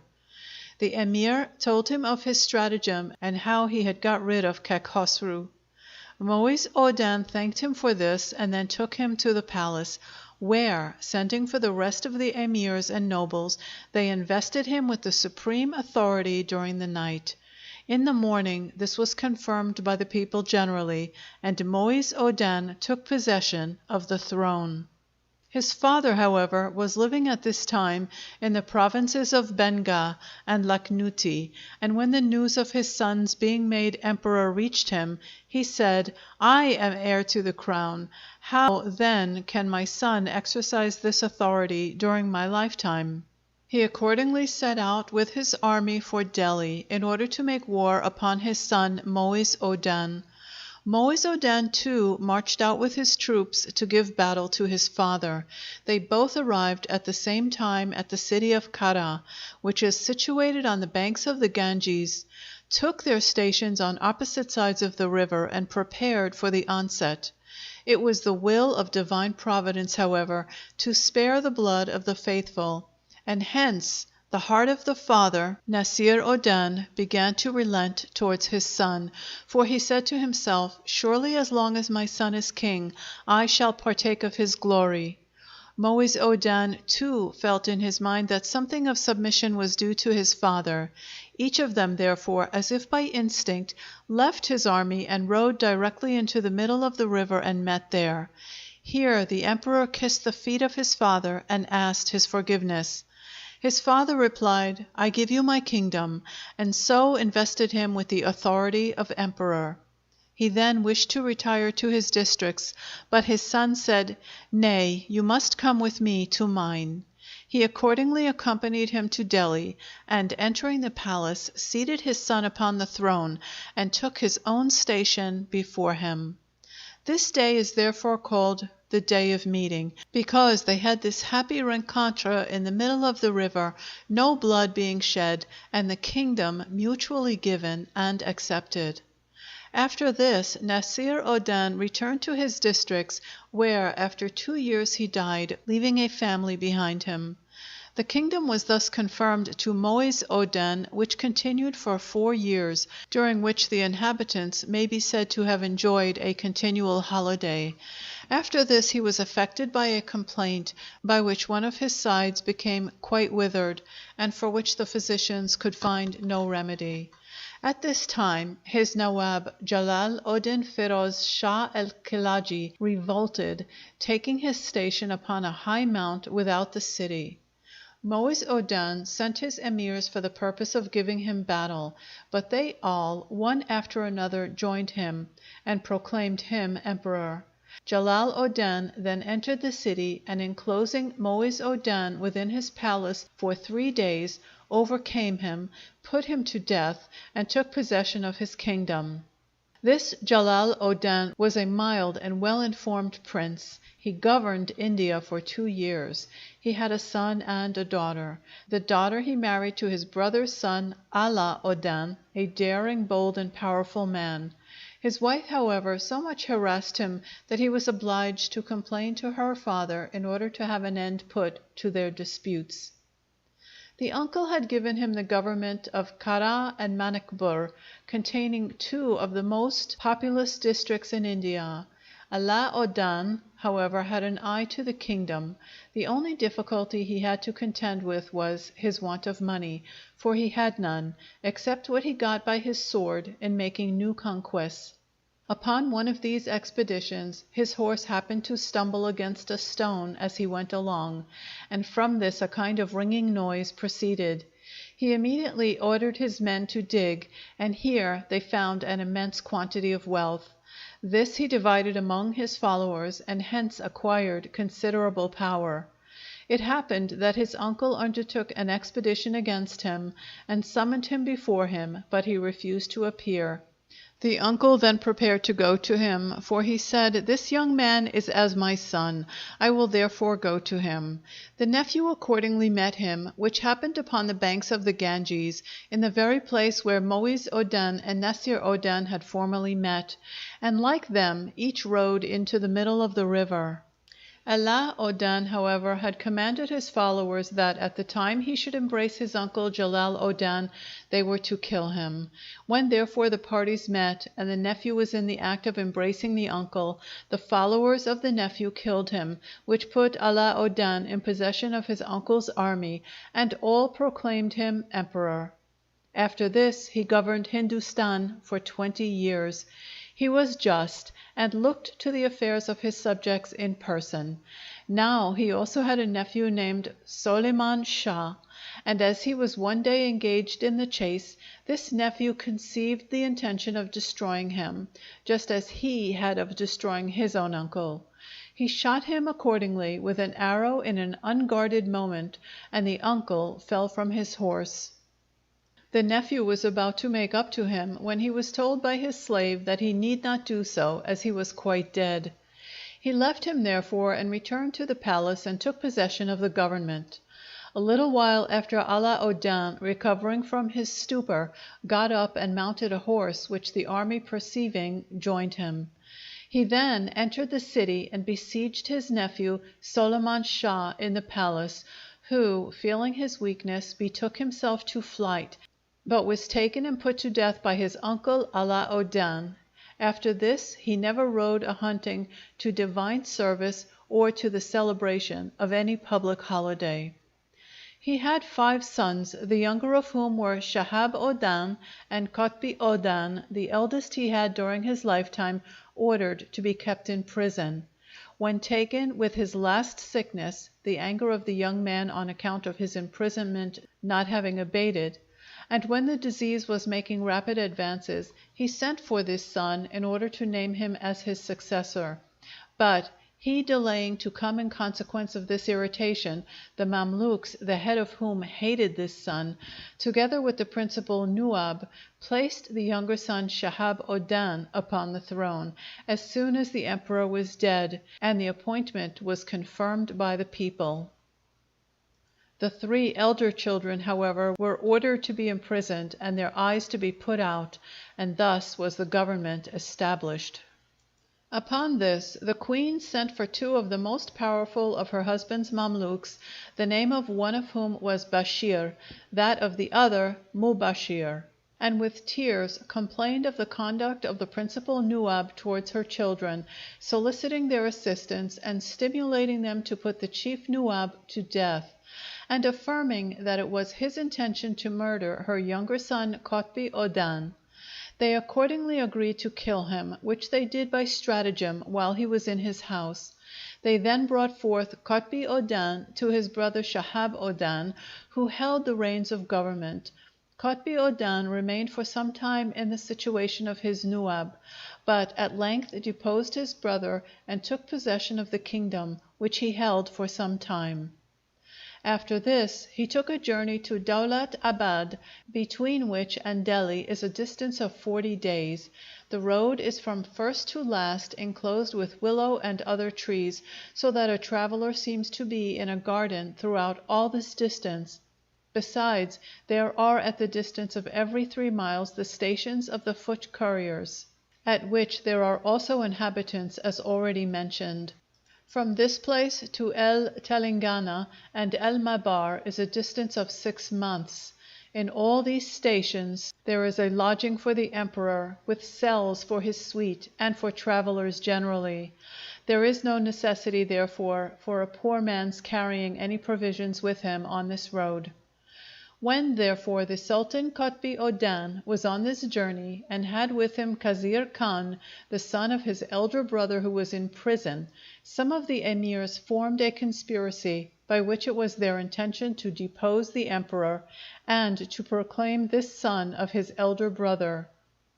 But the emperor, discovering this, instantly put his nephew and his nephew's father to death, as well as his other brothers, who were then confined in the fortress of Kaliyur. This fortress is situated on the top of a high hill, and seems as if it had been cut out of the rock. Opposite to it is no other mount. Within it are reservoirs filled with rainwater, and about it are numerous walls, upon which warlike engines are planted. This is their strongest fortress. Beneath it is a small town. When, however, Qutb Odan had killed his brothers and so purified his kingdom that no one seemed left to contend with him, divine providence gave the supreme power to one of his most powerful and choice friends, namely Nasir Odan Khosru Khan, who killed him and took possession of the empire. But this he held only for a short time. The reason was that when he had taken possession of the throne, he sent dresses of honor to the governors of the several provinces, which they all put on as a mark of obedience, if we except Toghlaq Shah, father of the present Emperor of Hindustan, Muhammad Shah. This person was then governor of Dibalbur, and would neither put on the dress nor tender his obedience. The consequence was, an army was sent against him, which he put to flight. The emperor then sent his brother against him.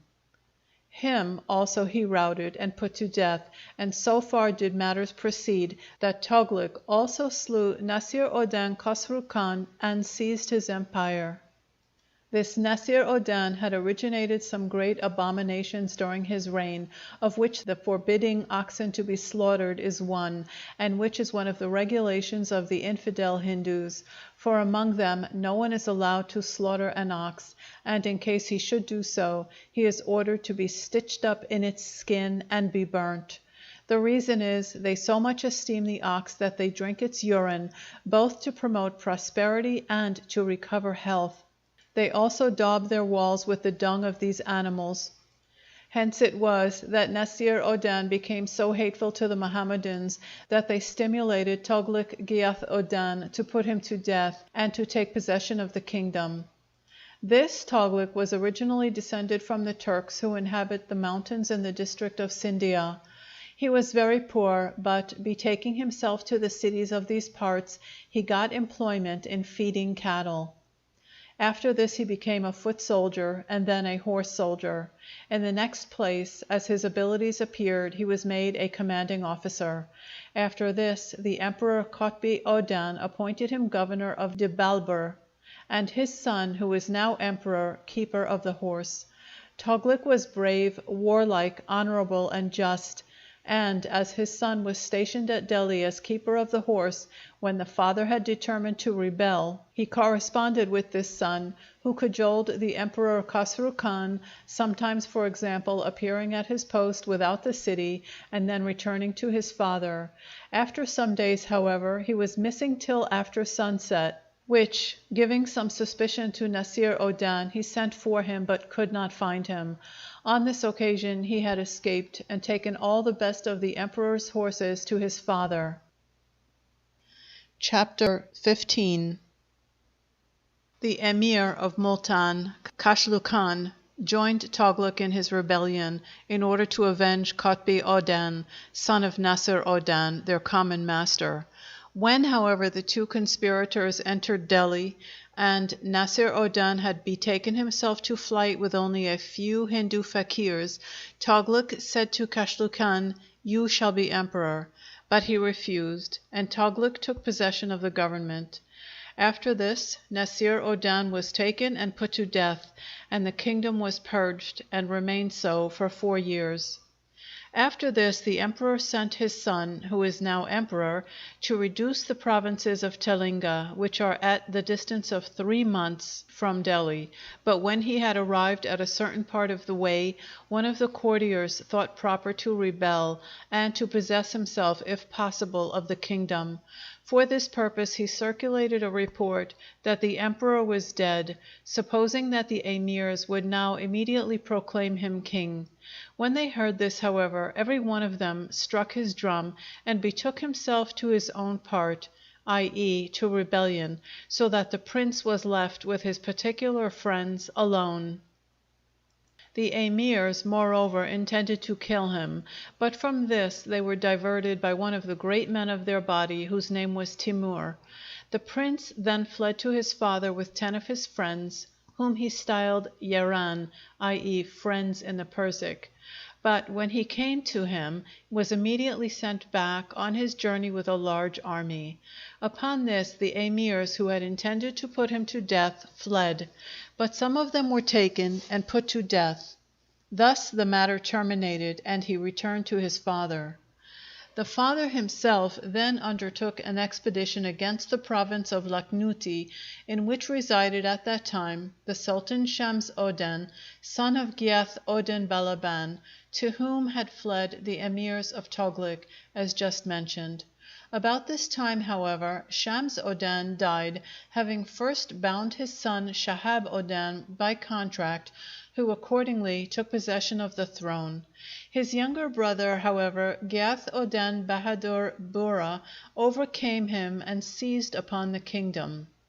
He then killed all the rest of his brothers except Shahab Odan, who had been bound to mount the throne, and Nasir Odan, for they fled to Tughlaq imploring assistance. He allowed them therefore to march with his army in order to give battle to Gyath Odan. Tughlaq had also appointed his son Mohammed to the office of Nuab in Delhi during his own absence on this expedition. He proceeded therefore and gained possession of the province of Lakhnuti, having put Gyath Odan to the rout, after which, however, he took him prisoner and carried him to Delhi. When he had got near to Delhi, he sent to his son Mohammed, requesting him to build him a kushka, that is, a palace, which he did, and constructed one well made of wood in the space of 3 days. But Mohammed the son made an agreement with the geometrician who planned it, that the steps leading to it should be made sufficiently broad to allow the elephants to ascend them, in order to their being presented to the Emperor Tughlaq. A place also was so constructed that when the foot of the elephant should come in contact with it, the whole palace should fall down upon all who may happen to be in it. When therefore the emperor arrived at his palace, he had it carpeted and furnished, and took up his residence within it. Now the emperor had a second son, who was a great favorite with him. In consequence of this, the elder brother Mohammed very much feared lest he should be appointed successor to the throne.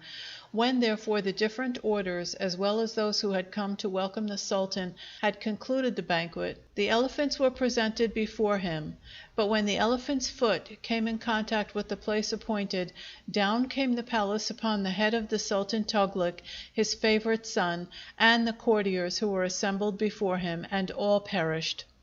Mohammed, the present emperor, accordingly took possession of the throne, having been proclaimed by the emirs and people, and thus was the kingdom purged of his enemies. Appendix: An abstract of the history of the fortress of Gwalior, from the Gwalior Nama of Heraman ibn Kardar Dast Munchi. As this fortress is one of the greatest curiosities in Hindustan, I may perhaps be excused in giving some extracts from a book entitled The Gwalior Nama respecting its history and governors. The hill, it is said, was originally called Kumatat, and that its neighborhood abounded in wild beasts. Upon the hill a devotee named Gawalipa made his residence just 32 years before the reign of Bikramajit. Some time after this, a zemindar named Suraj Sin, happening to come to this place while engaged in the chase, applied to the devotee for water to drink, which was granted. Upon this and some other occasions, the powers of these waters turned out to be so wonderfully beneficial that the zemindar requested to be permitted to enlarge the well, and to build a fortress on the hill, which was also granted. The darvesh, after blessing the zemindar and giving him a casket which had the supernatural property of supplying him with gold, gave him the name of Suraj Pal, adding that as long as his descendants retained the name of Pal, so long would they hold this fortress and succeed in reducing their neighbors to their obedience. The consequence of which was, this zemindar and his posterity became the proprietors of all the neighboring country, and after him the well Suraj Kund received its name. After this king, 84 of his posterity reigned in the fortress of Gwalior, the fourth of whom, Bimpal, built the pagoda called Bim Absar. The seventh, Bhujpal, built the pagoda called Chatar Bhuj Ray at the top of the fortress. The eighth, Padampal, built the pagoda of Lakshmi Narayan. The ninth, Anangpal, skilled, as it should seem, in the chemical art, struck golden ashrafs of 5 tola in weight. Nothing remarkable is recorded of the rest until we come to the last, who received the name of Yatash Karan, and who, conformable with the prophecy of the Hindu sage, lost the government of the fort, together with that of the adjacent countries. The account of this event is shortly this. A neighboring Rajah named Ran Mal had no son and only one daughter. This prince, therefore, of the Pal family offered himself as her suitor and was accepted. Before he could return to Gwalior, he was adopted son and successor to the Rajah Ran Mal, and as this Rajah's dominions were greater than his own, he was easily persuaded by his viceroy Ram Deo, whom he had left at Gwalior, to make over the government of the country and fortress to him. 7 of Ram Deo's successors held the fortress accordingly, until the time of the Sultan Shams Odan, who was originally a slave of Turkish extraction, belonging to the Sultan Kotbi Odan e Pak. This king, when returning from an expedition to the Deccan, saw for the first time this singularly strong fortress, and upon finding that none of its governors had paid tribute to the emperors of Delhi, swore upon the Koran that he would subdue it, which he soon after accomplished. Upon this occasion, which happened A.H. 630, A.D. 1232, a mosque was erected in the fort, and prayers offered up in the name of the Sultan. Some time after, the Sultan, surveying the place, found that it contained only 2 wells of water, and that the part at which he had entered was rather weak.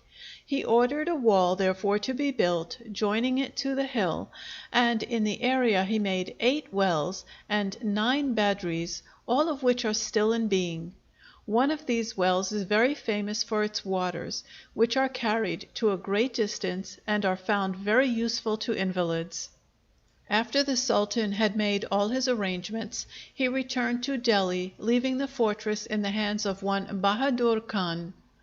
From this time to that of the Sultan Ala Odan, no officer had been sent from Delhi to Gwalior.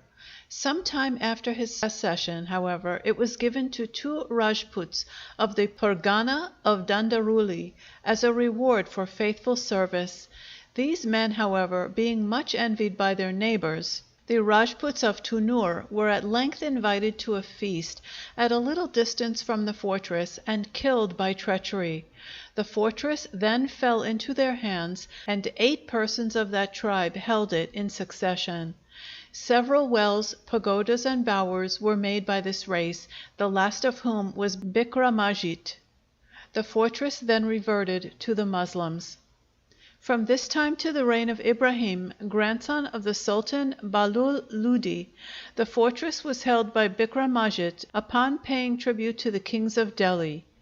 Ibrahim, however, forced the power, not without considerable loss, out of the hands of Bikram Majid, who, being sent to the presence a prisoner, received the Jagir of Shams Abad. The government of the fortress then fell into the hands of Azam Humayun, Ibrahim's general. Some time after this, Ibrahim, suspecting the fidelity of his nobles, and thinking it particularly dangerous to retain Azam Humayun, who had a large and powerful circle of friends, had him suddenly put to death, upon which Salim Khan, son of the murdered general, rebelled, and betook himself to the east of Hindustan, but was taken and put to death by Daria Khan, who had been appointed governor of the province of Bahar. Soon after, the Ludi family fled to the Panjab and presented themselves and their services to Zahir Odan Mohammed Baber in Kabul.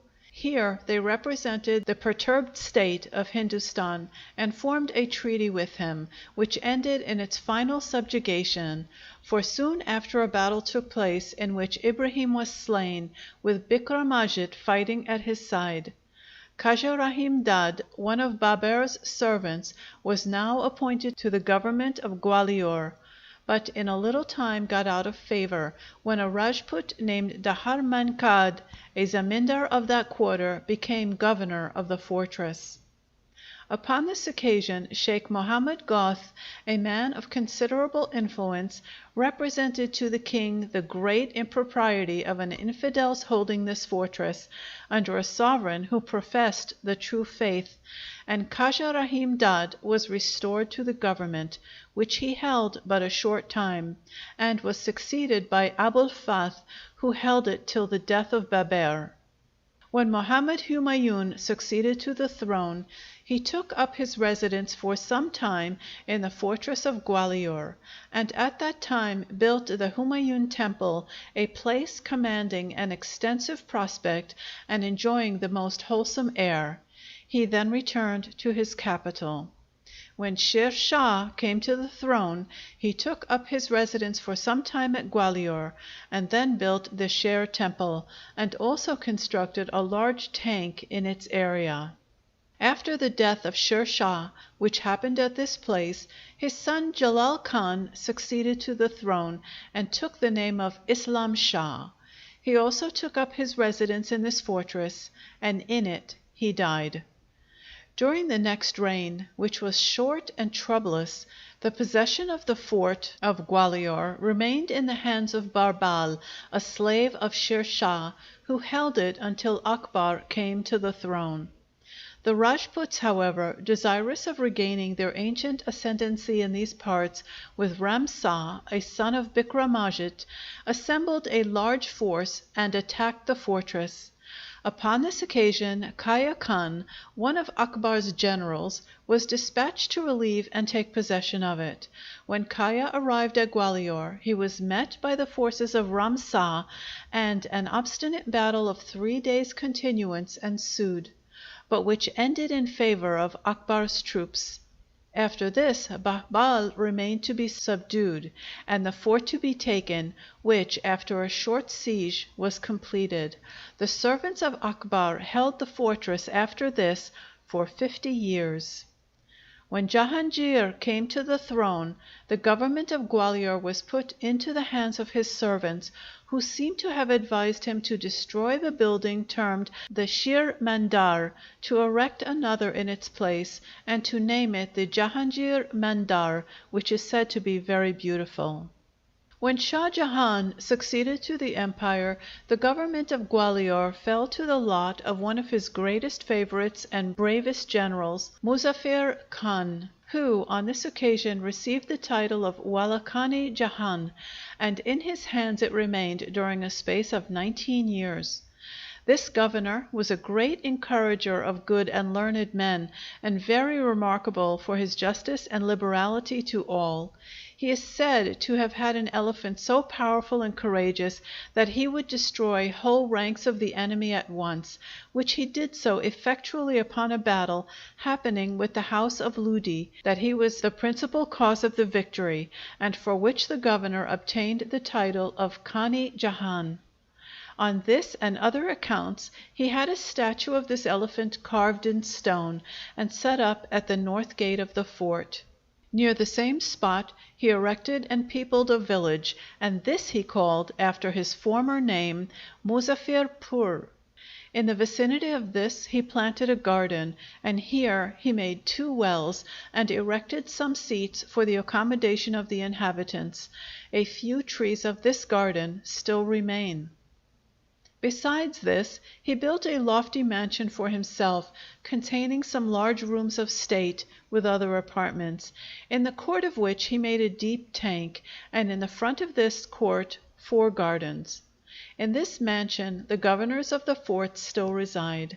It is also said that during this man's government his son Mansur planted a garden on the banks of the river Sunrig, which he called after his own name, and which still is used as a promenade for the town. He built, too, 4 walls of stone, in the middle of which seats were constructed. He also built and peopled the village Mansurpur, which he called after his own name, and this still remains. After the expiration of 19 years, Khani Jahan took a journey to Lahore, and there died. Upon this occasion Sayyad Salar Khan, who had been his confidential servant, asked for and obtained the government of the fort of Gwalior. He then resided in it for 2 years. After this his brother governed the fort, and he himself was appointed to the government of the provinces. This brother, named Sayyad Alam, held the fort for 5 years, during which time he made and beautified a garden near the Sarai of Meher Ali, and in the ground known by the name of Kisurpur. He built and peopled the village Shah Kunj. It is said that at that time the foundations of the gates of the fort, called Badal Kada and Hiatapul, had become much decayed, and that he repaired them, covering the gates with iron, and so firmly nailing them that the rush of an elephant would not make the least impression on them. Soon after this he was put out of office for some crime which had better not be mentioned, as our author tells us, and was succeeded by Loharhasp Khan, son of Muhabbat Khan, who appointed Karhasp Khan his lieutenant, but after 2 years took up his residence himself in the fortress. He is said to have been a brave and liberal man, charitable to the poor, and most anxious for information, both from travelers and others. He erected a court of justice without the gate, called Badal Kada, and close to the northern wall of the fort, in which on certain days he administered justice to the people. The kettle drum of royalty, which formerly was placed at the gate termed Hayatapul, he removed to the east of the fort and nearer to the city, where it still remains. He commenced the removal of the Shah Kunj to the east of the fort, but left the work unfinished. He also erected a lofty stateroom in the Arwahi, and made 2 wells of exceeding good water in its courtyard. After the space of 6 years, however, he was sent on an expedition into the Deccan, from which he returned with success. He then presented himself before the emperor in Delhi, who appointed him to the government of the Suba of Kabul. Upon this occasion his governor at Gwalior was a person named Akharaj, an officer in whom he placed great confidence. This happened in A.H. 1067, A.D. 1656. During the sickness of the reigning king, which happened at this time, and the troubles which arose on account of the rebellion of Darashikoh and his brothers, we hear scarcely anything of the fortress of Gwalior, because perhaps it happened to lie almost entirely out of the scene of action.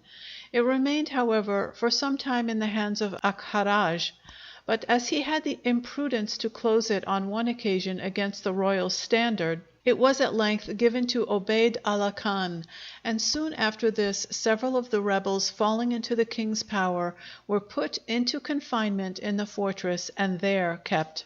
In the next year, i.e. A.H. 1068, A.D. 1657, Dara Shikoh was carried prisoner to Delhi and there lost his life, and upon this his son Sipahar Shikoh with several of his friends were all placed in the fortress of Gwalior in the custody of Obeid Allah Khan. The fort was now closely guarded and no stranger permitted to enter it. About this time a great scarcity took place, probably in consequence of the preceding wars, when Obeid Allah Khan made a provision for the first time for the pious, for travelers, and the poor. This was given in the courthouse built by the former governor, where Mohammed, a Sharif and Mansabdar, presided. Soon after, several other of the rebels, namely Mohammed Sultan, Soliman Shikoh, and several nobles, their friends, fell into the hands of the emperor and were consigned to the governor of Gwalior, who now was Mu'tamid Khan, Obeid Allah having been commanded to give up the fortress to him. Soliman Shikoh, however, soon after died, and Morad Baksh, one of the nobles, was put to death by the law of retaliation. The graves of both are on the top of the fort. The first 2 years of the government of Mu'tamid Khan in the fortress of Gwalior were marked with the utmost liberality and regard to public good, particularly so as a great scarcity prevailed during this time. He also erected a lofty hall for the transaction of public business, adjoining the Shah Jahan Mandar, as also a bath, which was a great public convenience. A wall, too, which had long been commenced, stretching out before the gate termed Badal Kada, and which had been intended to obstruct a ready egress from the fort, was completed by him, to which he added another somewhat higher than the gateway, and joining the walls of the castle. A sixth gateway leading from the fort to the plain was also constructed by him, and this received the name Alamgir. Upon both angles of the wall he likewise erected a lofty tower, and over the gates of each of those a chateri. On the left side of the gate Badal Kada, a large hall of justice was also built, in which the business of state was ever after to be transacted, from all of which the appearance and strength of the fort were greatly augmented. The inscription then written on the Alamgir gate was this: "In the happy times of Alamgir, from whose bounty time was blessed, Mu'tamid Khan from his lofty mind opened a door of prosperity upon the face of the fortress. Hatif said on the year of its date, 'Let the place long remain the residence of plenty.'" The sum of the letters, according to the Abjad, found in the last line of these verses, will give the date of the Hejira in which this event took place, which is A.H. 1071, A.D. 1660. The Mandui, looking towards the city eastward, and commenced by Muhabbat Khan, was completed by this governor, and called Aurang Kunj Abad. He also constructed the shops which run in both directions, and in which the business of the city and markets is carried on. Over this place he constructed a high wall which joins the fort, and which received the name of the Fort, the Asylum of the City. Encompassing this is the Nuri Kunj Abad, also erected by him for the reception and support of the pious. He also repaired and very much strengthened the court of the Kachari, and as the inhabitants of this part were very much in want of water, he obtained leave from the court to construct 3 stone cisterns with seats, gates, and whatever else was necessary to promote the convenience and pleasure of the people, all of which he completed, and the following is the inscription which was placed over one of the gates at this time: "During the reign of the great Prince Almagir, from whose justice the world is peopled, Mu'tamid Khan erected a strong building, from the water of which the sick are healed. By wisdom, says Hatif, I sought the year of its erection. It is a fountain of light," i.e. the sum of the letters in the last 4 words, which is A.H. 1073, A.D. 1662. The tank, which stood in the way to the fort and was situated near the Bahrum Pool, growing old, was by the heavy rains which fell about this time utterly destroyed, and the stones of which it had been built were carried to some distance. This governor thoroughly repaired it, and the idol temple standing near it, which had originally belonged to Gawali Pa and was now much frequented by the Hindus, he converted into a mosque for the use of strangers and travelers. The following is the inscription which was then fixed upon it: "In the reign of the great Prince Alamagir, like the full shining moon, the enlightener of the world, praise to God that this happy place was by Mu'tamid Khan completed as an alms. It was the idol temple of the vile Gawali. He made it a mosque like a mansion of paradise. The Khan of enlightened heart, nay light itself, from head to foot, displayed the divine light like that of midday. He closed the idol temple. Exclamations of surprise rose from earth to heaven. When the light put far away the abode of darkness, Hatif said, 'Let the light be a blessing.'" Nota bene. The sum of the letters composing the last three words, counted according to the abjad, see Sir William Jones's Persian Grammar, page 14, edit 9, amounts to 1075, and this gives the year of the Hejira in which this took place, A.D. 1664. He also repaired and deepened a tank in the grounds called the Kabutar Khana, or Pigeon House, and to this he gave the name of Nuri Sakir. Another tank, too, situated on the top of the fort and near the Shah Jahan Mandar, which had grown so much out of repair as to lose its water, notwithstanding its having been cut out of the solid rock, he thoroughly repaired and enclosed with a wall firmly built with brick and mortar, so that not a drop of its water was lost. To each of these last a copy of verses was attached, giving the date of the repairs and the name of the Khan, which I do not think it worth while to copy out and translate. The same governor, it is said, so adorned and planted the Arwahi, which appeared like a girdle about the mount, that it presented fountains, tanks, a chabutera, grapes, melons, and other fruits, such that many of the fruits were, on account of their superlative excellence, frequently sent to the presents at Delhi. The melons were occasionally so large that some of them exceeded 14 of the ser of Shah Jahan Abad in weight. Besides this, a mosque was erected in the Chowk Bazar with 3 immensely high towers and some minarets, having also a tank of water with other fountains always filled with water, and surrounded with seats for the convenience of ablution.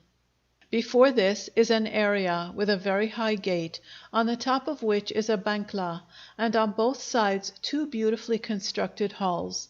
Another tank was also made, and named after his son Jamali Sarur, which was surrounded by stone walls and provided with seats.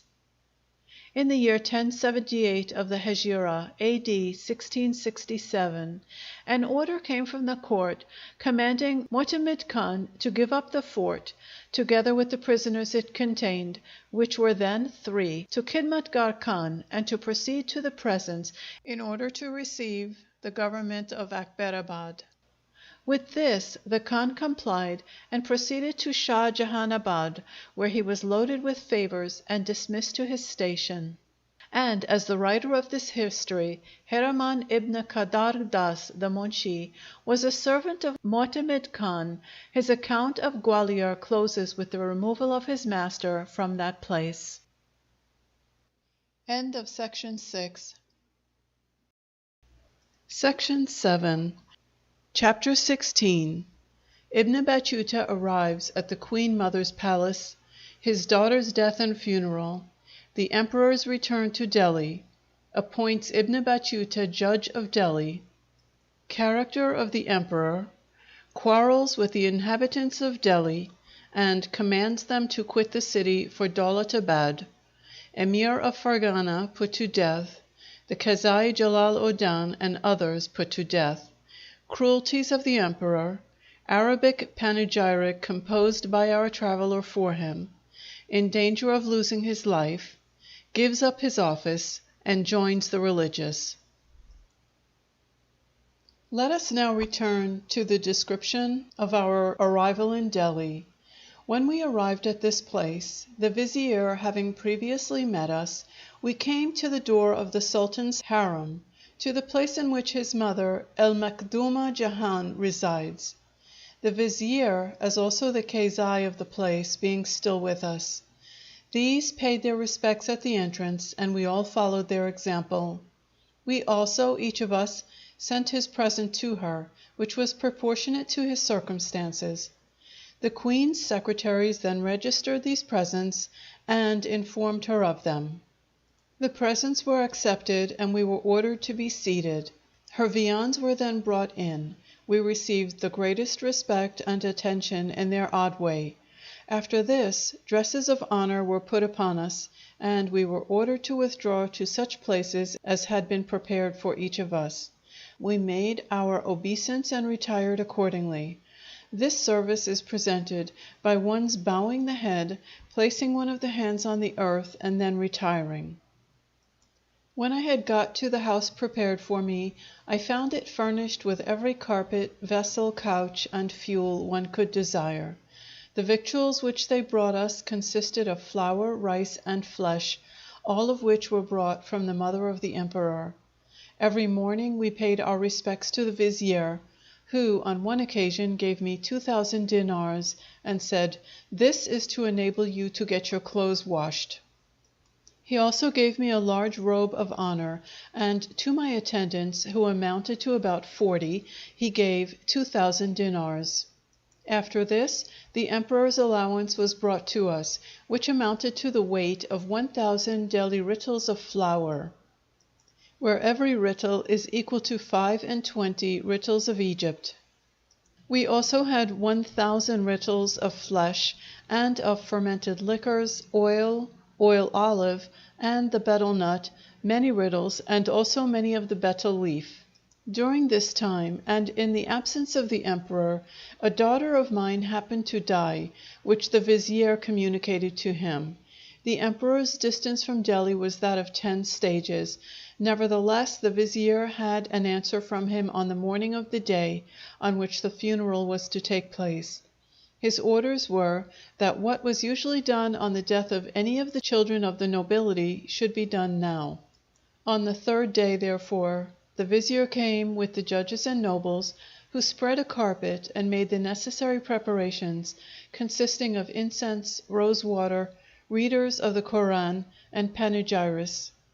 When I proceeded with the funeral, I expected none of this, but upon seeing their company I was much gratified. The vizier on this occasion occupied the station of the emperor, defraying every expense, and distributing victuals to the poor and others, and giving money to the readers, according to the order which he had received from the emperor. After this, the emperor's mother sent for the mother of the child, and gave her dresses and ornaments exceeding 1,000 dinars in value. She also gave her 1,000 dinars in money, and dismissed her on the 2nd day. During the absence of the emperor, the vizier showed me the greatest kindness on the part of himself, as well as on that of his master. Soon after, the news of the emperor's approach was received, stating that he was within 7 miles of Delhi, and ordering the vizier to come and meet him. He went out accordingly, accompanied by those who had arrived for the purpose of being presented, each taking his present with him. In this manner we proceeded till we arrived at the gate of the palace in which he then was. At this place the secretaries took account of the several presents, and also brought them before the emperor. The presents were then taken away, and the travelers were presented, each according to the order in which he had been arranged. When my turn came, I went in and presented my service in the usual manner, and was very graciously received, the emperor taking my hand and promising me every kindness. To each of the travelers he gave a dress of honor, embroidered with gold, which had been worn by himself, and one of these he also gave to me. After this we met without the palace, and viands were handed about for some time. On this occasion the travelers ate, the vizier with the great emirs standing over them as servants. We then retired. After this the emperor sent to each of us one of the horses of his own stud, adorned and caparisoned with a saddle of silver. He then placed us in his front with the vizier, and rode on till he arrived at his palace in Delhi. On the third day after our arrival, each of the travellers presented himself at the gate of the palace, when the emperor sent to inquire whether there were any among us who wished to take office, either as a writer, a judge, or a magistrate, saying that he would give such appointments. Each of us, of course, gave an answer suitable to his wishes. For my own part, I answered I have no desire either for rule or writership, but the office both of judge and of magistrate, myself and my fathers have filled. These replies were carried to the emperor, who commanded each person to be brought before him, and he then gave him such appointment as would suit him, bestowing on him at the same time a dress of honor, and a horse furnished with an ornamented saddle. He also gave him money, appointing likewise the amount of his salary, which was to be drawn from the treasury. He also appointed a portion of the produce of the villages, which each was to receive annually according to his rank. When I was called, I went in and did homage. The vizier said, "The Lord of the world appoints you to the office of judge in Delhi. He also gives you a dress of honor with a saddled horse, as also 12,000 dinars for your present support. He has moreover appointed you a yearly salary of 12,000 dinars, and a portion of lands in the villages which will produce annually an equal sum." I then did homage according to their custom and withdrew. We shall now proceed to give some account of the Emperor Mohammed, son of Ghiyath Odan Toglik, then of our entering and leaving Hindustan. This emperor was one of the most bountiful and splendidly munificent men where he took, but in other cases one of the most impetuous and inexorable. And very seldom indeed did it happen that pardon followed his anger. On one occasion he took offence at the inhabitants of Delhi, on account of the numbers of its inhabitants who had revolted, and the liberal support which these had received from the rest, and to such a pitch did the quarrel rise, that the inhabitants wrote a letter consisting of several pages, in which they very much abused him. They then sealed it up, and directed it to the real head and lord of the world, adding, "Let no other person read it." They then threw it over the gate of the palace. Those who saw it could do no other than send it to him, and he read it accordingly. The consequence was, he ordered all the inhabitants to quit the place, and upon some delay being evinced, he made a proclamation stating that what person soever, being an inhabitant of that city, should be found in any of its houses or streets, should receive condign punishment. Upon this they all went out. But his servants, finding a blind man in one of the houses, and a bedridden one in another, the emperor commanded the bedridden man to be projected from a ballista, and the blind one to be dragged by his feet to Daulatabad, which is at the distance of 10 days. And he was so dragged, but his limbs dropping off by the way, only one of his legs was brought to the place intended, and was then thrown into it, for the order had been that they should go to this place. When I entered Delhi, it was almost a desert. Its buildings were very few. In other respects it was quite empty, its houses having been forsaken by its inhabitants. The king, however, had given orders that anyone who wished to leave his own city may come and reside there. The consequence was, the greatest city in the world had the fewest inhabitants. Upon a certain occasion, too, the principal of the preachers, who was then keeper of the jewelry, happened to be outwitted by some of the infidel Hindus, who came by night and stole some jewels. For this he beat the man to death with his own hand. Upon another occasion, one of the emirs of Fargana came to pay him a temporary visit. The emperor received him very kindly, and bestowed on him some rich presents. After this the emir had a wish to return, but was afraid the emperor would not allow him to do so. He began therefore to think of flight. Upon this a whisperer gave intimation of his design, and the Emir was put to death. The whole of his wealth was then given to the informers, for this is their custom, that when any one gives private intimation of the designs of another, and his information turns out to be true, the person so informed of is put to death, and his property is given to the informer.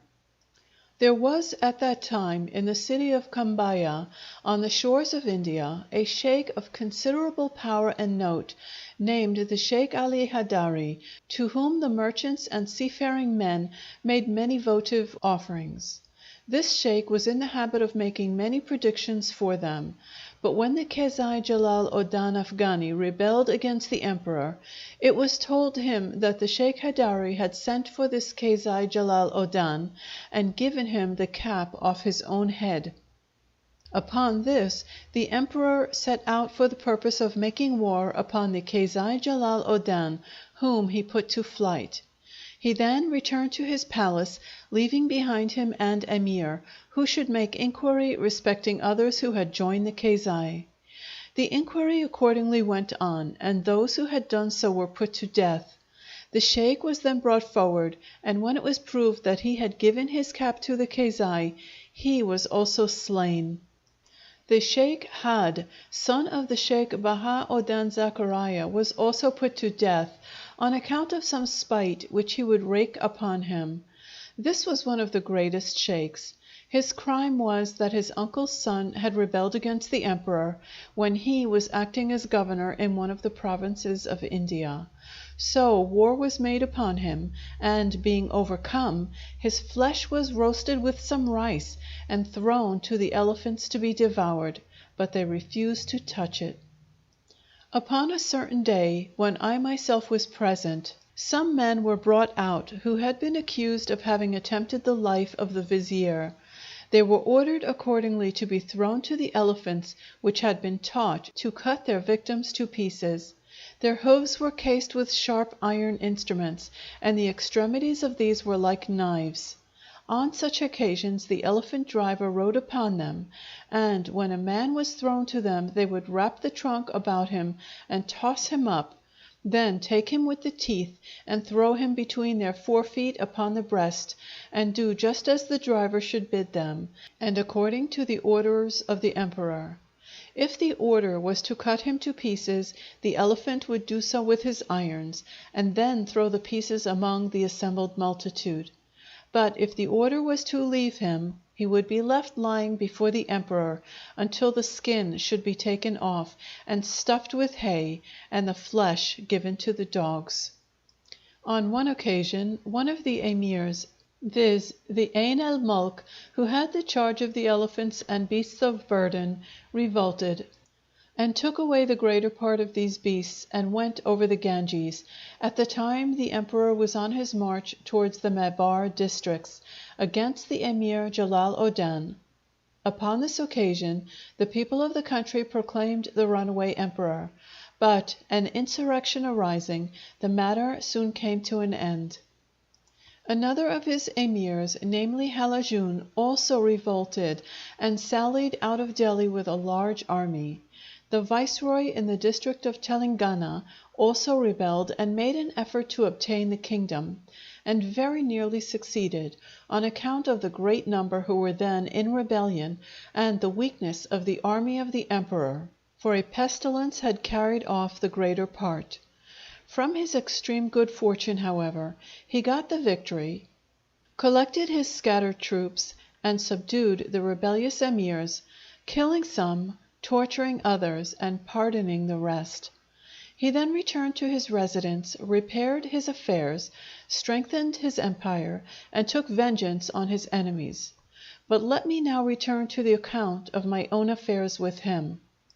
When he had appointed me to the office of Judge of Delhi, had made the necessary arrangements, and given me the presents already mentioned, the horses prepared for me, and for the other emirs who were about his person, were sent to each of us, who severally kissed the hoof of the horse of him who brought them, and then led our own to the gate of the palace, We then entered, and each put on a dress of honor, after which we came out, mounted, and returned to our houses.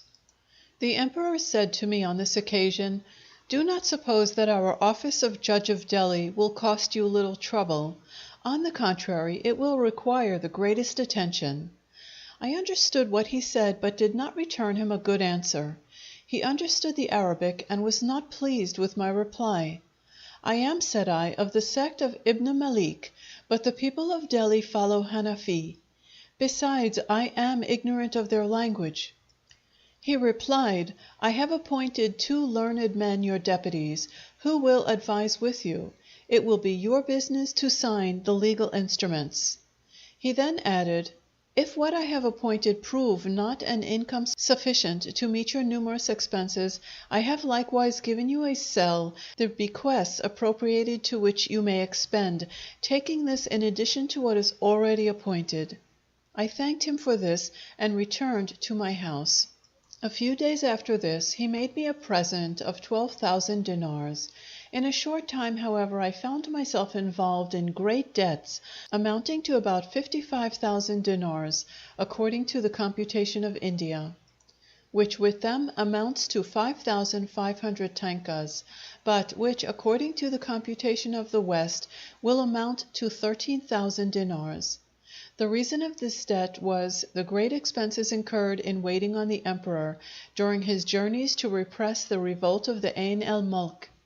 About this time I composed a panegyric in praise of the emperor, which I wrote in Arabic and read to him. He translated it for himself and was wonderfully pleased with it, for the Indians are fond of Arabic poetry and are very desirous of it being memorialized in it. I then informed him of the debt I had incurred, which he ordered to be discharged from his own treasury, and said, "Take care in future not to exceed the extent of your income. May God reward him." Some time after the emperor's return from the Mebar districts, and his ordering my residence in Delhi, his mind happened to change respecting a sheikh in whom he had placed great confidence, and even visited, and who then resided in a cave without the city. He took him accordingly and imprisoned him, and then interrogated his children as to who had resorted to him. They named the persons who had done so, and myself among the rest, for it happened that I had visited him in the cave. I was consequently ordered to attend at the gate of the palace, and a council to sit within. I attended in this way for 4 days, and few were those who did so who escaped death. I betook myself, however, to continued fasting, and tasted nothing but water. On the first day I repeated the sentence, "God is our support and the most excellent patron," 33,000 times, and after the 4th day by God's goodness was I delivered, but the sheikh and all those who had visited him except myself were put to death.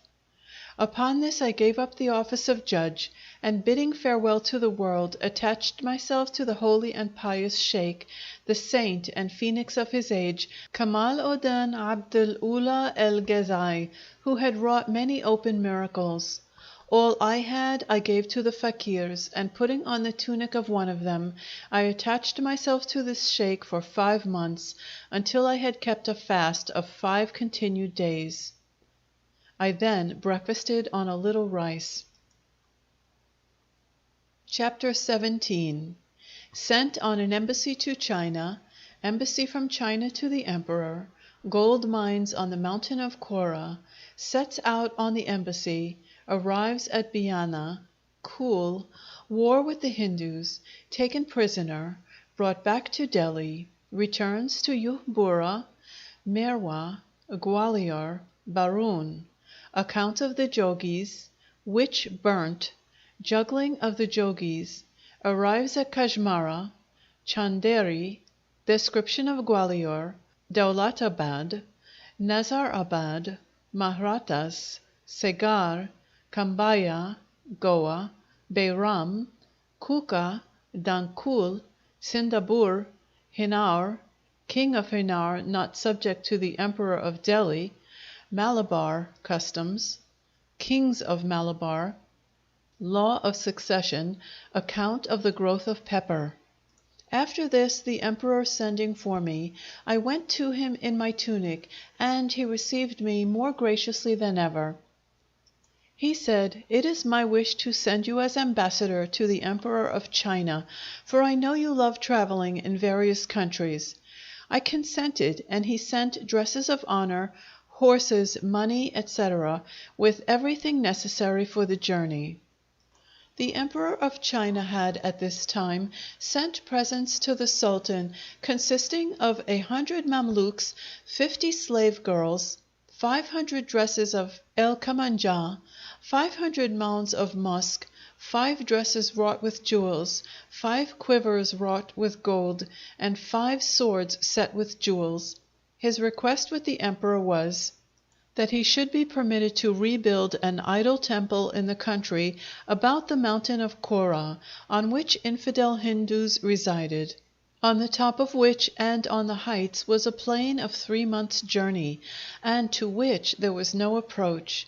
Here, too, resided many infidel Hindu kings.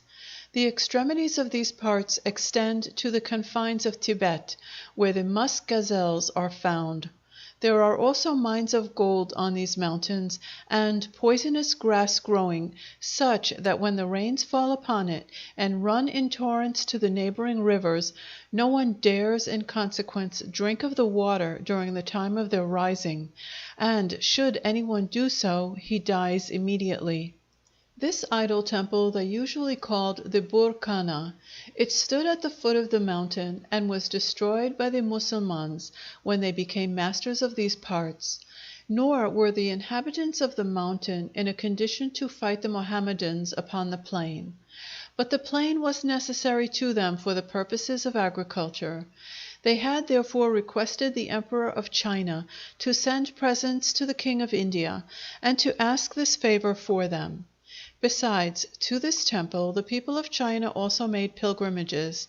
It was situated in a place called Samhal. The reply of the emperor was that this could not be permitted among a people who were Mohammedans, nor could there exist any church whatsoever in countries subject to them, except only where tribute was paid. But if they chose to do this, their request would be complied with, for the place in which this idol temple was situated had been conquered, and had in consequence become a district of the Mohammedans. The emperor also sent presents much more valuable than those he had received, which were these following, namely, 100 horses of the best breed, saddled and bridled, 100 Mamluks, 100 Hindu singing slave girls, 100 Bairami dresses, the value of each of which was 100 dinars, 100 silken dresses, 500 saffron-colored dresses, 100 pieces of the best cotton cloth, 1,000 dresses of the various clothing of India, with numerous instruments of gold and silver, swords and quivers set with jewels, and 10 robes of honor wrought with gold, one of the Sultan's own dresses, with various other articles. The emperor appointed the Emir Zahir Odan el-Zanjani, one of the Ulema, with el-Fatih Kafur, with whom the present was entrusted, to accompany me. These were favorite officers with the emperor. He also sent with us 1,000 cavalry, who were to conduct us to the place at which we were to take shipping. The servants of the Emperor of China, who amounted to about 100, and with whom there was a great emir, also returned with us. So we left the presence of the emperor on the 17th day of the month Safar, in the year 743, A.D. 1342, and after a few days arrived at the city of Biana, which is large. We next arrived at Kul, which is a beautiful city, the greatest part of the trees of which are vines. When we had arrived here, we were informed that the infidel Hindus had besieged the city El Jalali, which is 7 days from Kul. The intention of these infidels was to destroy the inhabitants, and this they nearly effected. We made such a vigorous attack upon them, however, that not one of them was left alive. but many of our companions suffered martyrdom in the onset, and among them was El Fati Kafur, the person to whom the presents had been confided. We immediately transmitted an account of this affair to the emperor, and waited for his answer. During this interval, whenever any of the infidel Hindus made an attack on the places in the neighborhood of El Jalali, either all or a part of us gave assistance to the Moslems. Upon a certain day, however, I turned into a garden just without the city of Kul, when the heat of the sun was excessive, and while we were in the garden someone cried out that the Hindus were making an attack upon one of the villages. I accordingly rode off with some of my companions to their assistance. When the infidels saw this, they fled, but the Moslems were so scattered in pursuing them that myself and only 5 others were left. Some of their people saw this, and the consequence was, a considerable number of cavalry made an attack upon us. When we perceived their strength, we retreated, while they pursued us, and in this we persevered. I observed 3 of them coming after me when I was left quite alone. It happened at the same time that the forefeet of my horse had stuck fast between 2 stones, so that I was obliged to dismount and set him at liberty. I was now in a way that led into a valley between 2 hills, and here I lost sight of the infidels. I was so circumstanced, however, that I knew neither the country nor the roads. I then set my horse at liberty to go where he would. While I was in a valley closely interwoven with trees, behold, a party of cavalry, about 40 in number, rushed upon me and took me prisoner, before I was well aware of their being there. I was much afraid they would shoot me with their arrows. I alighted from my horse, therefore, and gave myself up as their prisoner. They then stripped me of all I had, bound me, and took me with them for 2 days, intending to kill me.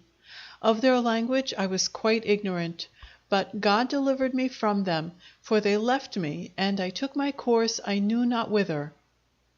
I was much afraid they would take it into their heads to kill me.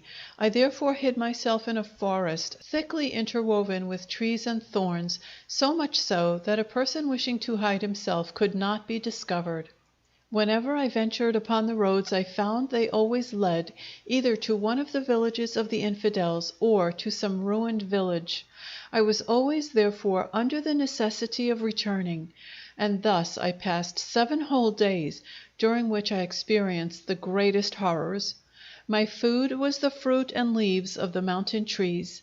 At the end of the 7th day, however, I got sight of a black man, who had with him a walking staff shod with iron, and a small water vessel. He saluted me, and I returned the salute. He then said, "What is your name?" I answered, "Mohammed." I then asked him his name. He replied, "El-Kalb el-Kari," i.e., the wounded heart. He then gave me some pulse which he had with him, and some water to drink. He asked me whether I would accompany him. I did so, but I soon found myself unable to move, and I sunk on the earth. He then carried me on his shoulders, and as he walked on with me, I fell asleep. I awoke, however, about the time of dawn, and found myself at the emperor's palace gate. A courier had already brought the news of what had happened and of my loss to the emperor, who now asked me of all the particulars, and these I told him. He then gave me 10,000 dinars, and furnished me for my return. He also appointed one of his emirs, El Malik Sambul, to present the gift. So we returned to the city of Kul. From this we proceeded to the city of Yuhbura, and then descended to the shores of a lake called the Water of Life. After this we proceeded to Kinoj, which is but a small town. Here I met the aged Sheikh Saleh of Fargana. He was at this time sick. He told me that he was then 150 years old. I was informed that he would constantly fast, and that for many successive days. We next arrived at the city of Merwa, which is a large place, inhabited for the most part by infidels who pay tribute to the emperor. We next arrived at the city of Kaliur, which is large, and which has a fortress on the top of a high mountain. In this the emperor imprisons those of whom he entertains any fear. We next arrived at the city of Barun, which is small and inhabited by Moslems. It is situated in the midst of the infidel districts. In these parts are many wild beasts, which enter the town and tear the inhabitants. I was told, however, that such as enter the streets of the town are not wild beasts really, but only some of the magicians, called jogis, who can assume the shape of wild beasts and appear as such to the mind. These are a people who can work miracles, of which one is that any one of them can keep an entire fast for several months. Many of them will dig houses for themselves underground, over which any one may build, leaving them only a place for the air to pass through. In this the jogi will reside for months without eating or drinking anything. I heard that one of them remained thus for a whole year. I saw, too, in the city of Janjarur, one of the Moslems who had been taught by them, and who had set up for himself a lofty cell like an obelisk. Upon the top of this he stood for 25 days, during which time he neither ate nor drank. In this situation I left him, nor do I know how long he continued there after I had left the place. People say that they mix certain seeds, one of which is destined for a certain number of days or months, and that they stand in need of no other support during all this time. They also foretell events. The Emperor of Hindustan very much respects them, and occasionally sits in their company. Some of them will eat nothing but herbs, and it is clear from their circumstances that they accustom themselves to abstinence, and feel no desire either for the world or its show. Some of them will kill a man with a look, but this is most frequently done by the women. The woman who can do so is termed a goftar. It happened when I was judge of Delhi, and the emperor was upon one of his journeys, that a famine took place. On this occasion the emperor ordered that the poor should be divided among the nobles for support, until the famine should cease. My portion, as affixed by the vizier, amounted to 500. These I sustained in a house which I built for the purpose. On a certain day during this time a number of them came to me, bringing a woman with them, who, as they said, was a goftar, and had killed a child which happened to be near her. I sent her, however, to the vizier, who ordered 4 large water vessels to be filled with water and tied to her. She was then thrown into the great river, the Jumna. She did not sink in the water, but remained unhurt, so that they knew that she was a goftar. The vizier then ordered her to be burnt, which was done, and the people distributed her ashes among themselves, believing that if anyone would fumigate himself with them, he would be secure from the fascinations of a goftar for that year. But if she had sunk, they would have taken her out of the water, for then they would have known that she was not a goftar. I was once in the presence of the Emperor of Hindustan, when 2 of these jogis, wrapped up in cloaks, with their heads covered, for they take out all their hairs, both of their heads and armpits, with powder, came in. The emperor caressed them, and said, pointing to me, "This is a stranger. Show him what he has never yet seen." They said, "We will." One of them then assumed the form of a cube and arose from the earth, and in this cubic shape he occupied a place in the air over our heads. I was so much astonished and terrified at this that I fainted and fell to the earth. The emperor then ordered me some medicine which he had with him, and upon taking this I recovered and sat up, this cubic figure still remaining in the air just as it had been. His companion then took a sandal belonging to one of those who had come out with him, and struck it upon the ground as if he had been angry. The sandal then ascended until it became opposite in situation with the cube. It then struck it upon the neck, and the cube descended gradually to the earth, and at last rested in the place which it had left. The emperor then told me that the man who took the form of a cube was a disciple to the owner of the sandal, and, continued he, had I not entertained fears for the safety of thy intellect, I should have ordered them to show thee greater things than these. From this, however, I took a palpitation at the heart, until the emperor ordered me a medicine which restored me. We then proceeded from the city of Barun to the stage of Kajwara, at which there is a lake about a mile in length, and round this are temples in which there are idols. At this place resides a tribe of Jogis, with long and clotted hair. Their color inclines to yellow, which arises from their fasting. Many of the Moslems of these parts attend on them, and learn magic from them. We next came to the city of Jenderi, which is large. After this to that of Tahar, between which and Delhi is a distance of 24 days, and from which leaves of the betel nut are carried to Delhi. From this place we went to the city of Ajbal, then to Dolatabad, which is a place of great splendor, and not inferior to Delhi. The lieutenancy of Dolatabad extends through a distance of 3 months. Its citadel is called El Dawagir. It is one of the greatest and strongest forts in India. It is situated on the top of a rock which stands in the plain. The extremities are depressed, so that a rock appears elevated like a milestone, and upon this the fort is built. In it is a ladder made of hides, and this is taken up by night and let down by day. In this fortress the emperor imprisons such persons as have been guilty of serious crimes. The Emir of Daulatabad had been tutor to the emperor.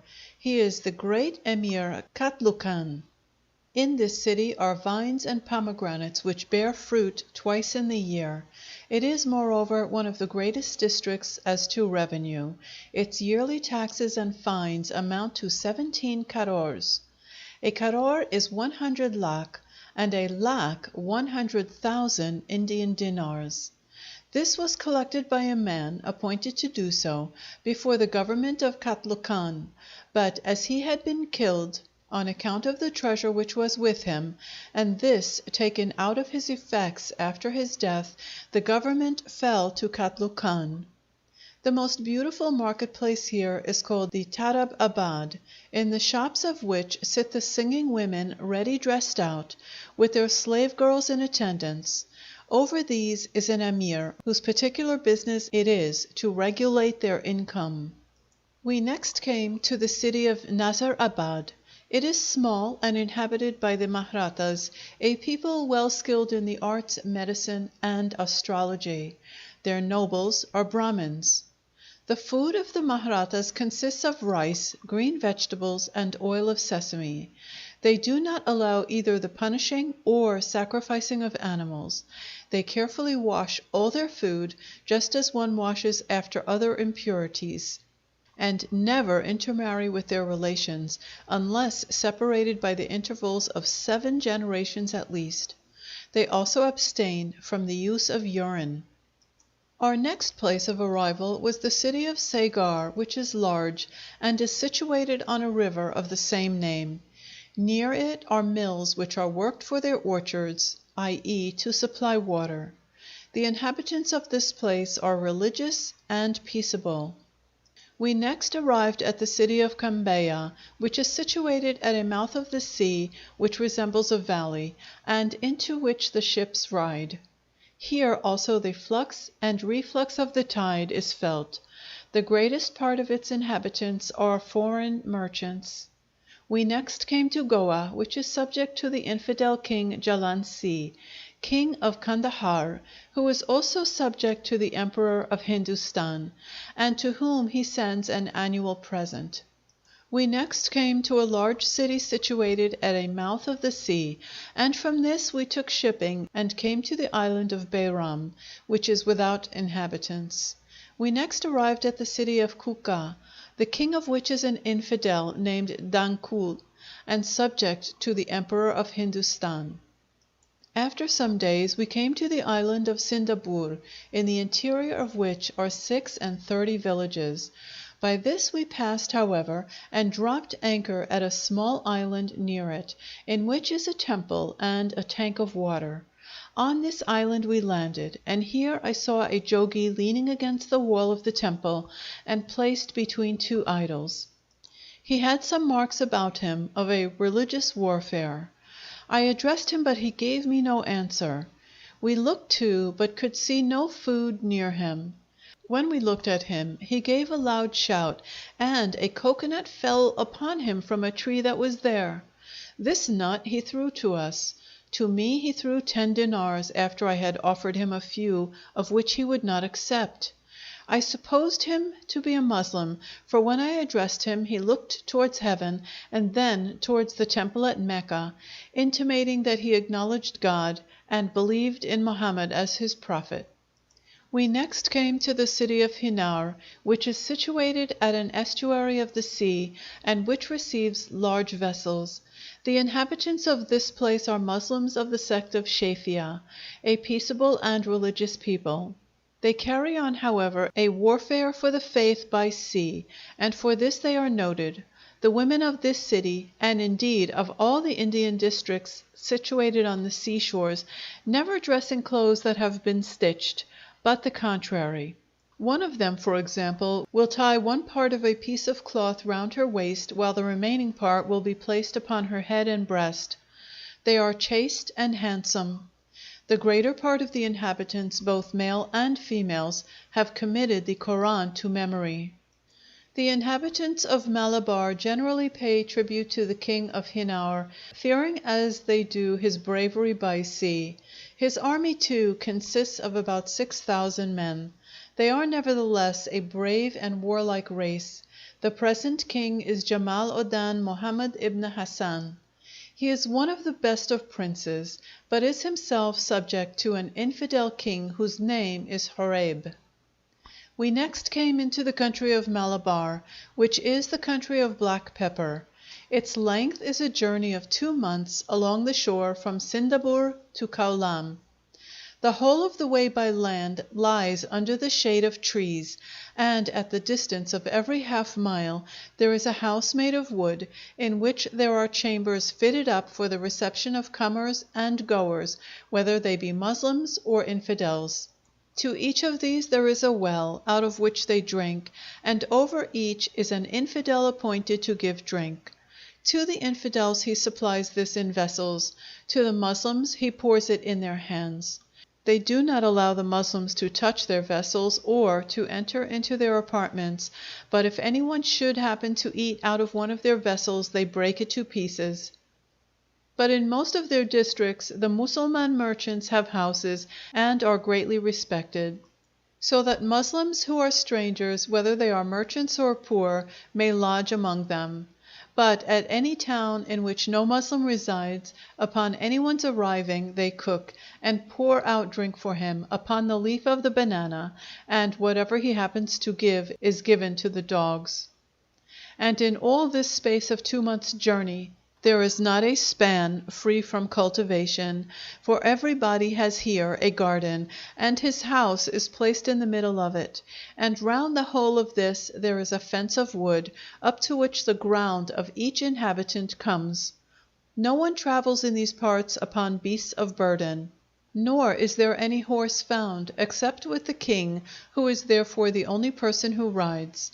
When, however, any merchant has to sell or buy goods, they are carried upon the backs of men, who are always ready to do so for hire. Every one of these men has a long staff, which is shod with iron at its extremity, and at the top has a hook. When therefore he is tired with his burden, he sets up his staff in the earth like a pillar, and places the burden upon it. And when he has rested, he again takes up his burden without the assistance of another. With one merchant you will see 100 or 200 of these carriers, the merchant himself walking. But when the nobles pass from place to place, they ride in a jula made of wood, something like a box, and which is carried upon the shoulders of slaves and hirelings. They put a thief to death for stealing a single nut, or even a grain of seed of any fruit.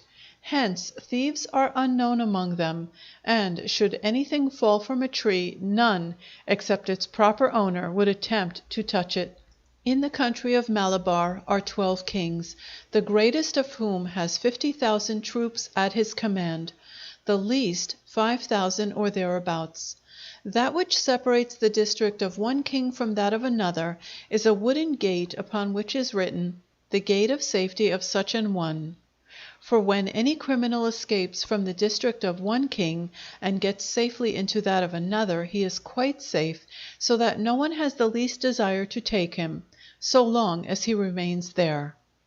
Each of their kings succeeds to rule as being sister's son, not the son to the last. Their country is that from which black pepper is brought, and this is the far greater of their produce and culture. The pepper tree resembles that of the dark grape. They plant it near that of the coconut, and make framework for it, just as they do for the grape tree. It has, however, no tendrils, and the tree itself resembles a bunch of grapes. The leaves are like the ears of a horse, but some of them resemble the leaves of a bramble. When the autumn arrives, it is ripe. They then cut it and spread it just as they do grapes, and thus it is dried by the sun. As to what some have said, that they boil it in order to dry it, it is without foundation. I also saw in their country and on the seashores aloes like the seed aloe, sold by measure, just as meal and millet is. Chapter 18.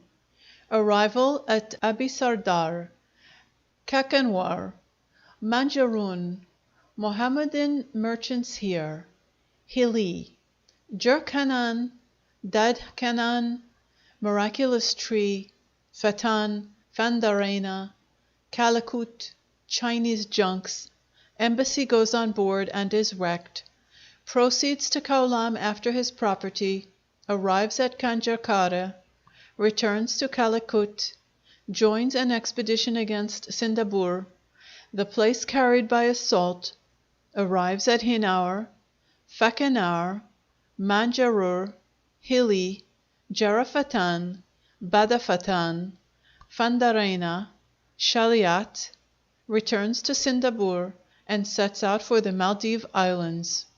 The first town we entered in the country of Malabar was that of Abisardar, which is small, and is situated on a large estuary of the sea. We next came to the city of Kakanwar, which is large, and also upon an estuary of the sea. It abounds in the sugar cane. The Sultan is an infidel. He sent his son as a pledge to our vessel, and we landed accordingly and were honorably received. He also sent presents to the ship as marks of respect to the Emperor of India. It is a custom with them that every vessel which passes by one of their ports shall enter it, and give a present to its sultan. In this case they let it pass, but otherwise they make war upon it with their vessels. They then board it out of contempt, and impose a double fine upon the cargo, just in proportion to the advantage they usually gain from merchants entering their country. We next arrived at the city of Manjaroon, which is situated upon a large estuary of the sea called the Estuary of the Wolf, and which is the greatest estuary in the country of Malabar. In this place are some of the greatest merchants of Persia and Yemen. Ginger and black pepper are here in great abundance. The king of this place is the greatest of the kings of Malabar, and in it are about 4,000 Mohammedan merchants. The king made us land and sent us a present. We next came to the town of Hili, which is large and situated upon an estuary of the sea. As far as this place come the ships of China, but they do not go beyond it, nor do they enter any harbor except that of this place, of Calicut, and of Kaulam. The city of Hili is much revered both by the Mohammedans and infidels, on account of a mosque, the source of light and of blessings, which is found in it. To this seafaring persons make and pray their vows, whence its treasury is derived, which is placed under the control of the principal Moslem. The mosque maintains a preacher, and has within it several students, as well as readers of the Koran and persons who teach writing. We next arrived at the city of Jurkanan, the king of which is one of the greatest on these coasts. We next came to Dadkanan, which is a large city abounding with gardens, and situated upon a mouth of the sea. In this are found the betel leaf and nut, the cocoanut and colocasia. Without the city is a large pond for retaining water, about which are gardens. The king is an infidel. His grandfather, who had become Mohammedan, built its mosque and made the pond. The cause of the grandfather's receiving Islamism was a tree, over which he had built the mosque. This tree is a very great wonder. Its leaves are green and like those of the fig, except only that they are soft. The tree is called Darakt Shahadet, the tree of testimony, Darakt meaning tree. I was told in these parts that this tree does not generally drop its leaves, but at the season of autumn in every year one of them changes its color, first to yellow, then to red, and that upon this is written with the pen of power, "There is no God but God, Mohammed is the prophet of God," and that this leaf alone falls. Very many Mohammedans who were worthy of belief told me this, and said that they had witnessed its fall and had read the writing; and further that every year at the time of the fall credible persons among the Mohammedans, as well as others of the infidels, sat beneath the tree waiting for the fall of the leaf, and when this took place, that the one half was taken by the Mohammedans as a blessing, and for the purpose of curing their diseases, and the other by the king of the infidel city, and laid up in his treasury as a blessing, and that this is constantly received among them. Now the grandfather of the present king could read the Arabic. He witnessed therefore the fall of the leaf, read the inscription, and, understanding its import, became a Mohammedan accordingly. At the time of his death he appointed his son, who was a violent infidel, to succeed him. This man adhered to his own religion, cut down the tree, tore up its roots, and effaced every vestige of it. After 2 years the tree grew and regained its original state, and in this it now is. This king died suddenly, and none of his infidel descendants since his time has done anything to the tree. We next came to the city of Patan, the greater part of the inhabitants of which are Brahmins, who are held in great estimation among the Hindus. In this place there was not one Mohammedan. Without it was a mosque to which the Mohammedan strangers resort. It is said to have been built by certain merchants, and afterwards to have been destroyed by one of the Brahmins, who had removed the roof of it to his own house. On the following night, however, this house was entirely burnt, and in it the Brahmin, his followers, and all his children. They then restored the mosque, and in future abstained from injuring it, whence it became the resort of the Mohammedan strangers. After this we came to the city of Fandaraina, a beautiful and large place, abounding with gardens and markets. In this the Mohammedans have 3 districts, each of which is a mosque, with a judge and preacher. We next came to Calicut, one of the great ports of the district of Malabar, and in which merchants from all parts are found. The king of this place is an infidel, who shaves his chin just as the Hedari fakirs of Roum do. When we approached this place, the people came out to meet us, and with a large concourse brought us into the port. The greatest part of the Mohammedan merchants of this place are so wealthy that one of them can purchase the whole freightage of such vessels as put in here, and fit out others like them. Here we waited 3 months for the season to set sail for China, for there is only one season in the year in which the Sea of China is navigable. Nor then is the voyage undertaken except in vessels of the 3 descriptions following. The greatest is called a junk, the middling sized a zaw, the least a kakam. The sails of these vessels are made of cane reeds, woven together like a mat, which, when they put into port, they leave standing in the wind. In some of these vessels there will be employed 1,000 men, 600 of these sailors, and 400 soldiers. Each of the larger ships is followed by 3 others, a middle-sized, a third, and a fourth-sized. These vessels are nowhere made except in the city of El Zaitun in China, or in Sain Kailan, which is Sain el Sain. They row in these ships with large oars, which may be compared to great masts, over some of which 25 men will be stationed, who work standing. The commander of each vessel is a great emir. In the large ships, too, they sow garden herbs and ginger, which they cultivate in cisterns made for that purpose, and placed on the sides of them. In these also are houses constructed of wood, in which the higher officers reside with their wives, but these they do not hire out to the merchants. Every vessel, therefore, is like an independent city. Of such ships as these, Chinese individuals will sometimes have large numbers, and generally the Chinese are the richest people in the world. Now, when the season for setting out had arrived, the Emperor of Hindustan appointed one of the junks, of the 13 that were in the port, for our voyage. El Malik Sambul, therefore, who had been commissioned to present the gift, and Zahir Odan went on board, and to the former was the present carried. I also sent my baggage, servants, and slave girls on board, but was told by one of them before I could leave the shore that the cabin which had been assigned to me was so small that it would not take the baggage and slave girls. I went therefore to the commander, who said, "There is no remedy for this. If you wish to have a larger, you had better get into one of the kekams (third-sized vessels). There you will find larger cabins and such as you want." I accordingly ordered my property to be put into the kekam.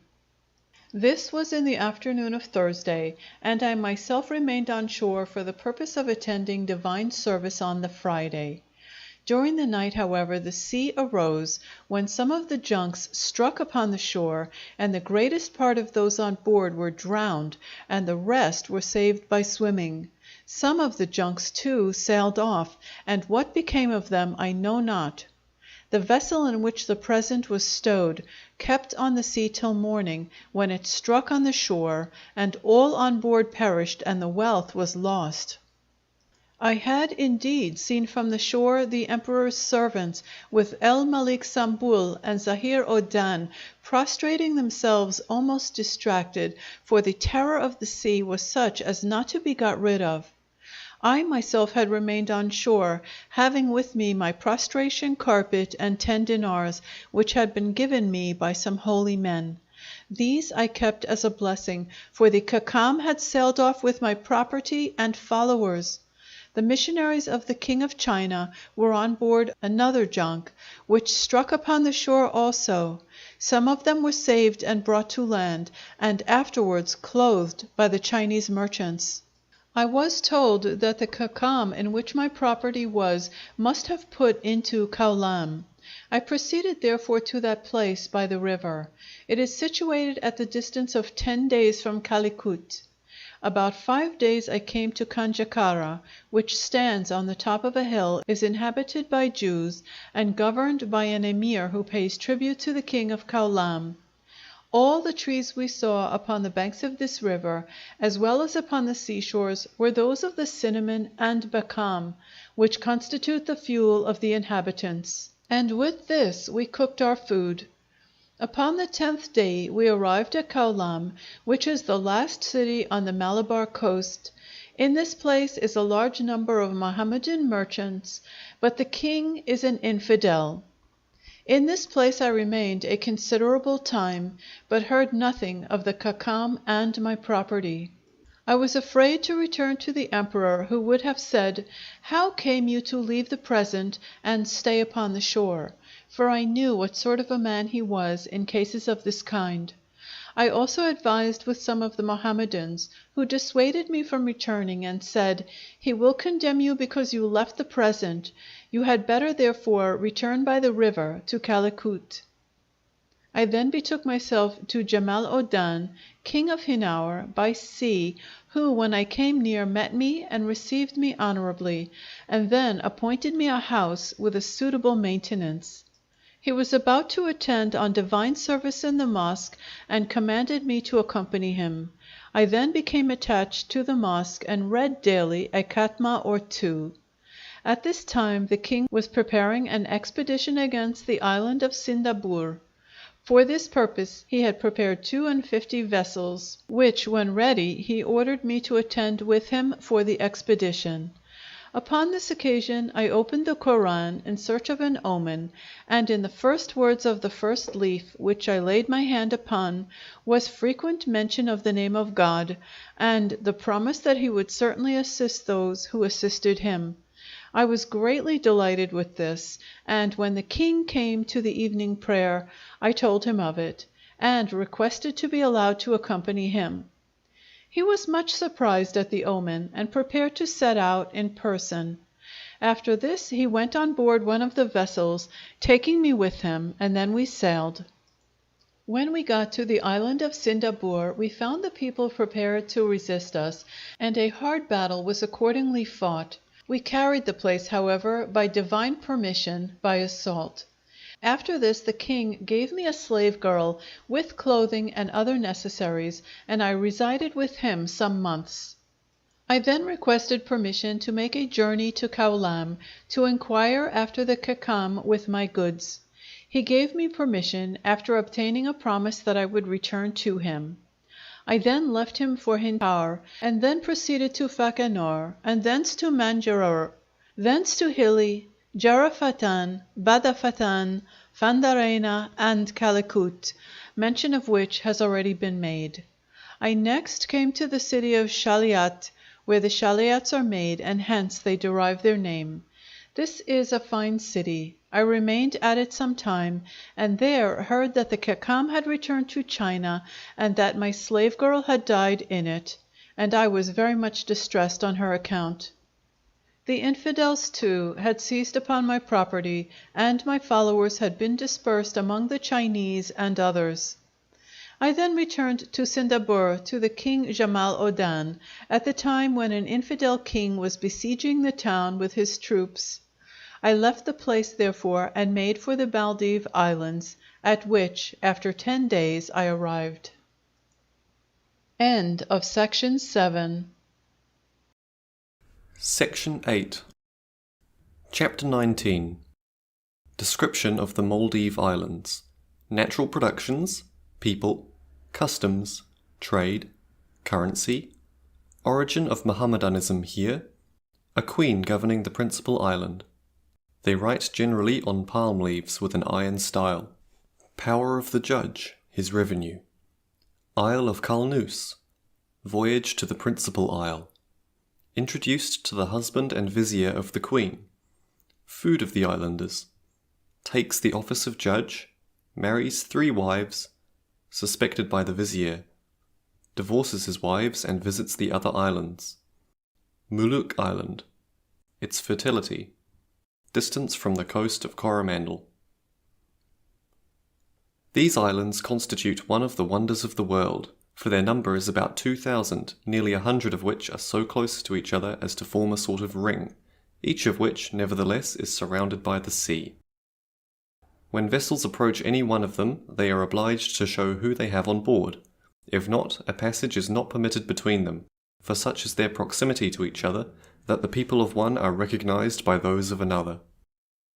The greatest trees on the island are those of the coconut, the fruit of which they eat with fish.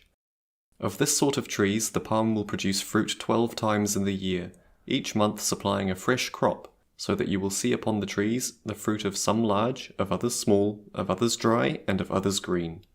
And this is the case always. From these they make palm wine and oil olive, and from their honey sweetmeats, which they eat with the dried fruits. This is a strong incentive to venery. I had some slave girls and 4 wives during my residence here. The people are religious, chaste, and peaceable. They eat what is lawful, and their prayers are answered. Their bodies are weak. They make no war, and their weapons are prayers. They are by no means terrified at the robbers and thieves of India, nor do they punish them, from the experience that everyone who steals will be exposed to some sudden and grievous calamity. When any of the war vessels of the infidel Hindus pass by these islands, they take whatsoever they find without being resisted by anyone. But if one of these infidels should take for himself surreptitiously but a single lemon, his chief will not only severely punish him, but will impress most seriously upon his mind the fear of some horrible consequence to follow. Excepting this one case only, they are the most gentle people possible towards those who visit them. The reason probably is the delicacy of their persons and their ignorance of the art of war. In each of these islands are several mosques, which, with the rest of their buildings, are constructed of wood.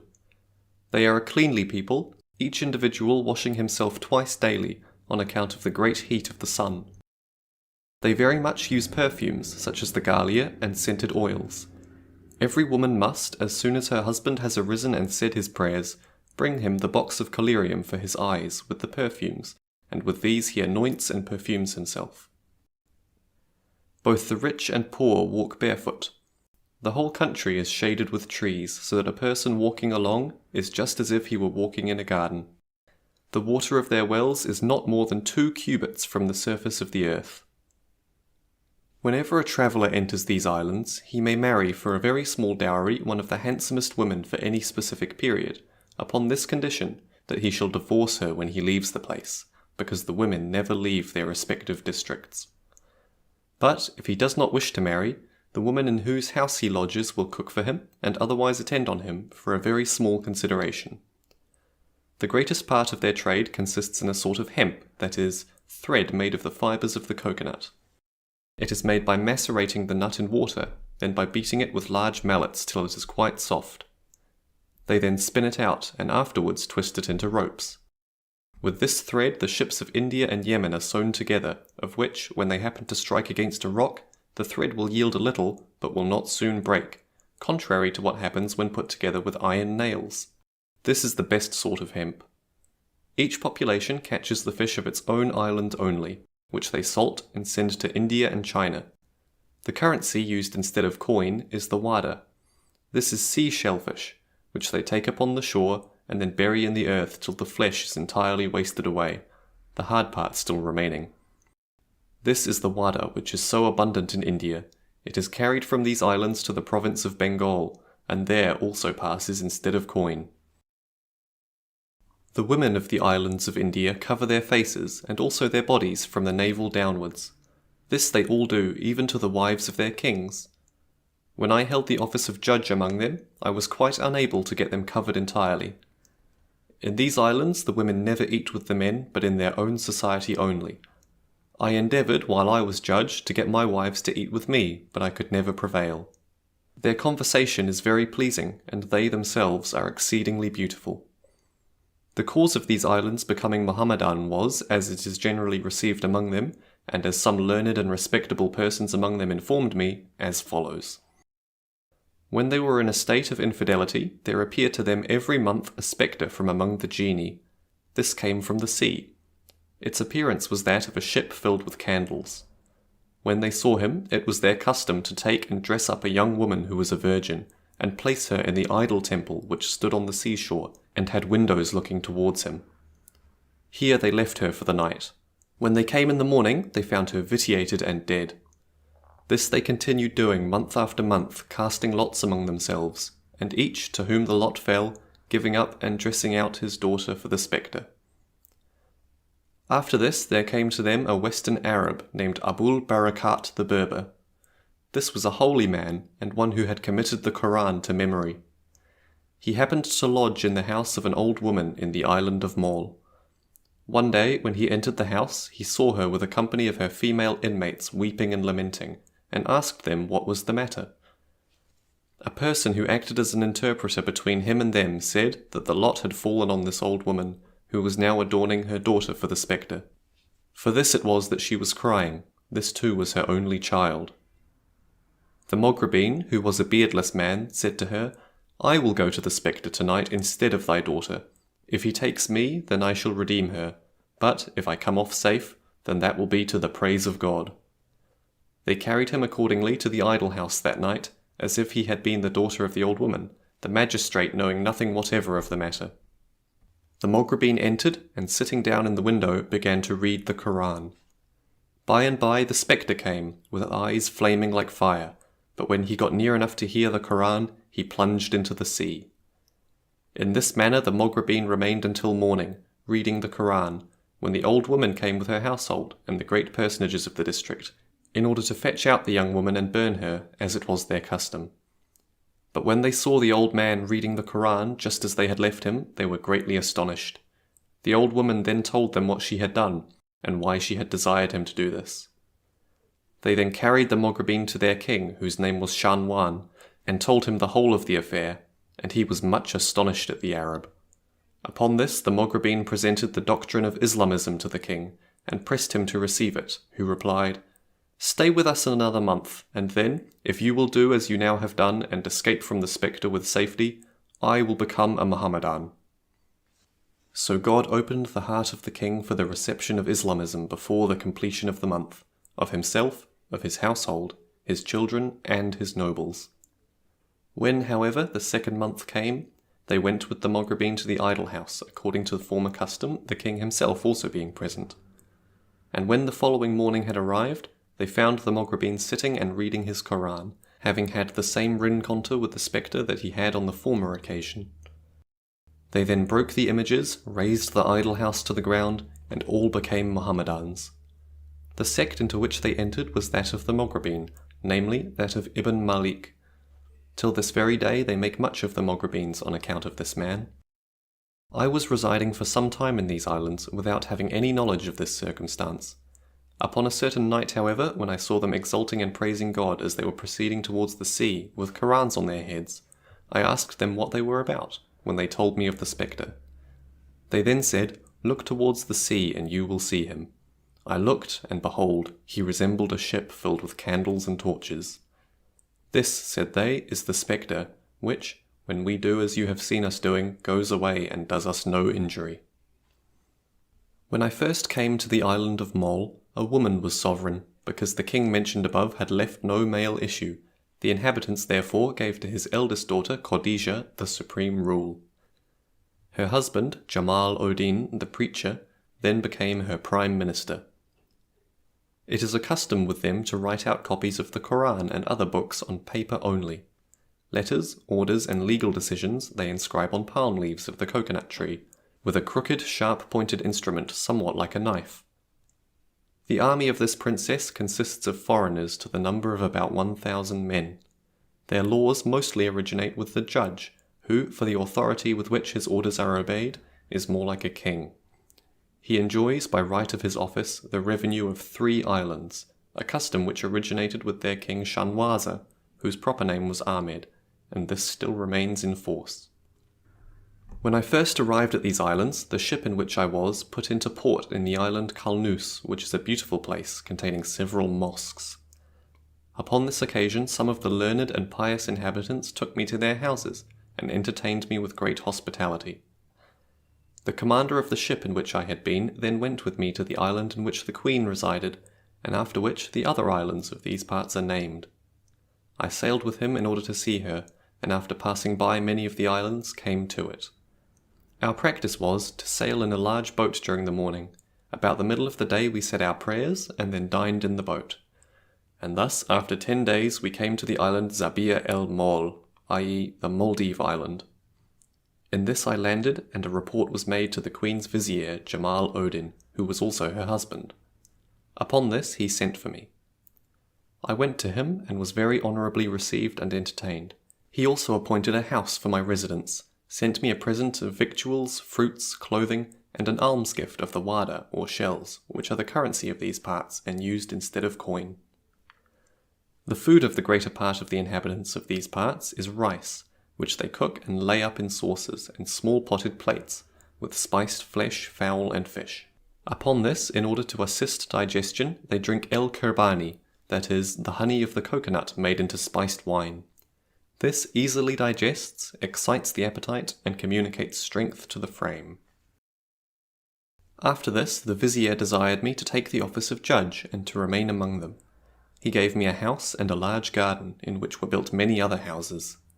He also sent me a carpet, vessels, a dress of honour, and made me ride upon a horse, although it is custom with them that none except the vizier should thus ride. The rest of the nobles and others either ride in a palanquin, a machine formerly described, or walk on foot. He also sent female slaves for my service, and I married 3 wives. The vizier also frequently came himself and conferred his favours upon me, for which may God reward him.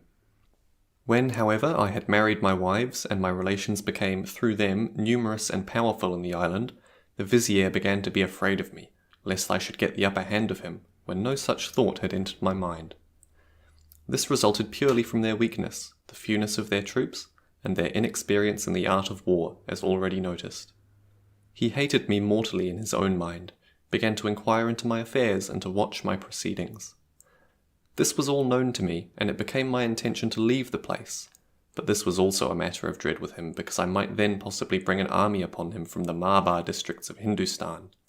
The king of those parts, Gyath Odin, having married a sister to one of my wives when I resided in Delhi, and with whom I was on terms of friendship. I then divorced all my wives except one who had a young child, and I left that island for those which stretch out before it. These form numerous groups, each group containing many islands. In some of these I saw women who had only one breast, which much astonished me. Of these islands, one is named Muluk. In this, large ships destined for the districts of Malabar put into harbour. It is an island exceedingly rich in vegetation and soil, so that when you cut a branch from any of its trees and plant it either on the road or on a wall, it will grow, throw out leaves, and become a tree. In this island I saw a pomegranate tree, the fruit of which ceased not to shoot during the whole year. Between the Maldive Islands and the Malabar districts there is a distance of 3 days with a moderate wind. End of Section 8. Section 9. Chapter 20. Arrival in Ceylon. Visits the king at Batala. Natural productions. Pearls. Obtains permission to visit Adam's Peak.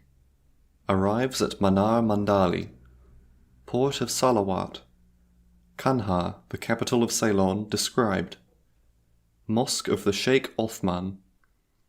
The Emperor Kinur. His white elephant.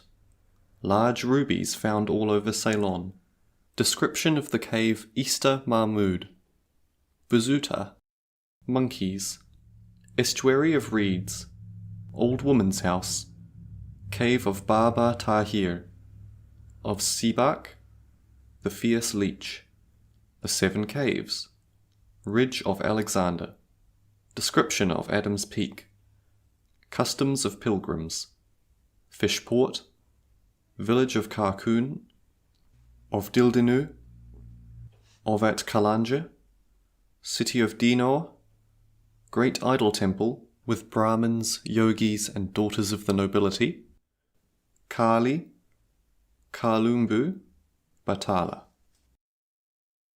When we sailed, however, the wind changed upon us, and we were near being lost, but arrived at last at the island of Ceylon, a place well known, and in which is situated the mountain of Serendib. This appeared to us like a pillar of smoke when we were at a distance of 9 days from it. When we got near the land we saw a harbour, into which we endeavoured to put, but were threatened by the Reyes, who was in a ship. The reason of this was, the harbour was in a district belonging to an infidel prince, who had no intercourse with the captains of Mohammedan vessels, as other infidel princes had. He was likewise a very stupid being. He had also ships with which he occasionally transported his troops against the Mohammedans. Beside all this, we were in danger of drowning unless we could enter the port. I said to the Reyes, therefore, "Allow me to come on shore, and I will ensure thy safety, and that of those about thee, with the king." To this he consented, and myself, with some of my followers only, were brought on shore. The infidels then came about us and said, "What are you?" I answered, "I am a relation of the king of the Malabar districts, and am on a voyage to visit him.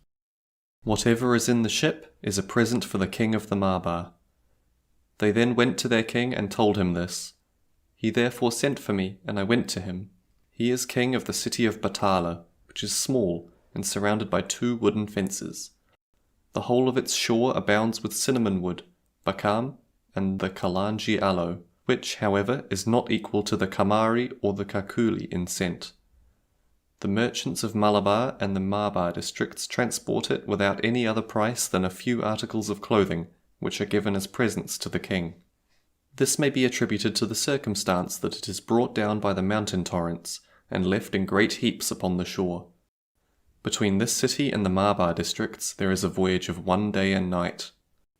The king of Ceylon, Ayari Shakarti by name, has considerable forces by sea. When I was first admitted to his presence, he rose and received me honourably, and said, "You are to be my guest for 3 days. Security shall be forwarded to the people of the ship, because your relation, the king of the Marbar, is my friend." After thanking him, I remained with him and was treated with increasing respect. One day, when I was admitted to his presence, he had with him a great number of pearls, which had been brought from the pearl fishery, and these his companions were sorting. He asked me whether I had ever seen pearl diving in any country which I had visited. I said yes, I had, in the island of Finas. He said, "Do not be shy, ask for what you wish." I answered, my only desire in coming to this island was to visit the blessed foot of our forefather Adam, whom these people call Baba, while they style Eve Mama. "This," replied he, "is easy enough. We will send someone with you who shall conduct you thither. The ship," said I, "which brought me here, shall return to the Marbar, and when I return, you shall send me there in one of your ships." He answered, "It shall be so." When I told this to the commander of the ship, he refused to accede to it, and said, "I will wait for you, should you be absent a whole year." This I told to the king, who said, "He may stay at my charge until you return." He then gave me a palanquin, which his servants carried upon their shoulders. He also sent me 4 yogis, who were in the habit of visiting the footmark every year. With these went 4 Brahmins and 10 of the king's companions, with 15 men carrying provisions. As to water, there is plenty of it to be found on the road. We then proceeded on our journey, and on the first day crossed a river in a boat made of reeds, and entered the city of Manar Mandali, which is handsome and situated at the extremity of the territory of the infidel king, who had entertained and sent us out. We then proceeded to the port of Salawat, which is a small town. The roads, however, over which we travelled were rough and abounding with water. In these there were many elephants, but they never touched either pilgrims or strangers, in consequence of the blessing obtained by the Sheikh Abu Abd Allah ibn Kafif, the first who opened this road of pilgrimage to the foot. The infidels would not formally allow the Mohammedans to make this pilgrimage, but injured them, nor would they either sell or give them anything to eat. But when it happened that the elephants killed all the companions of this sheikh, one of them sparing and carrying him on his back from among the mountains to an inhabited district, the infidels ever after thought highly of the Mohammedans, admitted them into their houses, and fed them. To this very day they still speak of the sheikh in the most extravagant terms of respect, and call him the greatest sheikh. After this we arrived at the city of Kankar, which is the seat of the emperor of Ceylon. It is built in a valley between 2 hills, upon an estuary called the Estuary of Rubies, and in which rubies are found. Without the city is the mosque of the Sheikh Othman of Shiraz, which both the emperor and the people of the city visit, and for which they have great respect. The emperor is an infidel and is known by the name Kinar. He has a white elephant upon which he rides on feast days, having first placed on his head some very large rubies. This is the only white elephant I had ever seen. The ruby and carbuncle are found only in this country. These are not allowed to be exported on account of the great estimation in which they are held, nor are they elsewhere dug up, but the ruby is found all over Ceylon. It is considered as property and is sold by the inhabitants. When they dig for the ruby, they find a white stone abounding with fissures. Within this the ruby is placed. They cut it out and give it to the polishers, who polish it until only the ruby is separated from the stone. Of this there is the red, the yellow, and the cerulean. They call it the manikam. It is a custom among them that every ruby amounting in value to 6 of the gold dinars current in those parts shall go to the emperor, who gives its value and takes it. What falls short of this goes to his attendants. All the women in the island of Ceylon have traces of coloured rubies, which they put upon their hands and legs as chains, in the place of bracelets and ankle rings. I once saw upon the head of the white elephant 7 rubies, each of which was larger than a hen's egg. I also saw in the possession of the king Ayari Shakarti a saucer made of ruby as large as the palm of the hand, in which he kept oils of aloes. I was much surprised at it when the king said to me, "We have them much larger than this." We then proceeded to Kankar and came to a cave known by the name of Ista Mahmud, then to the estuary of Battuta, which in their language signifies monkeys, animals which are in great numbers in the mountains of these parts. The monkeys are black and have long tails. The beard of the males is like that of a man. I was told by the Sheikh Othman and his son, 2 pious and credible persons, that the monkeys have a leader whom they follow as if he were their king. About his head is tied a turban composed of the leaves of trees, and he reclines upon a staff. At his right and left hand are 4 monkeys with rods in their hands, all of which stand at his head whenever the leading monkey sits. His wives and children are daily brought in on these occasions, who sit down before him. Then comes a number of monkeys which sit and form a sort of assembly about him. One of the 4 monkeys then addresses him, and they disperse. After this, each of them comes with a nut, a lemon, or some of the mountain fruit, which he throws down before the leader. He then eats, together with his wives, children, and the 4 principal monkeys. They then all disperse. One of the yogis also told me that he once saw the 4 monkeys standing in the presence of the leader and beating another monkey with rods. After this they plucked off all his hair. I was also told by respectable persons that if one of these monkeys happens to attack and be too strong for a young woman, he will ravish her. We then proceeded to the estuary of reeds, where rubies are also found. The next place we arrived at is known by the House of the Old Woman, which is the farthest inhabited part of the island of Ceylon. Our next stage was the cave of Baba Tahir, who was one of the pious. The next, the cave of Sibak, an infidel king, who retired to this place for the purposes of devotion. Here we saw the fierce leech, which they call the Zalaw. It remains in trees or in the grass near water. When anyone comes near to it, it springs upon him, and the part of the body attacked will bleed profusely. People generally provide themselves with a lemon for this occasion, which they squeeze over him, and then he drops off. The place upon which the leech has fastened they cut out with a wooden knife made for that purpose. It is told of a pilgrim who passed by this place, that a leech fastened upon him, so that the skin swelled, and as he did not squeeze the lemon on him, the blood flowed out and he died. We next came to a place called the 7 Caves, and after this to the Ridge of Alexander, in which is a cave and a well of water. At this place is the entrance to the mountain. This mountain of Serendib is one of the highest in the world. We saw it from the sea at a distance of 9 days. When we ascended it, we saw the clouds passing between us and its foot. On it is a great number of trees, the leaves of which never fall. There are also flowers of various colours, with the red rose about the size of the palm of the hand, upon the leaves of which they think they can read the name of God and of his prophet. There are 2 roads on the mountain leading to the foot of Adam. The one is known by the way of Baba, the other by the way of Mama, by which they mean Adam and Eve. The way called that of Mama is easy. To it the travellers come upon their first visiting the place. But everyone who has travelled only upon this is considered as if he had not made the pilgrimage at all. The way named Baba is rough and difficult of ascent. At the foot of the mountain where the entrance is, there is a minaret named after Alexander, and a fountain of water. The ancients have cut something like steps upon which one may ascend, and have fixed in iron pins, to which chains are appended, and upon these those who ascend take hold. Of these chains there are 10 in number, the last of which is termed the chain of witness, because when one has arrived at this and looks down, the frightful notion seizes him that he shall fall. After the 10th chain is the cave of Khizr, in which there is a large space, and at the entrance a well of water full of fish, which is also called after his name. Of those, however, no one takes any. Near this, and on each side of the path, is a cistern cut in the rock. In this cave of Khizr, the pilgrims leave their provisions and whatever else they have, and then ascend about 2 miles to the top of the mountain, to the place of Adam's foot.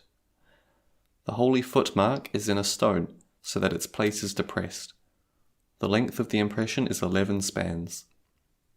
The Chinese came here at some former time, and cut out from this stone the place of the great toe, together with the stone about it, and placed it in a temple in the city of Zaitun, and pilgrimages are made to it from the most distant parts of China. In the rock, too, in which the impression of the foot is, there are 9 excavations which have been cut out.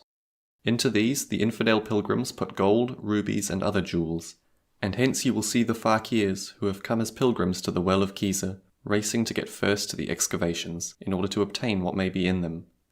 We, however, found nothing but a little gold with some rubies, which we gave to our guide. It is customary for the pilgrims to remain in the cave of Khiza for 3 days, and during this time to visit the foot both morning and evening. This we did, and when the 3 days were expired we returned by the path of Marmar, and came down to the cave of Shisham, who is Sheth, the son of Adam. After this we arrived at the fish port, and then at the village of Karkun, then at the village of Dildanu, then at the village of At Kalanja, where the tomb of Abu Abd Allah ibn Khafif is situated. All these villages and tilled lands are upon the mountain. At its foot and near the path is a cypress, which is large and never drops the leaf. But as to its leaves, there is no getting to them by any means, and these people's heads are turned with some strange and false notions respecting them.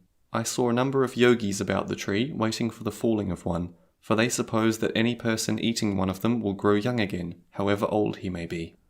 Beneath this mountain is the great estuary at where the rubies are obtained. Its water appears wonderfully blue to the eye. From this place we proceeded, and in 2 days arrived at the city of Dinar, which is large and inhabited by merchants. In this is an idol, known by the same name, placed in a large temple, and in which there are about 1,000 Brahmins and yogis, and 500 young women, daughters of the nobility of India, who sing and dance all night before the image. The officers of the city revenue attend upon the image. The idol is of gold and as large as a man. In the place of eyes it has 2 large rubies, which, as I was told, shine in the night time like 2 lighted candles. From this place we travelled to Kali, which is a large town, then to Colombo, which is the finest and largest city in Serendib. After 3 days we arrived at the city of Batala, from which we had been sent by its king with his servants to visit Adam's foot. This we entered and were received honourably by the king, who furnished us with provisions. End of chapter 20. Section 10 of the Travels of Ibn Batuta. Chapter 21. Return to the coast of Coromandel. Arrival at the palace of Giyath ad-Din. Short account of the governors of those parts. War with the Hindus. The Hindu king taken and slain. Fatan. Different animals kept in the same cage. Matare. Giyath ad-Din dies, succeeded by his brother's son Nasir ad-Din. Fatan. Kalam. Hinaur. Taken prisoner by the Hindus. Calicut. Arrival at the Maldive Islands. Bengal. Sadkewon. Mountains of Kumru. The Sheikh Tabrizi. Miracles ascribed to him. Jabnak. Blue River. Setkar Kawan. Baraknakur. Produce. Character of the people. Customs. After this we sailed with the vessel which had waited for us to the Ma'abar districts. But when we had made half the voyage the wind rose upon us and we were near drowning. We then cut down our mast and every moment expected death. Providence, however, was favorable to us, for there came boats from the infidel inhabitants of the Ma'abar, which brought us to land. I then told them that I was the messenger of their king, and that he was my relation, upon which they landed us and treated us very honourably. They wrote to the king on this, as I also did, telling him what had happened. After 3 days came an emir from the sultan with a number of cavalry. For me they brought a palanquin and 10 horses to carry me. We then set out for the presence of the king, Giyath ad-Din el-Damghani, who at this time enjoyed the supreme power in the Ma'abar districts. These parts formerly belonged to the Emperor of Hindustan, the Sultan Muhammad. They were then seized by the Sharif, Jalal ad-Din Hassan Shah, who held them for 5 years. After this he appointed Alay ad-Din, one of his emirs, as his successor, but he was killed in a warlike excursion by an accidental arrow. After this his brother's son, Qutb ad-Din, came to the supreme rule, but he was killed in consequence of his bad conduct. After this one of the emirs of the Sharif, Jalal ad-Din, came into power, that is, this Giyeth ad-Din, who married a daughter of Jalal ad-Din, the mother of which daughter was sister to my wife when I was judge in Delhi. When I had got near his house, he sent one of his chamberlains to meet me, and when I entered he received me graciously and gave me a seat. He was at this time in his camp, so he erected 3 tents for me opposite those of his judge, Sadar al-Zaman. He also sent me a carpet, provisions, and presents. This was a very warlike prince, and as he happened to be in the neighborhood of an infidel whose army amounted to 120,000 men, an attempt was made to take these Ma'aber districts out of the hands of the Mohammedans. This infidel prince accordingly made an attack on the count of Kian, which belongs to the Ma'aber, and in which there were 6,000 soldiers, put them to the rout and besieged it. This was reported to the Sultan, and that the town was nearly lost. He then marched out with his forces, which amounted to 7,000, every man of whom took off his turban and hung it upon the neck of his horse, which is in India an intimation that they are bent upon death. They then made a charge upon the infidel king while his men were taking their midday repose and besieging Kian, and put them to the rout. The greater part of them was killed, nor did one, except the cavalry or those who concealed themselves in the woods, escape. The Sultan was taken prisoner, his wealth seized, himself afterwards killed, and I saw his body hanging against a wall in the town. I then left the king's station until he should return from his expedition, and came to the city of Fatan, which is large and beautiful and situated upon the seashore. Its harbor is truly wonderful. In this city there are grapes and good pomegranates. I saw in this place the Sheikh Salih Muhammad of Nisabur, one of the fanatical fakirs who suffer their hair to flow down loosely upon their shoulders. This man had 7 foxes with him, all of which ate and sat with the fakirs. There were also with him 30 other fakirs, one of whom had a gazelle with a lion in the same place, which was unmolested by the lion. I then proceeded for the purpose of presenting myself to the Sultan at the city of Mathura, which is large and not unlike Delhi. In this I found a great mortality, which had destroyed the greatest part of the inhabitants. The king, Giyeth ad-Din, returned at this time to his palace sick, and soon after died. He appointed his brother's son, Nasir ad-Din, to be his successor. In this place, too, I caught a fever which nearly destroyed me. But as Providence restored me to health, I requested permission of the king Nasir ad-Din to proceed on my journey, which was granted. I then returned to the city of Fatan, and thence by sea to Kalam, one of the cities of Malabar, where I remained 3 months on account of the sickness which had happened to me. From this place I set out to visit the Sultan Jamal ad-Din of Hinaur, who had received a promise from me to return.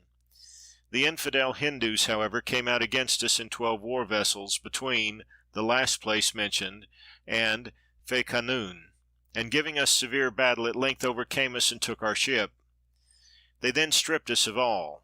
From me they took all the jewels and rubies given me by the king of Batala, as well as the additional presents of the pious sheiks, leaving me only 1 pair of trousers, and thus were we landed nearly naked. I then returned to Calicut and entered one of the mosques. When some of the lawyers and merchants who had known me in Delhi heard of my situation, they clothed and received me honorably. I then thought of returning to the Emperor of Hindustan, but I was afraid of his severity, and that he might ask me why I had separated from the present. I then went on board another ship, and this pleased me, and returned to the Maldive Islands on account of the little boy I had left there.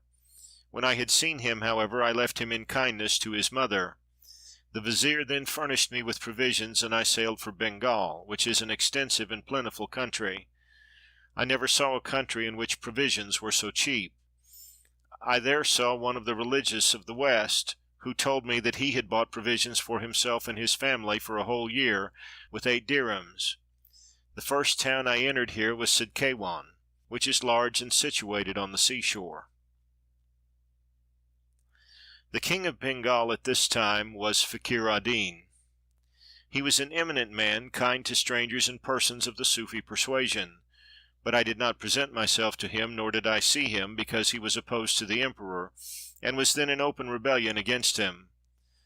From Sedkewan I travelled for the mountains of Kamru, which are at the distance of 1 month from this place. These are extensive mountains, and they join the mountains of Tibet, where there are musk gazelles. The inhabitants of these mountains are, like the Turks, famous for their attention to magic. My object in visiting these mountains was to meet one of the saints, namely the Sheikh Jalal ad-Din of Tabriz. This sheikh was one of the greatest saints, and one of those singular individuals who had the power of working great and notable miracles. He had also lived to a remarkably great age. He told me that he had seen el-Musta'asim, the Caliph, in Baghdad, and his companions told me afterwards that he died at the age of 150 years, that he fasted through a space of about 40 years, never breaking his fast till he had fasted throughout 10 successive days. He had a cow on the milk of which he usually breakfasted, and his practice was to sit up all night. It was by his means that the people of these mountains became Mohammedans, and on this account it was that he resided among them. One of his companions told me that on the day before his death he invited them all to come to him. He then said to them, "Tomorrow I depart from you, Deo volente, and my vice-regent with you is God, besides whom there is no other God."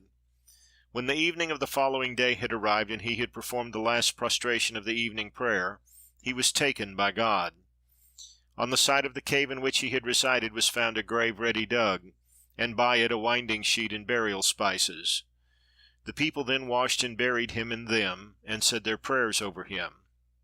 When I was on my journey to see this sheikh, 4 of his companions met me at the distance of 2 days, and told me that the sheikh had said to the fakirs who were with them, "A Western religious traveller is coming to you.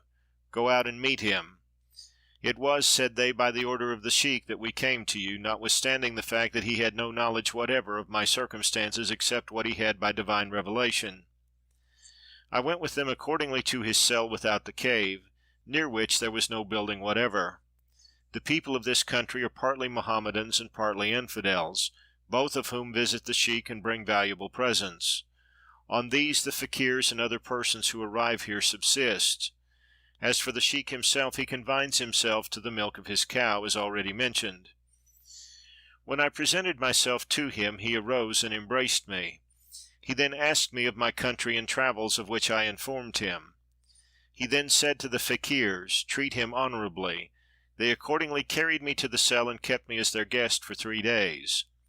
On the day I presented myself to the sheikh, he had on a religious garment made of fine goat's hair. I was astonished at it, and said to myself, I wish the sheikh would give it to me. When I went in to bid him farewell, he arose and went to the side of the cave, took off the goat's hair garment, as well as the fillet of his head and his sleeves, and put them on me. The fakirs then told me that it was not his practice to put on this garment, and that he had put it on only on the occasion of my coming, for he had said to them, "This garment will be wished for by a Maghribin, but an infidel king shall take it from him, and shall give it to our brother Boran ad-Din of Sigirs, whose it is, and for whose use it has been made." When I was told this by the fakirs, I said, "As I have a blessing from the sheikh, and as he has clothed me with his own clothes, I will never enter with them into the presence of any king, either infidel or Moslem." After this I left the sheikh. It happened, however, after a considerable time, that I entered the country of China, and went as far as the city of Kanze. Upon a certain occasion, when my companions had all left me on account of the press of the multitude, and I had this garment on, and was on the road, I met the vizier with a large body. He happened to cast his eyes upon me, and called me to him. He then took me by the hand and asked me why I had come to this country, nor did he leave me until we came to the king's palace. I wished to go, but he would not allow me to do so, but took me into the king, who interrogated me about the Mohammedan sovereigns, to all which I gave answers. He then cast his eyes upon the garment, and began to praise it, and said to the vizier, "Take it off him." To this I could offer no resistance, so he took it, but ordered me 10 dresses of honor, and a horse with its furniture, and money for my necessities. This changed my mind. I then called to mind the words of the sheikh that an infidel king should take it, and my wonder was increased. After a year had elapsed, I entered the palace of the king of China at Khan Balik. My object was to visit the cell of the sheikh Borhan ad-Din of Sagirj. I did so, and found him reading, and the very goat's hair garment I have been mentioning was on him. I was surprised at this, and was turning the garment over in my hand, when he said, "Why do you turn the garment over? Do you know it?" I said, "I do. It is the garment which the king of Kanzei took from me." He answered, "This garment was made for me by my brother Jalal ad-Din for my own use, who also wrote to me to say that the garment would come to me by such a person." He then produced the letter, which I read, and could not help wondering at the exactness of the sheikh. I then told him of the origin of the story. He answered, "My brother Jalal ad-Din was superior to all this. He had a perfect control over human nature, but now he has been taken to God's mercy." He then said, I have been told, that he performed the morning prayer every day in Mecca, that he went on the pilgrimage annually because he was never to be seen on the 2 days of Arafat and the feast, no one knowing whither he had gone. When, however, I had bid farewell to the Sheikh Jalal ad-Din, I travelled to the city of Jabnak, which is very large and beautiful. It is divided by the river which descends from the mountains of Kamru, called the Blue River. By this one may travel to Bengal and the countries of Lakhnuti. Upon it are gardens, mills, and villages, which it refreshes and gladdens like the Nile of Egypt. The inhabitants of these parts are infidels, tributary to the Mohammedans. By this river I travelled for 15 days, proceeding from road to road till I came to the city of Sutirkewan. Here I found a junk which was proceeding to Java, Sumatra, between which and this place there is a distance of 40 days. I proceeded, therefore, and after a voyage of 50 days came to the countries of the Barak Nakar, a people who have mouths like those of dogs. This is a vile race. They have no religion, neither that of the Hindus nor any other. They live in houses made of reeds upon the seashore. Their trees are those of the banana, the falfel, and the betel nut. Their men are of the same form with ourselves, except that their mouths are like those of dogs, but the women have mouths like other folks. The men go naked without the least covering whatever. Only one among them I saw who had put his virilia into a painted hollow reed which was hung to his belly. The women cover themselves with the leaves of trees. One who had had much intercourse with them told me that they copulate like beasts, without the least concealment. The men will have 30 or more wives, but adultery is not committed. Should any one, however, be convicted of this crime, his punishment is to be hanged till he is dead, unless he brings either a friend or slave who is willing to be hanged for him. He may then go free. The sentence for the woman is that the king shall command all his servants to trample upon her one after another till she dies. She is then thrown into the sea. The women resist the men to a degree beyond their nature, but the men, from their baseness of character and fear about the women, will not allow any one of the merchants to proceed on the sea in front of their houses. They will merely consult and trade with them, carrying them fresh water on the backs of elephants. When we put into their ports, their king came to us riding upon an elephant, upon which there was something like a saddlecloth made of skin. The king himself was dressed in goat skin, the hairy part of which he had turned outwards. Upon his head was a turban of colored silk, and in his hand a short silver spear. With him was a number of his relations riding upon elephants, and using a language which no one could understand unless he had been some time among them.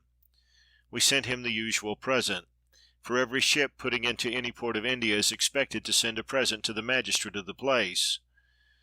Now these people buy and receive as presents she-elephants, over which they put their saddle-cloths, but do not completely clothe them. But any ship not giving them their present, they will so work upon with their magic that the sea will rise upon it, and it will perish, or they will return upon and injure it. End of Section 10. Section 11 of the Travels of Ibn Batuta. Chapter 22. Arrival at Sumatra. Fruits, currency, city of Sumatra. Introduction to the king. Royal bounty. Religion. Sufi sect of Mohammedans. Provisions for a voyage to China. Arrival at Java. natural productions, camphor, cloves, aloes, frankincense, superstitious custom for the production of good camphor, description of nutmeg, mace, arrival at Kukula, customs in Java, voyage in the Pacific, arrival at the country of Tavalisi, warlike character of its inhabitants and of the women in particular, Keluka, reigning queen, apparently of Turkish extraction, regiment of women. We then left this place, and in 15 days arrived at the island of Java, the place from whence the incense of Java receives its name. This is a green and blooming island. The greater part of its trees are the cocoa, the fawful, and the betel nut, cloves, the Indian aloe, the shaki, the baransaki, barky, grapes, the sweet orange, and the camphor reed. The inhabitants traffic with pieces of tin and gold not melted, but in the ore, as coin. They have not many rich perfumes. More of these are to be found in the countries of the infidels, Hindus perhaps, nor are there many in the Mohammedan countries. When we had arrived at the shores of this place, we put into the port, which is a small village, in which there are some houses, as well as magazines for the merchants. And from this the city of Sumatra is at the distance of 4 miles. At that place resides the king. When we had got into port, the magistrate of the place wrote to the king, informing him of my arrival, who sent one of his nobles and the judge who attended the presence to meet me. With him was sent one of the king's own saddle horses for myself, and other horses for my companions. I mounted, therefore, and set out for Sumatra. The king at that time was el-Malik el-Zahir Jamal ad-Din, one of the most eminent and generous of princes, of the sect of Shafi'ah, and a lover of the professors of Mohammedan law. The learned are admitted to his society, and hold free converse with him, while he proposes questions for their discussion. He is a great hero for the faith, and so humble that he walks to his prayers on the Friday. He is too strong for his infidel neighbors, they therefore pay tribute to him. The inhabitants of his districts are of the sect of Shafi'ah, and they attend him willingly on his warlike expeditions. When I came to his residence, his viceroy met me in an obliging manner, bringing with him dresses of honor, which he put upon me and upon my companions. They then brought us victuals, with the fawful nut and betel leaf. After this I returned to the lodgings which they had prepared for me in a garden, and had completely furnished with couches and every necessary utensil. Morning and evening they brought us the tamarisk and other fruits from the vizier. On the 3rd day, which was the Friday, they told me that the king was coming to the mosque, and that my first interview with him would be there. I accordingly went thither, and at last the Sultan came. I saluted him. He then took me by the hand and asked me of the King of India, and of my travels, and I answered him accordingly. After prayers he sat and discussed religious questions with the professors of divinity, being dressed as they were until the evening. This is his and their usual practice, nor does he ever come to the mosque except in the garb of a professor of divinity. When the evening is past, he enters a vestry in the mosque, and there changes his robes for those of royalty, with an upper garment of richly embroidered silk. He then rides to his residence. I remained, partaking of his hospitality, for 15 days, and then requested permission to pursue my journey to China, a thing which he is not always prepared to grant. He gave me permission, however, and fitted me out with provisions, fruit, and money. May God reward him. He also put me on board a junk bound for China. I then proceeded for 21 days through his dominions, after which we arrived at the city of Muljava, which is the first part of the territories of the infidels. The extent of these territories is that of 2 months' journey. In these is found almost every sort of perfume. They produce the aloe, the kukuli, and the kamari, kukula and kamara being situated in these countries. But in the territories of el-Malik, el-Zahir, and Java, there is only the frankincense of Java, camphor, some cloves, and Indian aloes. But we will now say what perfumes we ourselves witnessed in the territories both of the Moslems and the infidels. Of this is the frankincense, the tree of which is small and about the height of a man. Its branches are like those of the artichoke. The leaves are small and thin, and the incense is a gum which is formed in the branches. More of this, however, is found in the territories of the Mohammedans than in those of the infidels. As to the camphor, its tree is a reed, like the reed of our own countries, except only that it is thicker and the knots are longer. The camphor is formed within it, and when the reed is broken, both camphor and myrrh are found within the knot, and of the same form with it. But the camphor will not form within the reed until some animal be sacrificed at the root. The best camphor is exceedingly cooling, and 1 dram of it will kill by bringing on suffocation. This is called with them the cardena. It is that at the roots of which a man has been sacrificed. Young elephants, however, are sometimes sacrificed instead of a man. As to the Indian aloe, its tree resembles that of the oak, except only that its bark is thin. Its leaves are like those of the oak, but it has no fruit, nor does the tree grow large. Its roots are long and extended, and are scented within. The leaves and trunk, however, have no perfume within them. Among the Moslems this tree is considered property, but among the infidels the greatest part of it is not so considered. That which is private property is found at Kakula, and is the best sort. This they sell to the inhabitants of Java for clothing. Of the Kamari species, some is soft enough to receive an impression like wax. With regard to the attas, when one cuts off any of its roots and buries it in the earth for some months, none of its strength will be lost. This is the most wonderful property of it. As to the clove, it is a thick and high tree. It is found in greater numbers in the countries of the infidels than of the Moslems. It is not claimed as property on account of its great abundance. That part of it which is taken into different countries is the edan, wood. What is called the flowers of the clove in our countries is that which drops from its blossom, and is like the blossom of the orange. The fruit of the clove is the nutmeg, which is known by the scented nut. The bark which forms upon it is the mace. All that has here been related I saw with my own eyes. From this place we went on to the port of Kakula. It is a beautiful city surrounded with a stone wall of such a breadth that 3 elephants may walk abreast upon it. The first thing I saw upon its shores was the wood of the Indian aloe, placed upon the backs of elephants. This they lay up in their houses just as we do firewood, except that it is cheaper among them. The merchants will purchase a whole elephant load of it for 1 cotton dress, which is with these people more precious than silk. Elephants are in very great abundance here, and are used for riding and burden. Each man ties his elephant to his door. The shopkeepers tie them to their shops, and in the evening they will ride out, purchase, and bring home anything they may want upon them. This is the custom of all the people of China and Kota. The king of Muljava is an infidel. I was introduced to him without his palace. He was then sitting on the bare ground, and his nobles were standing before him. His troops are presented before him on foot, no one in these parts having a horse except the king, for they ride on elephants generally. The king, on this occasion, called me to him, and I went. He then ordered a carpet to be spread for me to sit upon. I said to his interpreter, "How can I sit upon a carpet while the Sultan sits upon the ground?" He answered, "This is his custom, and he practices it for the sake of humility. But you are a guest, and besides you come from a great prince. It is therefore right that you should be distinguished." I then sat, and he asked me about the king Jamal ad-Din, to which I gave suitable replies.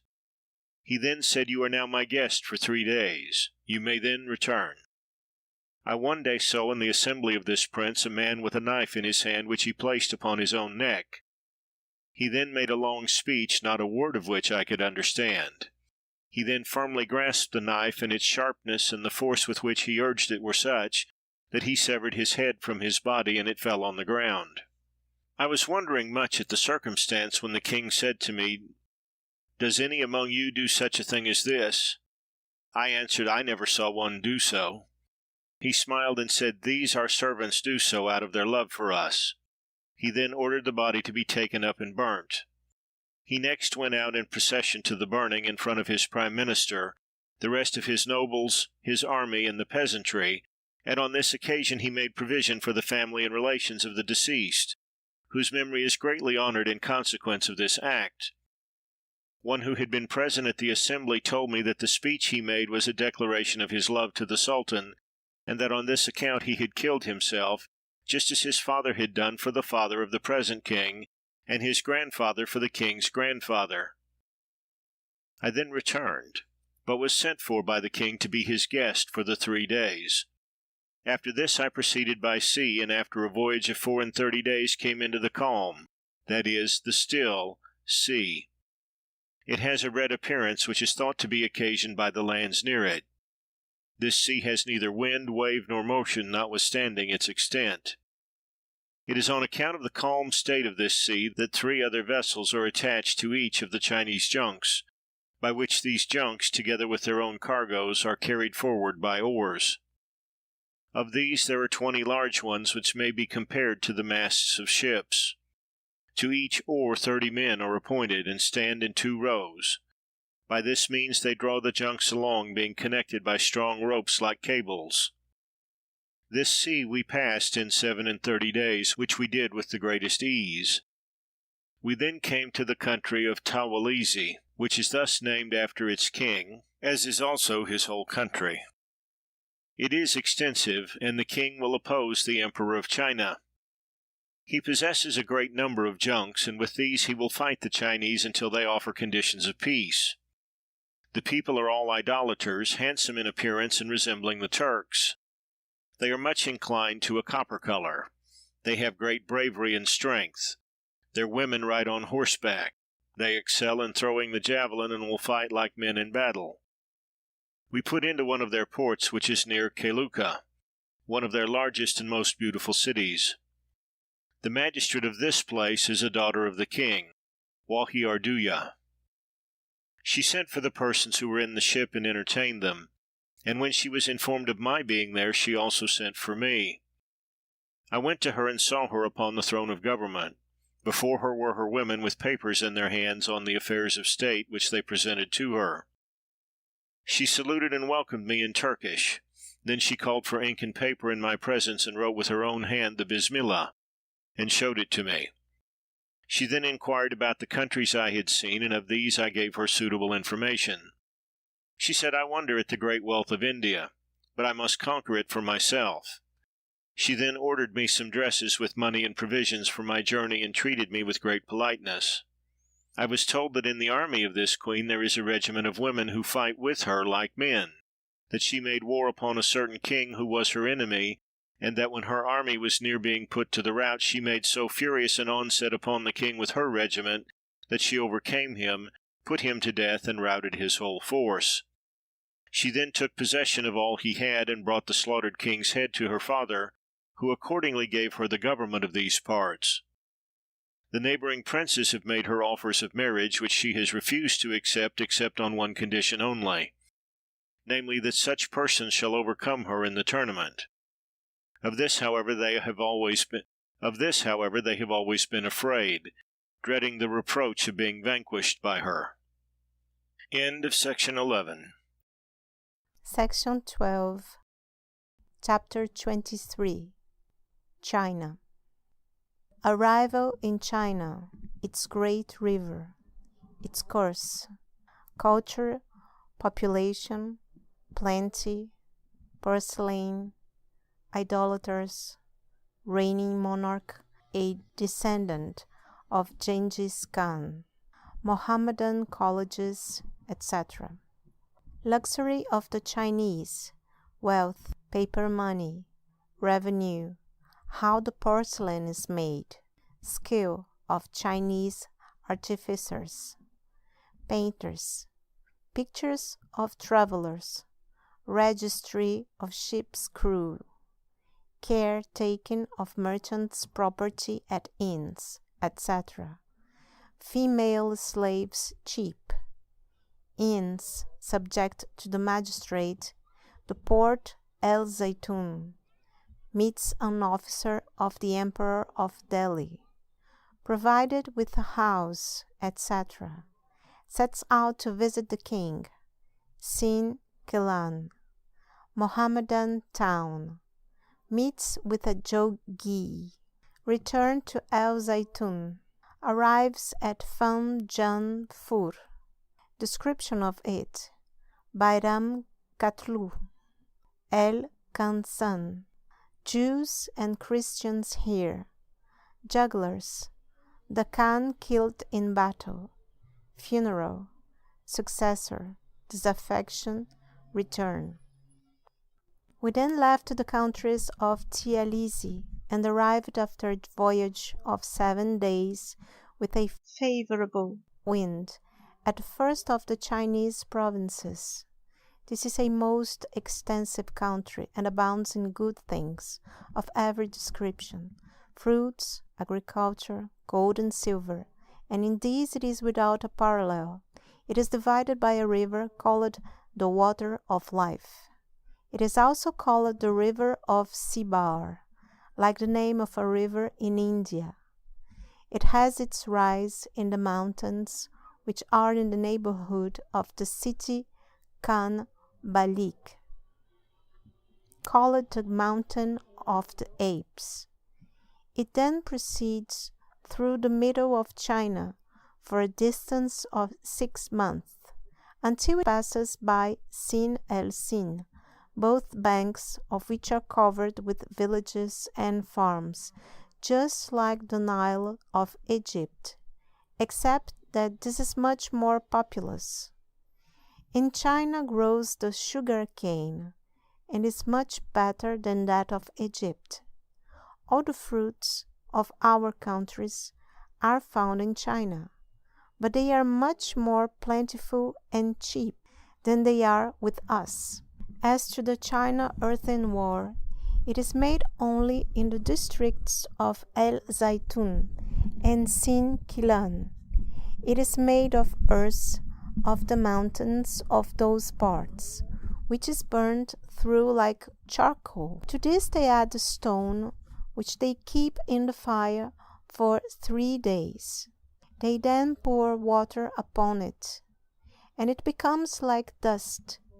It is then fermented for some days, the best of it for 35 days, that which is inferior for 15, 10, or fewer. Of this ware, some is transported to other countries. The Chinese hen is large, but the cock is still larger and greater than our goose. Its eggs are proportionately large. The Chinese are all infidels. They worship images and burn their dead, just like the Hindus. The king of China is a Tartar, and one of the descendants of Genghis Khan, who entered the Mohammedan countries and desolated many of them. In all the Chinese provinces there is a town for the Mohammedans, and in this they reside. They also have cells, colleges, and mosques, and are made much of by the kings of China. The Chinese generally will eat the flesh of dogs and swine, both of which are sold in their markets. They are much addicted to the comforts and pleasures of life, but they do not much differ either in their luxuries or their dress, for you will see one of their merchants, whose wealth is almost immense, clothed in the coarsest cotton. The only difference generally observable among the inhabitants of China consists in the gold and silver plate which they severally possess. In the hand of every one of them is a staff, upon which he supports himself in walking, and this they call the third leg. Silk is most plentiful among them, for the silkworm is found sticking and feeding upon the trees in all their districts, and hence they make their silk, which is the clothing of the poorest among them. Were it not for the merchants, it would bring no price whatever, and still a cotton dress will purchase many silken ones.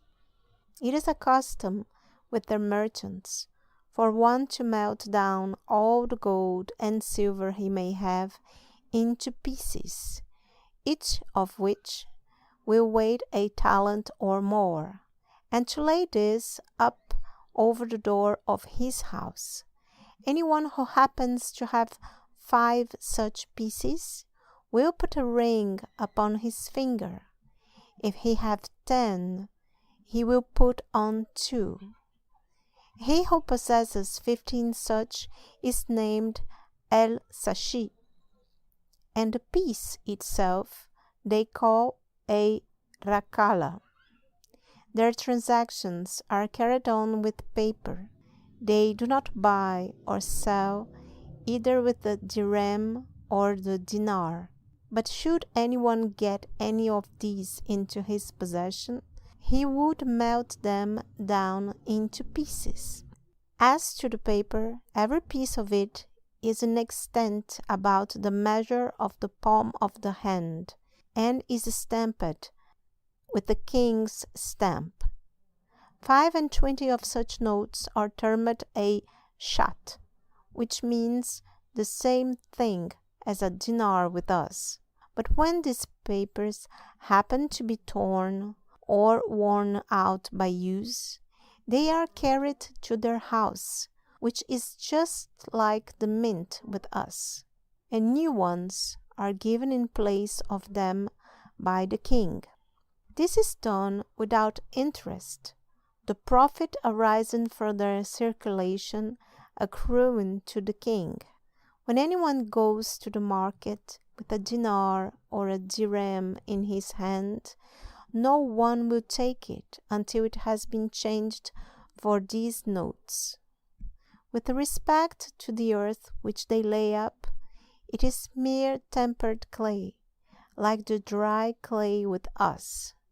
It is carried upon elephants, and then cut into pieces, just like charcoal. They then harden it with fire, but in a more intense heat than that of charcoal. When it is reduced to ashes, they knead it with water, dry it, and again burn it in the same manner, until the particles entirely disappear. Of these they make the china vessels, as we have formerly stated. The people of China are in other respects the most skillful artificers. In painting, none come near to them.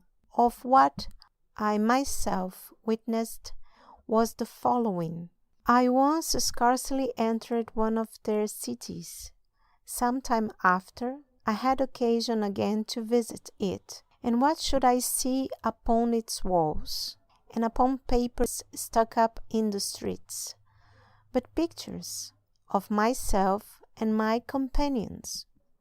This is constantly done with all who pass through their towns, and should any such stranger do anything to make flight necessary, they would then send out his picture to the other provinces, and wherever he might happen to be, he would be taken. It is also a practice with them that when a vessel leaves China, an account, as well of the names as of the forms of the men in it, is taken and laid up. When the vessel returns, the servants of the magistrates board it, and compare the persons in it with the descriptions taken, and if one should happen to be missing, the commander of the vessel is taken, unless he can prove that the man has died by some sickness or other circumstance, or that he has left him with his own consent in some other of the Chinese provinces. After this, they require of the commander a register of all the goods in the vessel, which they obtain. The people of the vessel then leave it, and the king's servants take possession of and clear it. And if they find anything in it not entered in the register, the vessel, together with its freightage, is forfeited to the king. This is a species of oppression which I witnessed nowhere else. When any Mohammedan merchant visits those Mohammedan towns which are among the Chinese, it is left to his choice whether he will take up his lodgings with a native merchant or whether he will go to an inn. If he prefers lodging with a merchant, an account of all he has is taken, and the native merchant is made surety for the amount, who spends upon his guest just as much as is proper. When the foreign merchant wishes to go, an enquiry is set on foot with respect to his property, and if anything is found to have been made away with, the merchant who was made surety makes it good by fine. But should the stranger prefer going to an inn, his property is delivered up to the innkeeper, who is made surety for it. He then expends what is necessary upon him, and this is put down to account. When he wishes to leave, an account of the property is taken, and should anything be missing, the innkeeper who is surety is forced to make it good. If, however, he wishes to have a concubine, he may buy a female slave and reside with her in the inn. Female slaves are very cheap in China, because the inhabitants consider it no crime to sell their children, both male and female. They do not, however, force them to travel with their purchases, nor, on the other hand, do they hinder them from doing so, should they prefer it. In like manner, if one wishes to marry, he may do so, but in any case he is not allowed wantonly to destroy his own property. For they say we are unwilling that it should be reported among the Mohammedans that our country is a place of wantonness and profligacy, or that merchants lose their wealth among us. The care they take of travelers among them is truly surprising, and hence their country is to travelers the best and the safest. For here a man may travel alone for 9 months together, with a great quantity of wealth, without the least fear. The reason of this is there is in every district an inn, over which the magistrate of the place has control. Every evening the magistrate comes with his secretary to the inn, and registers in a book the names of all the inmates who are strangers. He then locks them up. In the morning he comes again with his secretary, and compares the name written down with the person of every one in the inn. The register so made out he sends by a messenger to the presiding magistrate at the next station, from whom he also brings back vouchers that such and such persons have safely arrived with their property. This is done at every station. When any person happens to be lost, or anything is stolen, and this is discovered, the magistrate, who has the control over the inn in which the loss is sustained, is taken into custody on that account. In all the inns, everything that a traveler can want is provided. The first city I came to in China was El Zaitun. There are, however, no olives here, nor indeed in all China or India. This is merely the name of the place. It is a large city, and in it they make the best flowered and colored silks, as well as satins, which are therefore preferred to those made in other places. Its port is one of the finest in the world. I saw in it about 100 large junks. The small vessels are innumerable. It is a large estuary of the sea, running into the land until it meets the great river. In this and other Chinese towns, each inhabitant has a garden and some land, in the center of which is his house, and on this account it is that their cities are so large. On the day of my arrival at this place, I saw the Emir, who had been sent ambassador to the Emperor of India, and who returned with us to Malabar, when the junk foundered and went down. He, however, escaped with his life. He told the officer of the Diwan of me, who placed me in a very handsome house.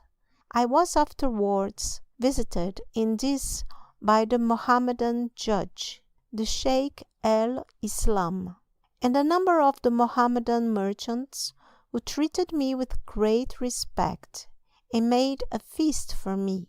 These merchants are, on account of their residing in an infidel country, extremely glad whenever a Mohammedan comes among them. On such occasions they give him alms of their wealth, so that he returns rich, like themselves.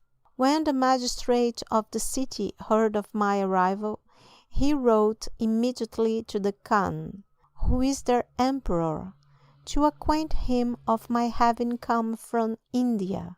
I requested of him, however, that he would send a person to bring me to Sin Kilan, to the emir of that place, until he should receive the Khan's answer. To this the magistrate agreed, and sent a person with me who conducted me to him. I embarked therefore in a vessel on the river, and made a voyage of 27 days, in each of which we put into some village about noon, bought what we happened to want, then said our prayers, and proceeded on in the evening. On the next, this was repeated, and so on, till we got to Sin Kilan. At this place, as well as El Zaitun, the earthenware is made, at the latter of which the river called the Water of Life enters the sea, and which they therefore call the conjunction of two seas. This Sin Kilan is one of their greatest and best formed cities. In the middle of it is a great temple which was built by one of their kings. This he endowed with the revenue of the city and of the surrounding villages. In these are apartments for the sick, the aged, the blind, and the great fakir sheikhs, and the endowment affords them provisions in great plenty. A picture of this king is painted in the temple, and worshipped by the inmates. In a certain part of this province is a town in which the Mohammedans reside. It has a market, a mosque, and a cell for the poor. Here is also a judge and a Sheikh el-Islam. Nor is there any doubt that there must be in all the towns of China Mohammedan merchants who have a judge and a Sheikh el-Islam, to whom their matters are referred. In this place I resided with one of the merchants, and remained among them for 14 days, during which time not a day passed without my receiving presents from them. Beyond this city, neither the Mohammedans nor infidels of China have another. Between it and the obstruction of Gog and Magog, there is, as I was told, a distance of 60 days. The people who inhabit that place eat all the men they can overcome, and hence it is that no one goes to those parts. I did not see anyone, however, in these parts who had either seen the obstruction himself, or who had seen one who had seen it. I was also told in Sinkilan that a considerable personage was in that neighborhood, who was upwards of 200 years old, that he never ate, drank, spoke, or took any delight wherever in the world. His powers were so great and so perfect, and that he lived in a cave without the city, in which also his devotions were carried on. I went to the cave and saw him at the door. He was exceedingly thin and of copper color. He had marks of a devotional character about him, but had no beard. When I saluted him, he seized my hand and smelled it. He then said to the interpreter, "This man is just as much attached to this world as we are to the next." He said to me, "You have seen a wonder. Do you remember when you came to an island in which there was a temple, and a man sitting among the images who gave you 10 dinars of gold?" I answered, "I do." He rejoined, "I am the man." I then kissed his hand. He then considered for a little time and went into the cave, seeming to repent of what he had said. And as he did not come out again, we forced ourselves and went in after him. Him, however, we did not find. But there was one of his companions who had before him a number of the paper notes. "These," said he, "are your feast, so go back." I said, "We wait for the old man." He replied, "If you stay here for 10 years, you will not see him, for it is his practice that when he has exhibited one of his mysteries to anyone, that man sees him no more. Nor suppose that he is absent. The fact is, he is now present." I much wondered at this, and returned. I have on a former occasion related the affair of the jogi who gave us the dinars when among the images in the temple of a certain island. After this I told the story of the old man to the judge of the town, and the Sheikh al-Islam, who said, "Such is his general practice with those strangers who go to see him, but no one knows what religion he is of." "The person," continued he, "that you supposed to be one of his companions was the old man himself. I have been told, too, that he had disappeared for about 50 years, but returned to this place within the last year, that the Sultan and others beneath him visit the old man, and that he gives each of them presents suitable to his station. He gives presents, in like manner, to the poor who visit him. In the cave in which he lives, there is nothing to attract the attention, and his discourse is of times that are past. He will occasionally speak of the Prophet, and say, 'Had I been with him, I would have assisted him.' He also speaks of Omar ibn Khattab, and with peculiar respect of Ali, son of Abu Talib. I was told by Al-Had Odin of Sanjar, the head of the merchants, that he one day entered the cave, when the old man took him by the hand. 'I had,' said he, 'immediately the idea that I was in a large palace, that the Sheikh was sitting in it upon a throne, with a crown on his head, and his servants standing before him. I thought I saw the fruits falling into streams there, and taking one to eat, I found myself in the cave standing before him, and him laughing at me. I had, however, a severe fit of sickness in consequence of this, which did not leave me for some months. After this I visited him no more. The people of this country think he is a Mohammedan, but no one has seen him pray, though he is constantly fasting. I now returned to the city of El Zaytun by the river, and soon after my arrival came the answer of the Khan to his lieutenant there, in which it was ordered that I should be honorably provided for, and sent to the presence, either by land or by the river, as I might choose. They accordingly provided me with vessels and servants, and I proceeded at the charge of the Sultan by the river, leaving one village in the morning and arriving at another in the evening.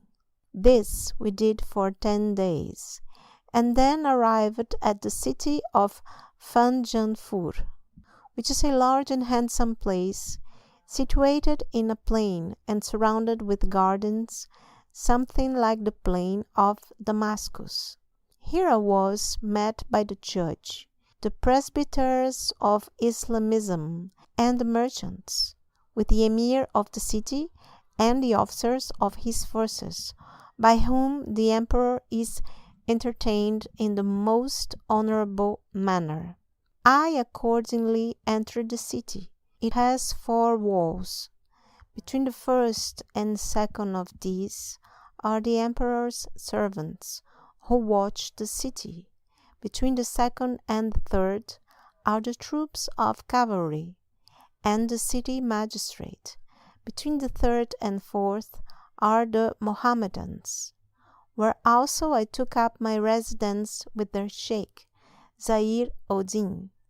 Within the fourth wall are the Chinese, and this is the largest part of the city. It was strange enough that one day, when I was at a feast which they had made for me, in came one of the great Mohammedan fakirs, whom they welcomed by the title of the Sheikh Kawam Odin. After the salutation and his joining our society, I was wondering at his appearance, and had looked on him for some time, when he said, "Why do you continue looking at me, unless you know me?" I then asked him of his native place. He said it was Subta, Ceuta. I said, "Well, I am from Tangiers." He then renewed his salute and wept, and at this I wept too. I then asked whether he had been in India. He said, "Yes, at the palace in Delhi." When he said this, he came to my recollection, and I said, "Are you el-Bashri?" He said, "Yes." He had come to Delhi with my uncle, Abul Qasim el-Mursi, when he was young and before a bird had appeared on his cheek. He was then one of the most clever at retaining the Koran by memory, and of those termed benchers. I had mentioned him to the Emperor of India, who accordingly wished to retain him in office, but this he did not accept of. His wish was to go to China. The Emperor had given him 3,000 dinars, and he had then set out for China. In China he was put in office among the Mohammedans, and became possessed of great wealth. After this he sent me several presents. His brother I met some time after, in Sudan. What a distance between these true brothers! In Kanjura I resided 15 days, I then proceeded by the river, and after 4 days arrived at the city of Bairam Katlu, which is a small place, the inhabitants of which are very hospitable. In this place there were not more than 4 Mohammedans, with one of whom I resided for 3 days, and then proceeded by the river a voyage of 10 days, and arrived at the city of El Kanza. The name of this place is similar to that of the poetess El Kanza, but I do not know whether the word is Arabic or not, or whether the Arabic has any agreement or not with their language. This is the largest city I had ever seen on the face of the earth. Its length is a journey of 3 days, in which a traveler may proceed on and find lodgings. It is, as we have already said, of the manner of building among the Chinese, so constructed that each inhabitant has his house in the middle of his land and garden ground. The city is divided into 6 cities, all of which are surrounded by a wall, and of which we shall presently say more. When we approached this city, we were met by its judge, the presbyters of Islamism, and the great merchants. The Mohammedans are exceedingly numerous here. This whole city is surrounded by a wall. Each of the 6 cities is also surrounded by a wall. In the first reside the guards with their commander.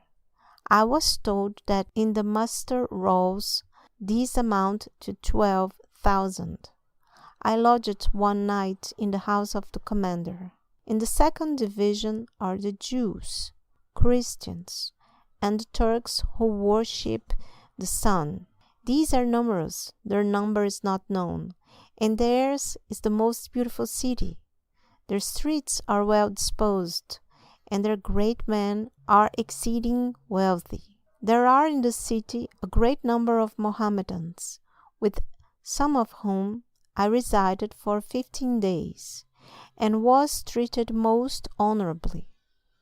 The third division is the seat of the government. In this resides the chief commander of all China, with the forces.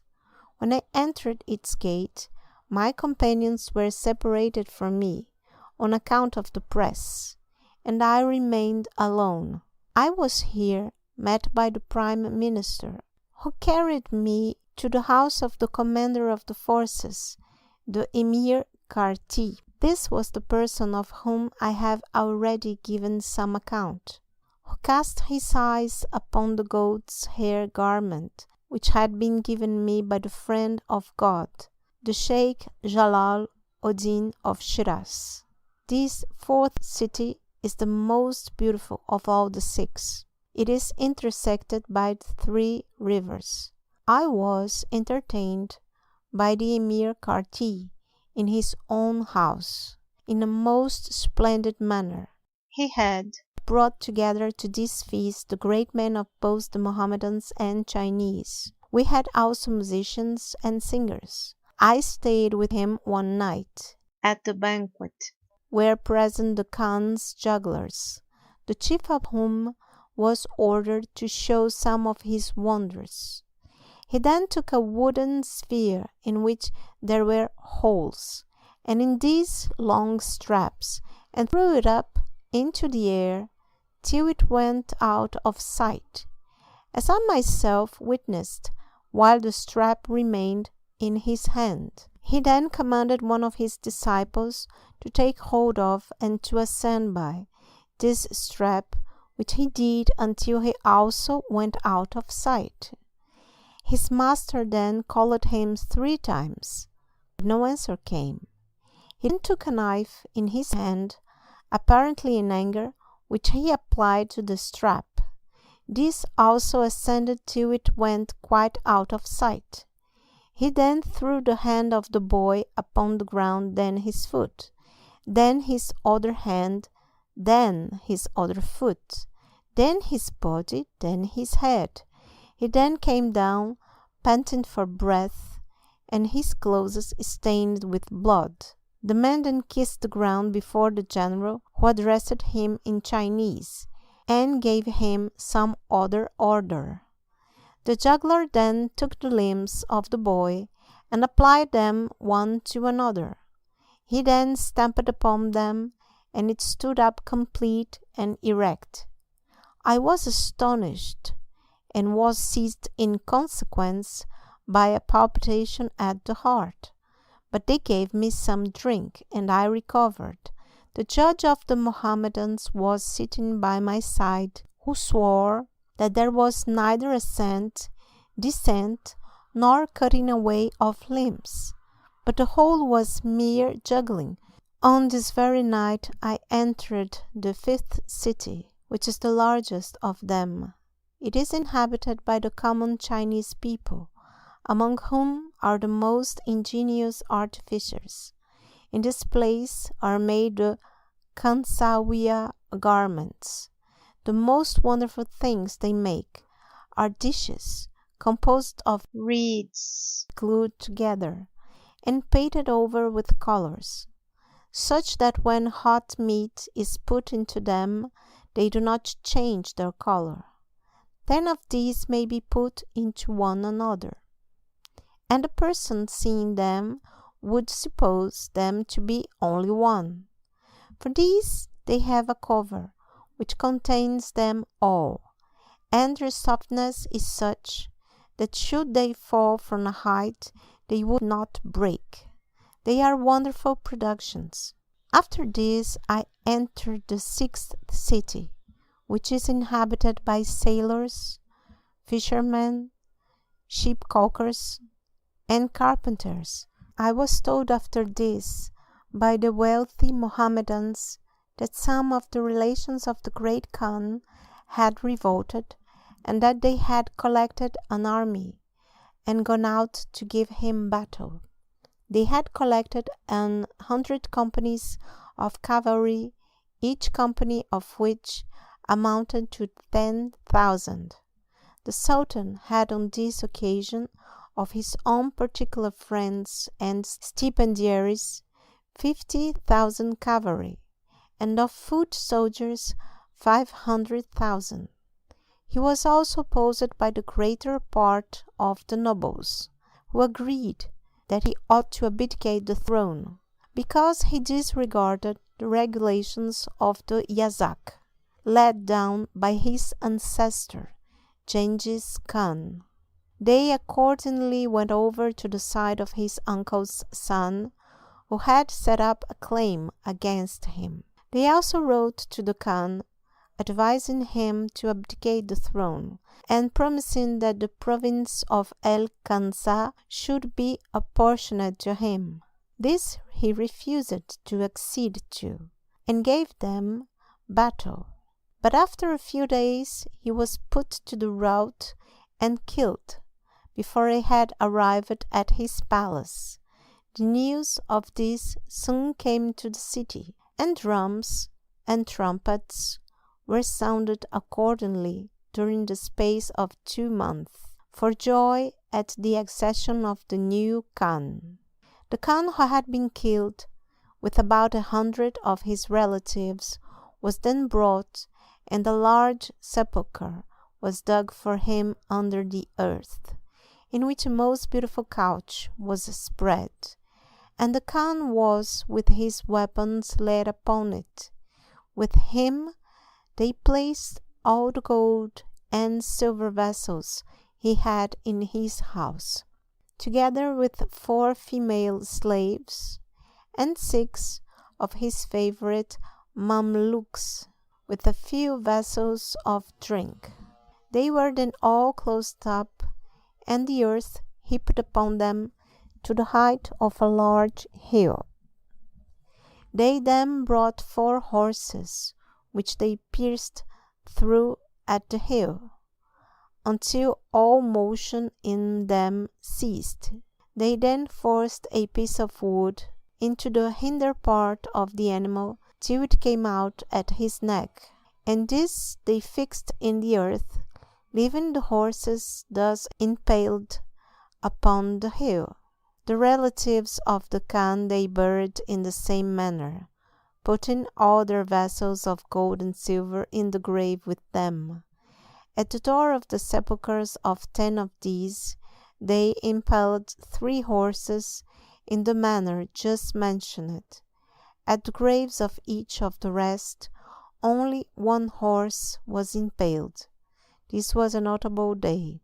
All the people of the city, Chinese, Mohammedans, and others, were present on the occasion, and had on their mourning, which consists of a sort of white hood. I know of no other people who do so on such occasions. When, however, the former emperor was killed and Firun, the son of his uncle, who had made war against him, had been put in power, he chose to fix his residence at Karakorum on account of its nearness to the territories of his uncle, the king of Turkestan, and Mawara el-Nar. But those nobles who had not been present at the death of the former Khan revolted. Upon this occasion they stopped up the roads, and the disaffection spread itself like a flame. The leading men among the Mohammedans advised me to return to the city of El Zaytun before the confusion should become general, and accordingly they petitioned the minister of King Firun to give me permission, which he did, with an order for my maintenance according to custom. End of section 12. Section 13 of the Travels of Ibn Batuta. Chapter 24. Returns by the river to El Zaytun. Sails for Sumatra, driven by adverse winds. At length gets to Sumatra. Marriage ceremony. Sails for Hindustan. Arrived at Kalam. Calicut. Zophar in Arabia. Maskat el-Tarayat. Port of Shia. Kelba. Telhan. Hormuz. Khuzestan. Lar. Janjabul. Khaldun. Hakun. Saman. Saba. Shiraz. Isfahan. Basra. Kufa. Ambar. Damascus. Aleppo. El-Khalil. Damietta. Cairo. Idab. Jeddah. Mecca. Jerusalem. Cairo. Alexandria. Yarba. Fez. Tangiers. Gibraltar. Andalusia. I then returned by the river, descending from El Kanza to Kanjafur, and thence to the city of El Zaytun. When I got there I found some junks bound for India, and got into one belonging to El Malik al Zahir, king of Sumatra, whose servants are Mohammedans. In this we sailed with a good wind for 10 days. The sky then became obscure and dark, and a storm arose, in consequence of which the vessel got into a sea unknown to the sailors. The people in the junk were all terribly afraid, and wished to put back, but it was impossible. After this we saw one morning at daybreak a mountain in the sea at the distance of about 20 miles, and towards this the wind was carrying us. The sailors wondered at this, because we were far from land, and because no mountain had been observed in that part of the sea. It was certain that if the wind should force us to it, we should be lost. We then betook ourselves to repentance and prayer to Almighty God with all our hearts, and in addition to this the merchants made many vows. The wind then became calm in some degrees, when after sunrise we perceived the mountain we had seen was in the air, and that we could see light between it and the sea. I was much astonished at this, but seeing the sailors in the utmost perturbation and bidding farewell to one another, I said, "Pray, what is the matter?" They said, "What we suppose to be a mountain is really a roch, and if he sees us we shall assuredly perish, there being now between us and him a distance of 10 miles only. But God in his goodness gave us a good wind, and we steered our course in a direction from him, so that we saw no more of him, nor had we any knowledge of the particulars of his shape. After 2 months from this day we got to Java, and shortly after landed at Sumatra. Here we met with the king of the place, Al-Malik el-Zahir, just returning from a victory and bringing many captives with him. He received us very honorably and supplied us with everything necessary. He was then about to marry his son and heir. I was present at the wedding and witnessed the closeting. It was a strange ceremony. I never saw anything like it elsewhere. It was this: they set up a large sort of pulpit in the courtyard of the palace, and covered it with silk. The bride then came from the inner apartments on foot. With her were about 40 ladies carrying her train. These were the ladies of the Sultan, his nobles and ministers. They were all unveiled and exposed to the gaze of high and low. This, however, is not customary among them, except on the occasion of some noble marriage. The bride now ascended the pulpit, preceded by musicians and singers, male and female, who danced and sang. After this came the bridegroom, who was the king's son, mounted on an elephant and sitting on a throne placed on the back of the animal. Over his head was an awning. He had a crown on, and on the right and left were about 100 young men, sons of governors, ministers, and generals. These were all clothed in white, and riding on horses caparisoned. On their heads were caps set with gold and jewels, and every one of them was beardless. When the prince came in, dirhams and dinars were scattered among the people. The Sultan himself sat and witnessed the whole. The prince then alighted and walked to his father, and taking hold of his foot, kissed it. He then ascended the pulpit to the bride, who rose to him and kissed his hand. He then sat by her side, the ladies standing before them richly dressed out. The falfel nut and betel leaf were then brought in, and the bridegroom, taking some in his hand, put it into her mouth. The bride next took some and put it into his mouth. The bridegroom then took a betel leaf and put it into his mouth, then into hers. The bride did the same to him. The covering of the pulpit was then let down upon them, and the whole was carried into the interior of the palace. When the people had feasted themselves, they all dispersed. I remained in this island for 2 months as the king's guest. I then was put on board one of the junks, the Sultan having presented me with some lignum aloes, camphor, cloves, sandalwood, and provisions. I then set sail for Kalam, where I arrived after a voyage of 40 days. After this I went to Calicut in Malabar. I then went aboard a vessel, and after a voyage of 28 days came to Zafar. This was in the month of Muharram in the year 48, i.e., A.H. 748, April, A.D. 1347. At this time I found its king, Al-Malik el-Nasir, son of Al-Malik el-Mughith, the same person who reigned when I formerly visited this place. From this place I sailed to Maskat el-Toriat, then to the port of Shia, then to the port of Kelba, the name of which is the feminine form of Kelb, a dog, then to Telhan, all which places are subject to the government of Hormuz, but are considered as belonging to Oman. I then proceeded to Hormuz and stayed there 3 days. From this place I went to Kuristan, Khuzestan, and from thence to Lar, then to Janjabal, from this place to Khaldoon, where I remained 3 days. I then proceeded to Hakan, then to Saman, then to the city of Saba, and thence to Shiraz, when I found Abu Ishaq, the reigning king, but who was then absent from Shiraz.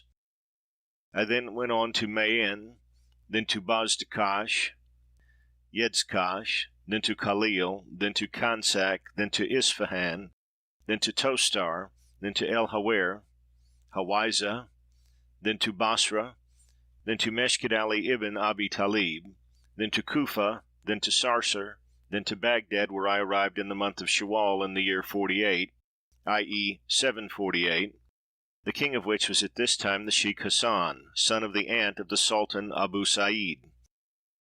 After this I proceeded to the city of Ambar, then to Heat, then to Haditha, then to Anna, then to El Rabba, then to El Sakna, then to Tadmor, then to Damascus of Syria, the whole time of my absence, from which had been 20 full years. The chief judge of the sect of Shafi'ah was now Tadiq ad-Din al-Sabki. From this place I went to Aleppo, and then returned to Damascus, then to Jerusalem, then to the city of El Khalil, Hebron, then to Gaza, then to Damietta, then to Fariskur, then to El Mahala El Kobra, or the Great Station, then to Damanhur, then to Alexandria, then to Cairo. At this time there was a general plague throughout Egypt. I was told that the number of those who died daily in Cairo amounted to 120,000. The reigning prince at this time I entered Egypt was El-Malik El-Nasr Hassan ibn El-Malik El-Nasr Muhammad ibn Kalawun. I then proceeded from Cairo on the way to Upper Egypt for Idab. There I took shipping and got to Jeddah, then to Mecca, may God ennoble it. I arrived at this place in the month of Shaban, in the 9th and 40th year, A.H. 749, and in this year I performed the pilgrimage. I then returned with a Syrian caravan to Taiba, the city of the Prophet. I visited his grave and returned with them to Jerusalem. I then hired a passage back to Cairo, but as a desire of seeing my native country now came upon me, I prepared to take my journey to the west. I traveled accordingly to Alexandria, and in the month of Safar, A.H. 750, I set sail and arrived at the island of Jarba. From this place I sailed in another vessel to Fez, then to Saphakis, then to Milyana, then to the city of Tunis, then to Tilimsan, then to the palace of Fez, where I arrived in the latter part of the month Shaban in the year 750. The reigning king at this time was the commander of the faithful Abu Anan. I presented myself to him and was honored by a sight of him. The awe that surrounded him made me forget that of the king of Iraq, his elegance that of the emperor of India, his politeness that of the king of Yemen, his bravery that of the king of the Turks, his mildness that of the emperor of Constantinople, his religious carriage that of the emperor of Turkestan, his knowledge that of the king of Sumatra, for he so overwhelmed me with his favors that I found myself quite unequal to express my gratitude. In Fez, too, I terminated my travels after I had assured myself that it is the most beautiful of countries. The poet has truly said of it, "Ask me my proof, why in the west countries you find the sweetest, best.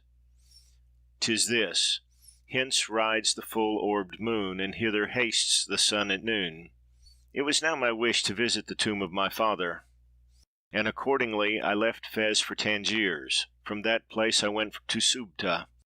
It then occurred to me that I should have pleasure in the warfare for the faith.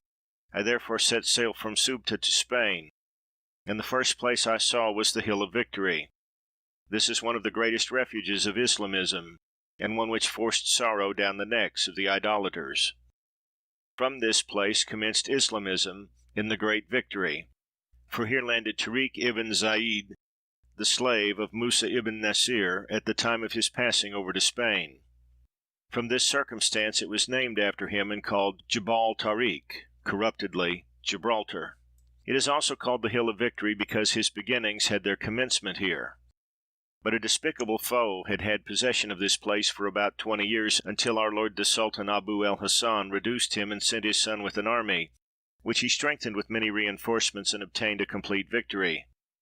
He then rebuilt and strengthened its fortifications and walls, and stored it with cavalry, treasure, and warlike machines. This was one of his good deeds, the effects of which still remain.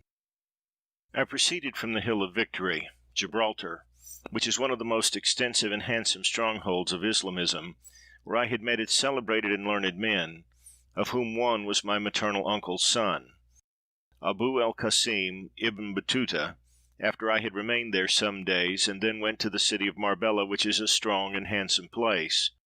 From this place I went to the city of Malaga, one of the chief cities of Andalusia. Its charming districts lie together and enjoy the advantages of both sea and land. It abounds with excellent production, so that 8 radis of grapes are sold for a small dinar. Its figs and pomegranates are unequaled. From this place I traveled to the city of Tabsh, from that to Hama, which is a small town, and in which there are warm springs. I then went to Granada, the chief city of Andalusia, which for its structures and suburbs is unequaled in the whole world. It is divided by the well-known river Chenil. Besides this, however, there are many other rivers, as well as cisterns, gardens, orchards, and palaces surrounding it on all sides. The king of Granada was at this time Abu el-Walid Yusuf ibn Nasir. I never met him on account of a disease under which he then labored. His noble and excellent mother, however, sent me some dinars for my support. I here met some of the learned men of the place, of whom the most surprising was a young man named Abu Ja'far Ahmed ibn Rizwan el-Jadhani.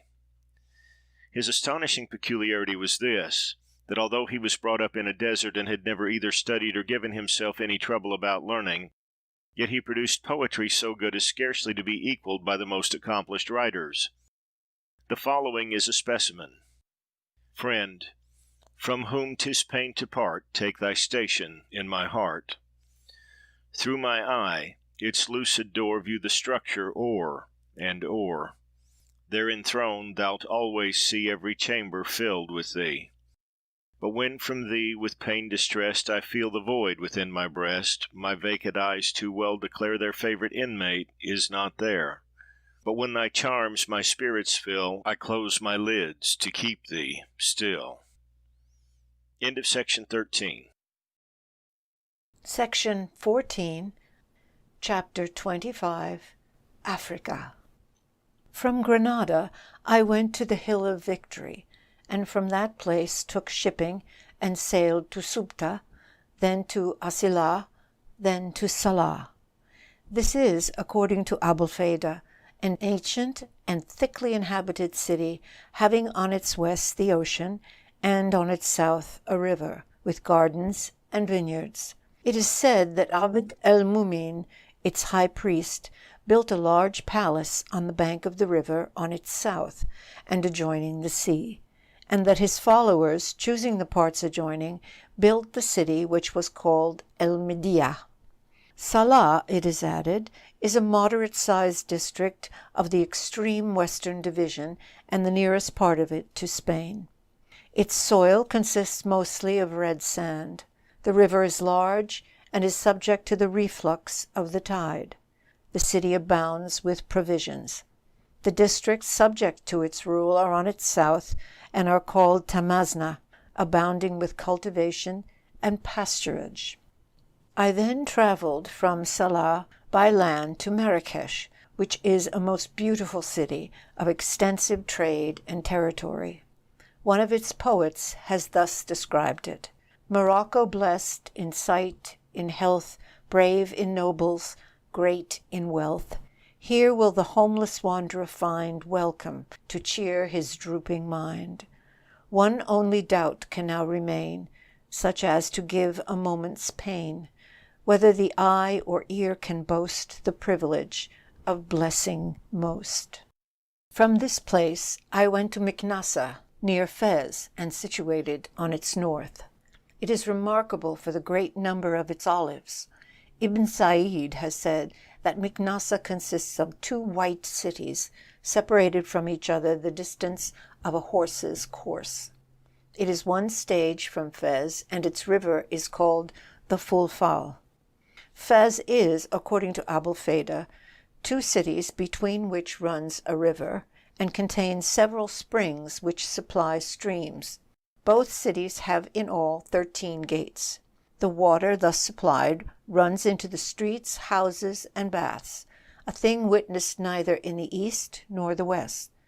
The place was founded since the times of Islamism. Ibn Said has related, after el-Hijazi, that when they began to dig for the foundations, they found an axe, a faz, in the excavations, and hence it took its name. It is said that there are within the city, and upon its river, about 300 water mills constantly worked by the stream. The people are remarkable for the comforts of life which they enjoy. El Faz is its citadel, which is situated on the highest spot in it, and through which the river runs. There are here 3 mosques, in which there is preaching, and from it to Subta is a distance of 10 days. The source of its river is half a day's journey from the city. It then runs through meadows and among flowers until it enters the place. Fez is said, in the Atwal, to be a village of Tangiers. Then I went to the palace of Fez, and presented myself to the commander of the faithful, the Sultan Abu Anan, may God give him happiness. After this I bade him farewell with an intention to visit Sudan, and came to Siglmasa, which is a very handsome city. It produces very many good dates, and in the abundance of these it may be compared with Basra, except only that those of this place are the best.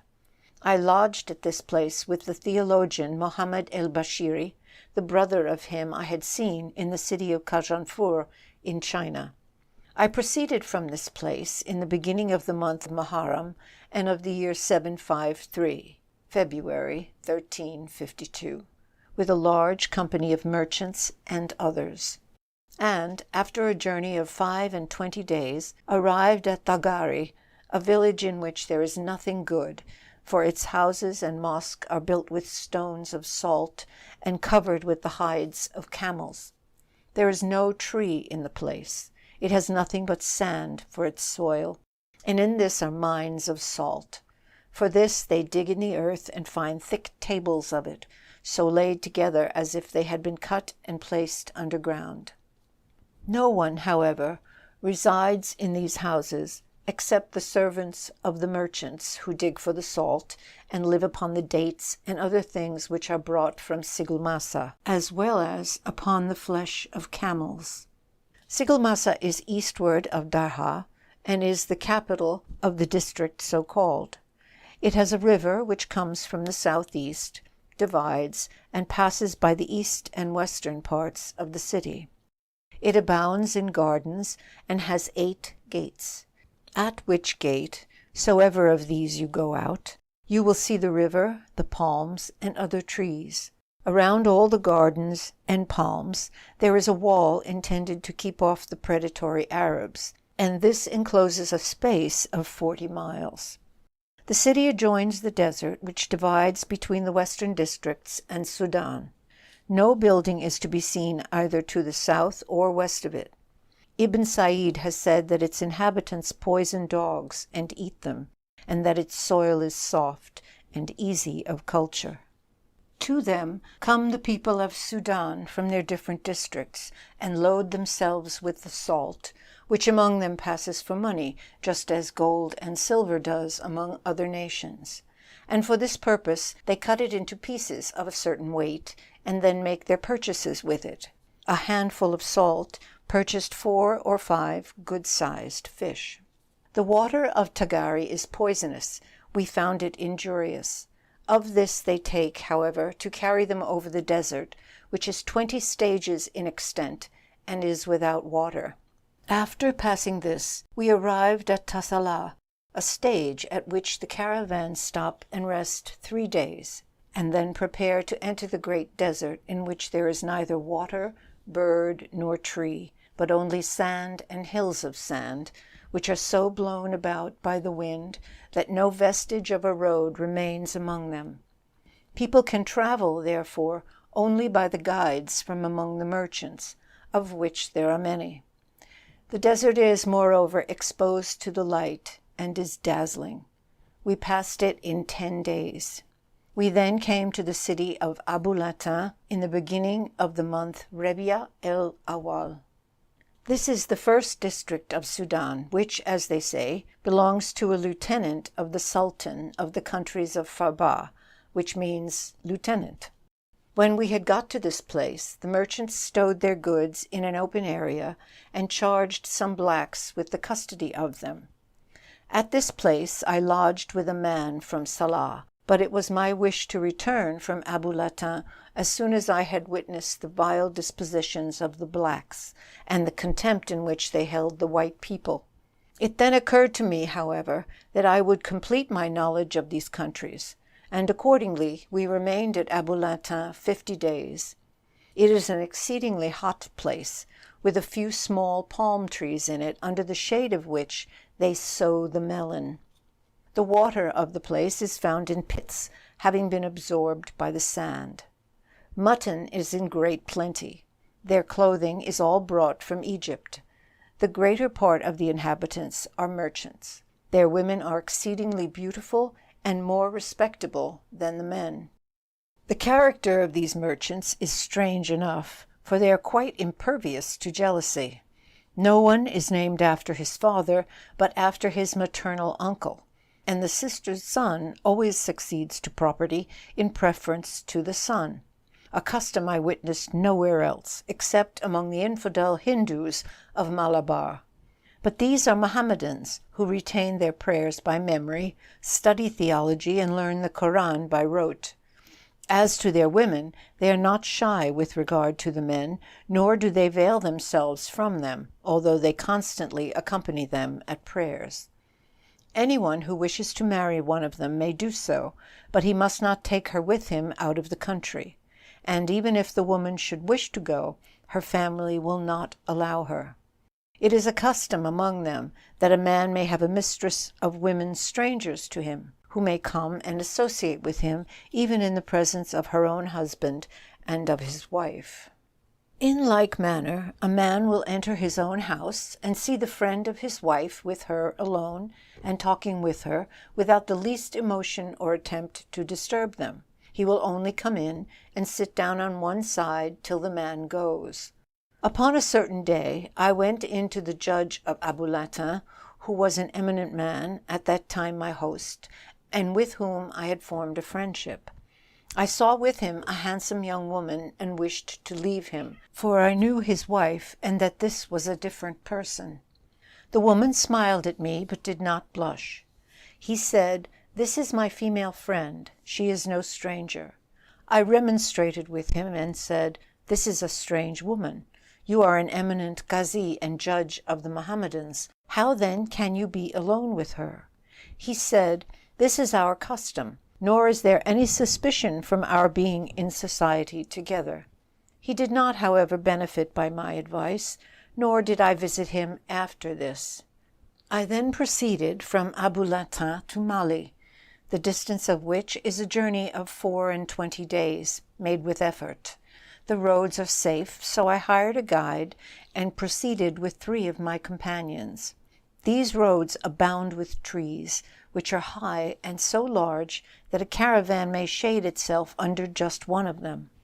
As I passed by one of these trees, I saw a weaver weaving cloth within a cleft of its trunk. Some of these will grow so corrupt that the trunk will become like a well and be filled with the rainwater, and from this the people will drink. Sometimes the bees will be in these, in such numbers that they will be filled with honey, which travelers take for their use. It is affirmed by Ibn Jazi el-Kelbi, the epitomator of this work, that there are in Andalusia 2 chestnut trees, such that a weaver may sit and weave cloth in them.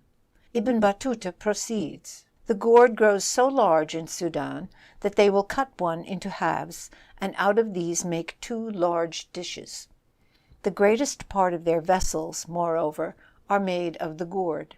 After 10 days from our leaving Abu Latin, we came to the village Zagari, which is large and inhabited by black merchants. Among these lives a number of white people of the Abbazia sect of heretics. We then left this place and came to the great river, which is the Nile. Upon it is the town of Karasanju, from which the Nile descends to Kabara, then to Zaga, the inhabitants of which were the first in these parts to embrace Islamism. They are religious and fond of learning. In the south of this district is the city of Zagawa. The villages of the people of Zagawa and Taju are extended through the space situated upon the windings of the Nile. They are people of the same stock, except that those of Taju are the handsomest and best behaved. It is said in the Azizi that from Dongola to the country of Zagawa westward is a distance of 20 stages. From this place the Nile descends to Tambaktu, then to Kawkaw, both of which we shall give some account. It is said by Ibn Said that Kawkaw is the residence of the Sultan of these parts, and that he is an infidel. Opposite to him on the west are the Muslims of Ghana, and on the east those of El Kanam. This place has a river named after itself, but the place itself is to the eastward of this its river. It is said in the Kanun that Kawkaw is situated between the equinoctial line and the beginning of the first climate. It is said in the Azizi that the latitude of Kawkaw is 10 degrees and that the inhabitants are Muslims. In the city of Ghana is the residence of the king of the districts of Ghana, who lays claim to being a descendant of Hassan, son of Ali. To this place traveled the western merchants from Sigalmasa through an immense desert of 50 days, and from it they bring nothing but red gold. Ibn Said has said that it has a Nile, which is a branch of the Nile of Egypt, and that it flows into the ocean in a longitude of 10.5 degrees and in the latitude of 14 degrees, so that between this place and Ghana is a distance of about 4 degrees. Ghana stands on both sides of its river. It is also said that Ghana contains 2 cities, one of which is inhabited by Muslims and the other by infidels. The Nile then proceeds to the town of Muli, which is the extreme district of Mali. It then goes on to Yui, the greatest district of Sudan, and the king of which is the most potent. No white person can enter here, for if he attempt to do so, they will kill him before he reaches it. The Nile then descends from this place to the countries of Nubia, the inhabitants of which are Christians, then to Dongola, which is the largest district they possess, the king of which is named Ibn Khans Odin, who became a Mohammedan in the times of El-Malik el-Nasir. The Nile then descends to the cataracts, which terminate the regions of Sudan, dividing them from Upper Egypt. From Kar Sanju, I went to the river Sansara, which is about 10 miles from Mali. I then went to the city of Mali, the residence of the king. I there inquired for the residence of the white people and lodged with them. They treated me very honorably. The Mohammedan judge of the blacks, who was a celebrated Haji, made me his guest and sent me a present and a cow. I was sick for 2 months in Mali, but God restored me. It happened that Manai Soliman, the Sultan of Mali, a most avaricious and worthless man, made a feast by way of kindness. I was present at the entertainment with some of our theologians. When the assembly broke up, I saluted him, having been brought to his knowledge by the theologians. When I had left the place, he sent me a meal, which he forwarded to the house of the judge. Upon this occasion the judge came walking hastily to me and said, "Up, for the Sultan has sent you a present." I hastened, expecting that a dress of honor, some horses, and other valuables had been sent, but behold, they were only 3 crusts of bread, with a piece of fried fish and a dish of sour milk. I smiled at their simplicity and the great value they set on such trifles as these. I stayed here after this meal 2 months, but saw nothing from him, although I had often met him in their friendly meetings. I one day, however, rose up in his presence and said, "I have traveled the world over, and I have seen its kings, and now I have been 4 months in thy territories, but no present or even provision from thee has yet reached me. Now what shall I say of thee when I shall be interrogated on the subject hereafter?" Upon this he gave me a house for my accommodation with suitable provisions. After this, the theologians visited me in the month of Ramadan, and out of their whole number they gave me 33 mithqals of gold. Of all people, the blacks debase themselves most in presence of their king. For when any one of them is called upon to appear before him, he will immediately put off his usual clothing and put on a worn-out dress with a dirty cap. He will then enter the presence like a beggar, with his clothes lifted up to the middle of his legs. He will then beat the ground with both his elbows and remain in the attitude of a person performing a prostration. When the Sultan addresses one of them, he will take up the garment off his back and throw dust upon his head, and as long as the Sultan speaks, everyone present will remain with his turban taken off. One of the best things in these parts is the regard they pay to justice, for in this respect the Sultan regards neither little nor much. The safety, too, is very great, so that a traveler may proceed alone among them without the least fear of a thief or robber. Another of their good properties is that when a merchant happens to die among them, they will make no effort to take possession of his property, but will allow the lawful successors to take it. Another is their constant custom of attending prayers with the congregation, for unless one makes haste, he will find no place left to say his prayers in. Another is their insisting on the Koran's being committed to memory, for if a man finds his son defective in this, he will confine him till he is quite perfect, nor will he allow him his liberty until he is so. As to their bad practices, they will exhibit their little daughters, as well as their male and female slaves, quite naked. In the same manner will the women enter into the presence of the king, which his own daughters will also do. Nor do the free women ever clothe themselves till after marriage. The greatest part of them will eat stinking dead bodies, dogs, and asses. I traveled in the next place from Mali, the Sultan having given me 100 mithqals of gold, which place I left in the month of Muharram, in the year 54, A.D. February 1353, and came to a gulf which branches out of the Nile, and upon the banks of which there were very large beasts. I wondered at them, and thought they were elephants, from the great numbers there are in those parts. But when I saw them enter the water, I inquired about them, and was told that they were sea-horses, which go out to graze and then return to the water. They are larger than the land horses, and have manes and tails. Their heads are like those of horses, and their legs like those of elephants.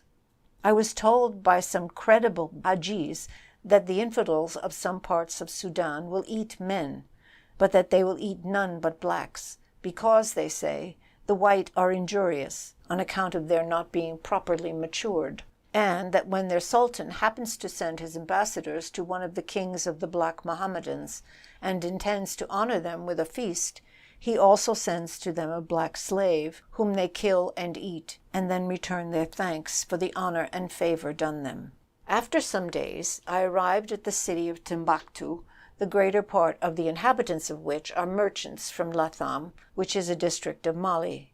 Here is also a black magistrate on the part of the Sultan of Mali. I next arrived at the city of Karkal, which is large and one of the most beautiful in Sudan. Here they transact business with the Kauri, like the inhabitants of Mali. After this, I arrived at the city of Bardama, the inhabitants of which protect the caravans. Their women are chaste and handsome.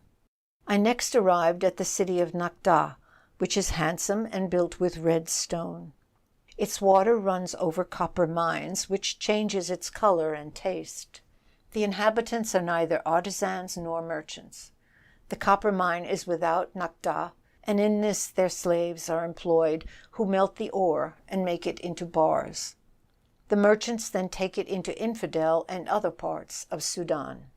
The Sultan of Nakda is a Berber. I met him and was treated as his guest, and was also provided by him with necessaries for my journey. I was afterwards visited by the commander of the faithful in Nakda, who ordered me to wait on him, which I did, and then prepared for my journey. I then left this place in the month of Shaban in the year 54, A.D. 1353, and traveled till I came to the territories of Hakar, the inhabitants of which are a tribe of the Berbers, but a worthless people. I next came to Silmasa, and from thence to Fez, the residence of the commander of the faithful, to whom I presented myself and kissed hands. I now finished my travels and took up my residence in this country. May God be praised. End of section 14. End of the Travels of Ibn Batuta by Ibn Batuta, translated by Samuel Lee.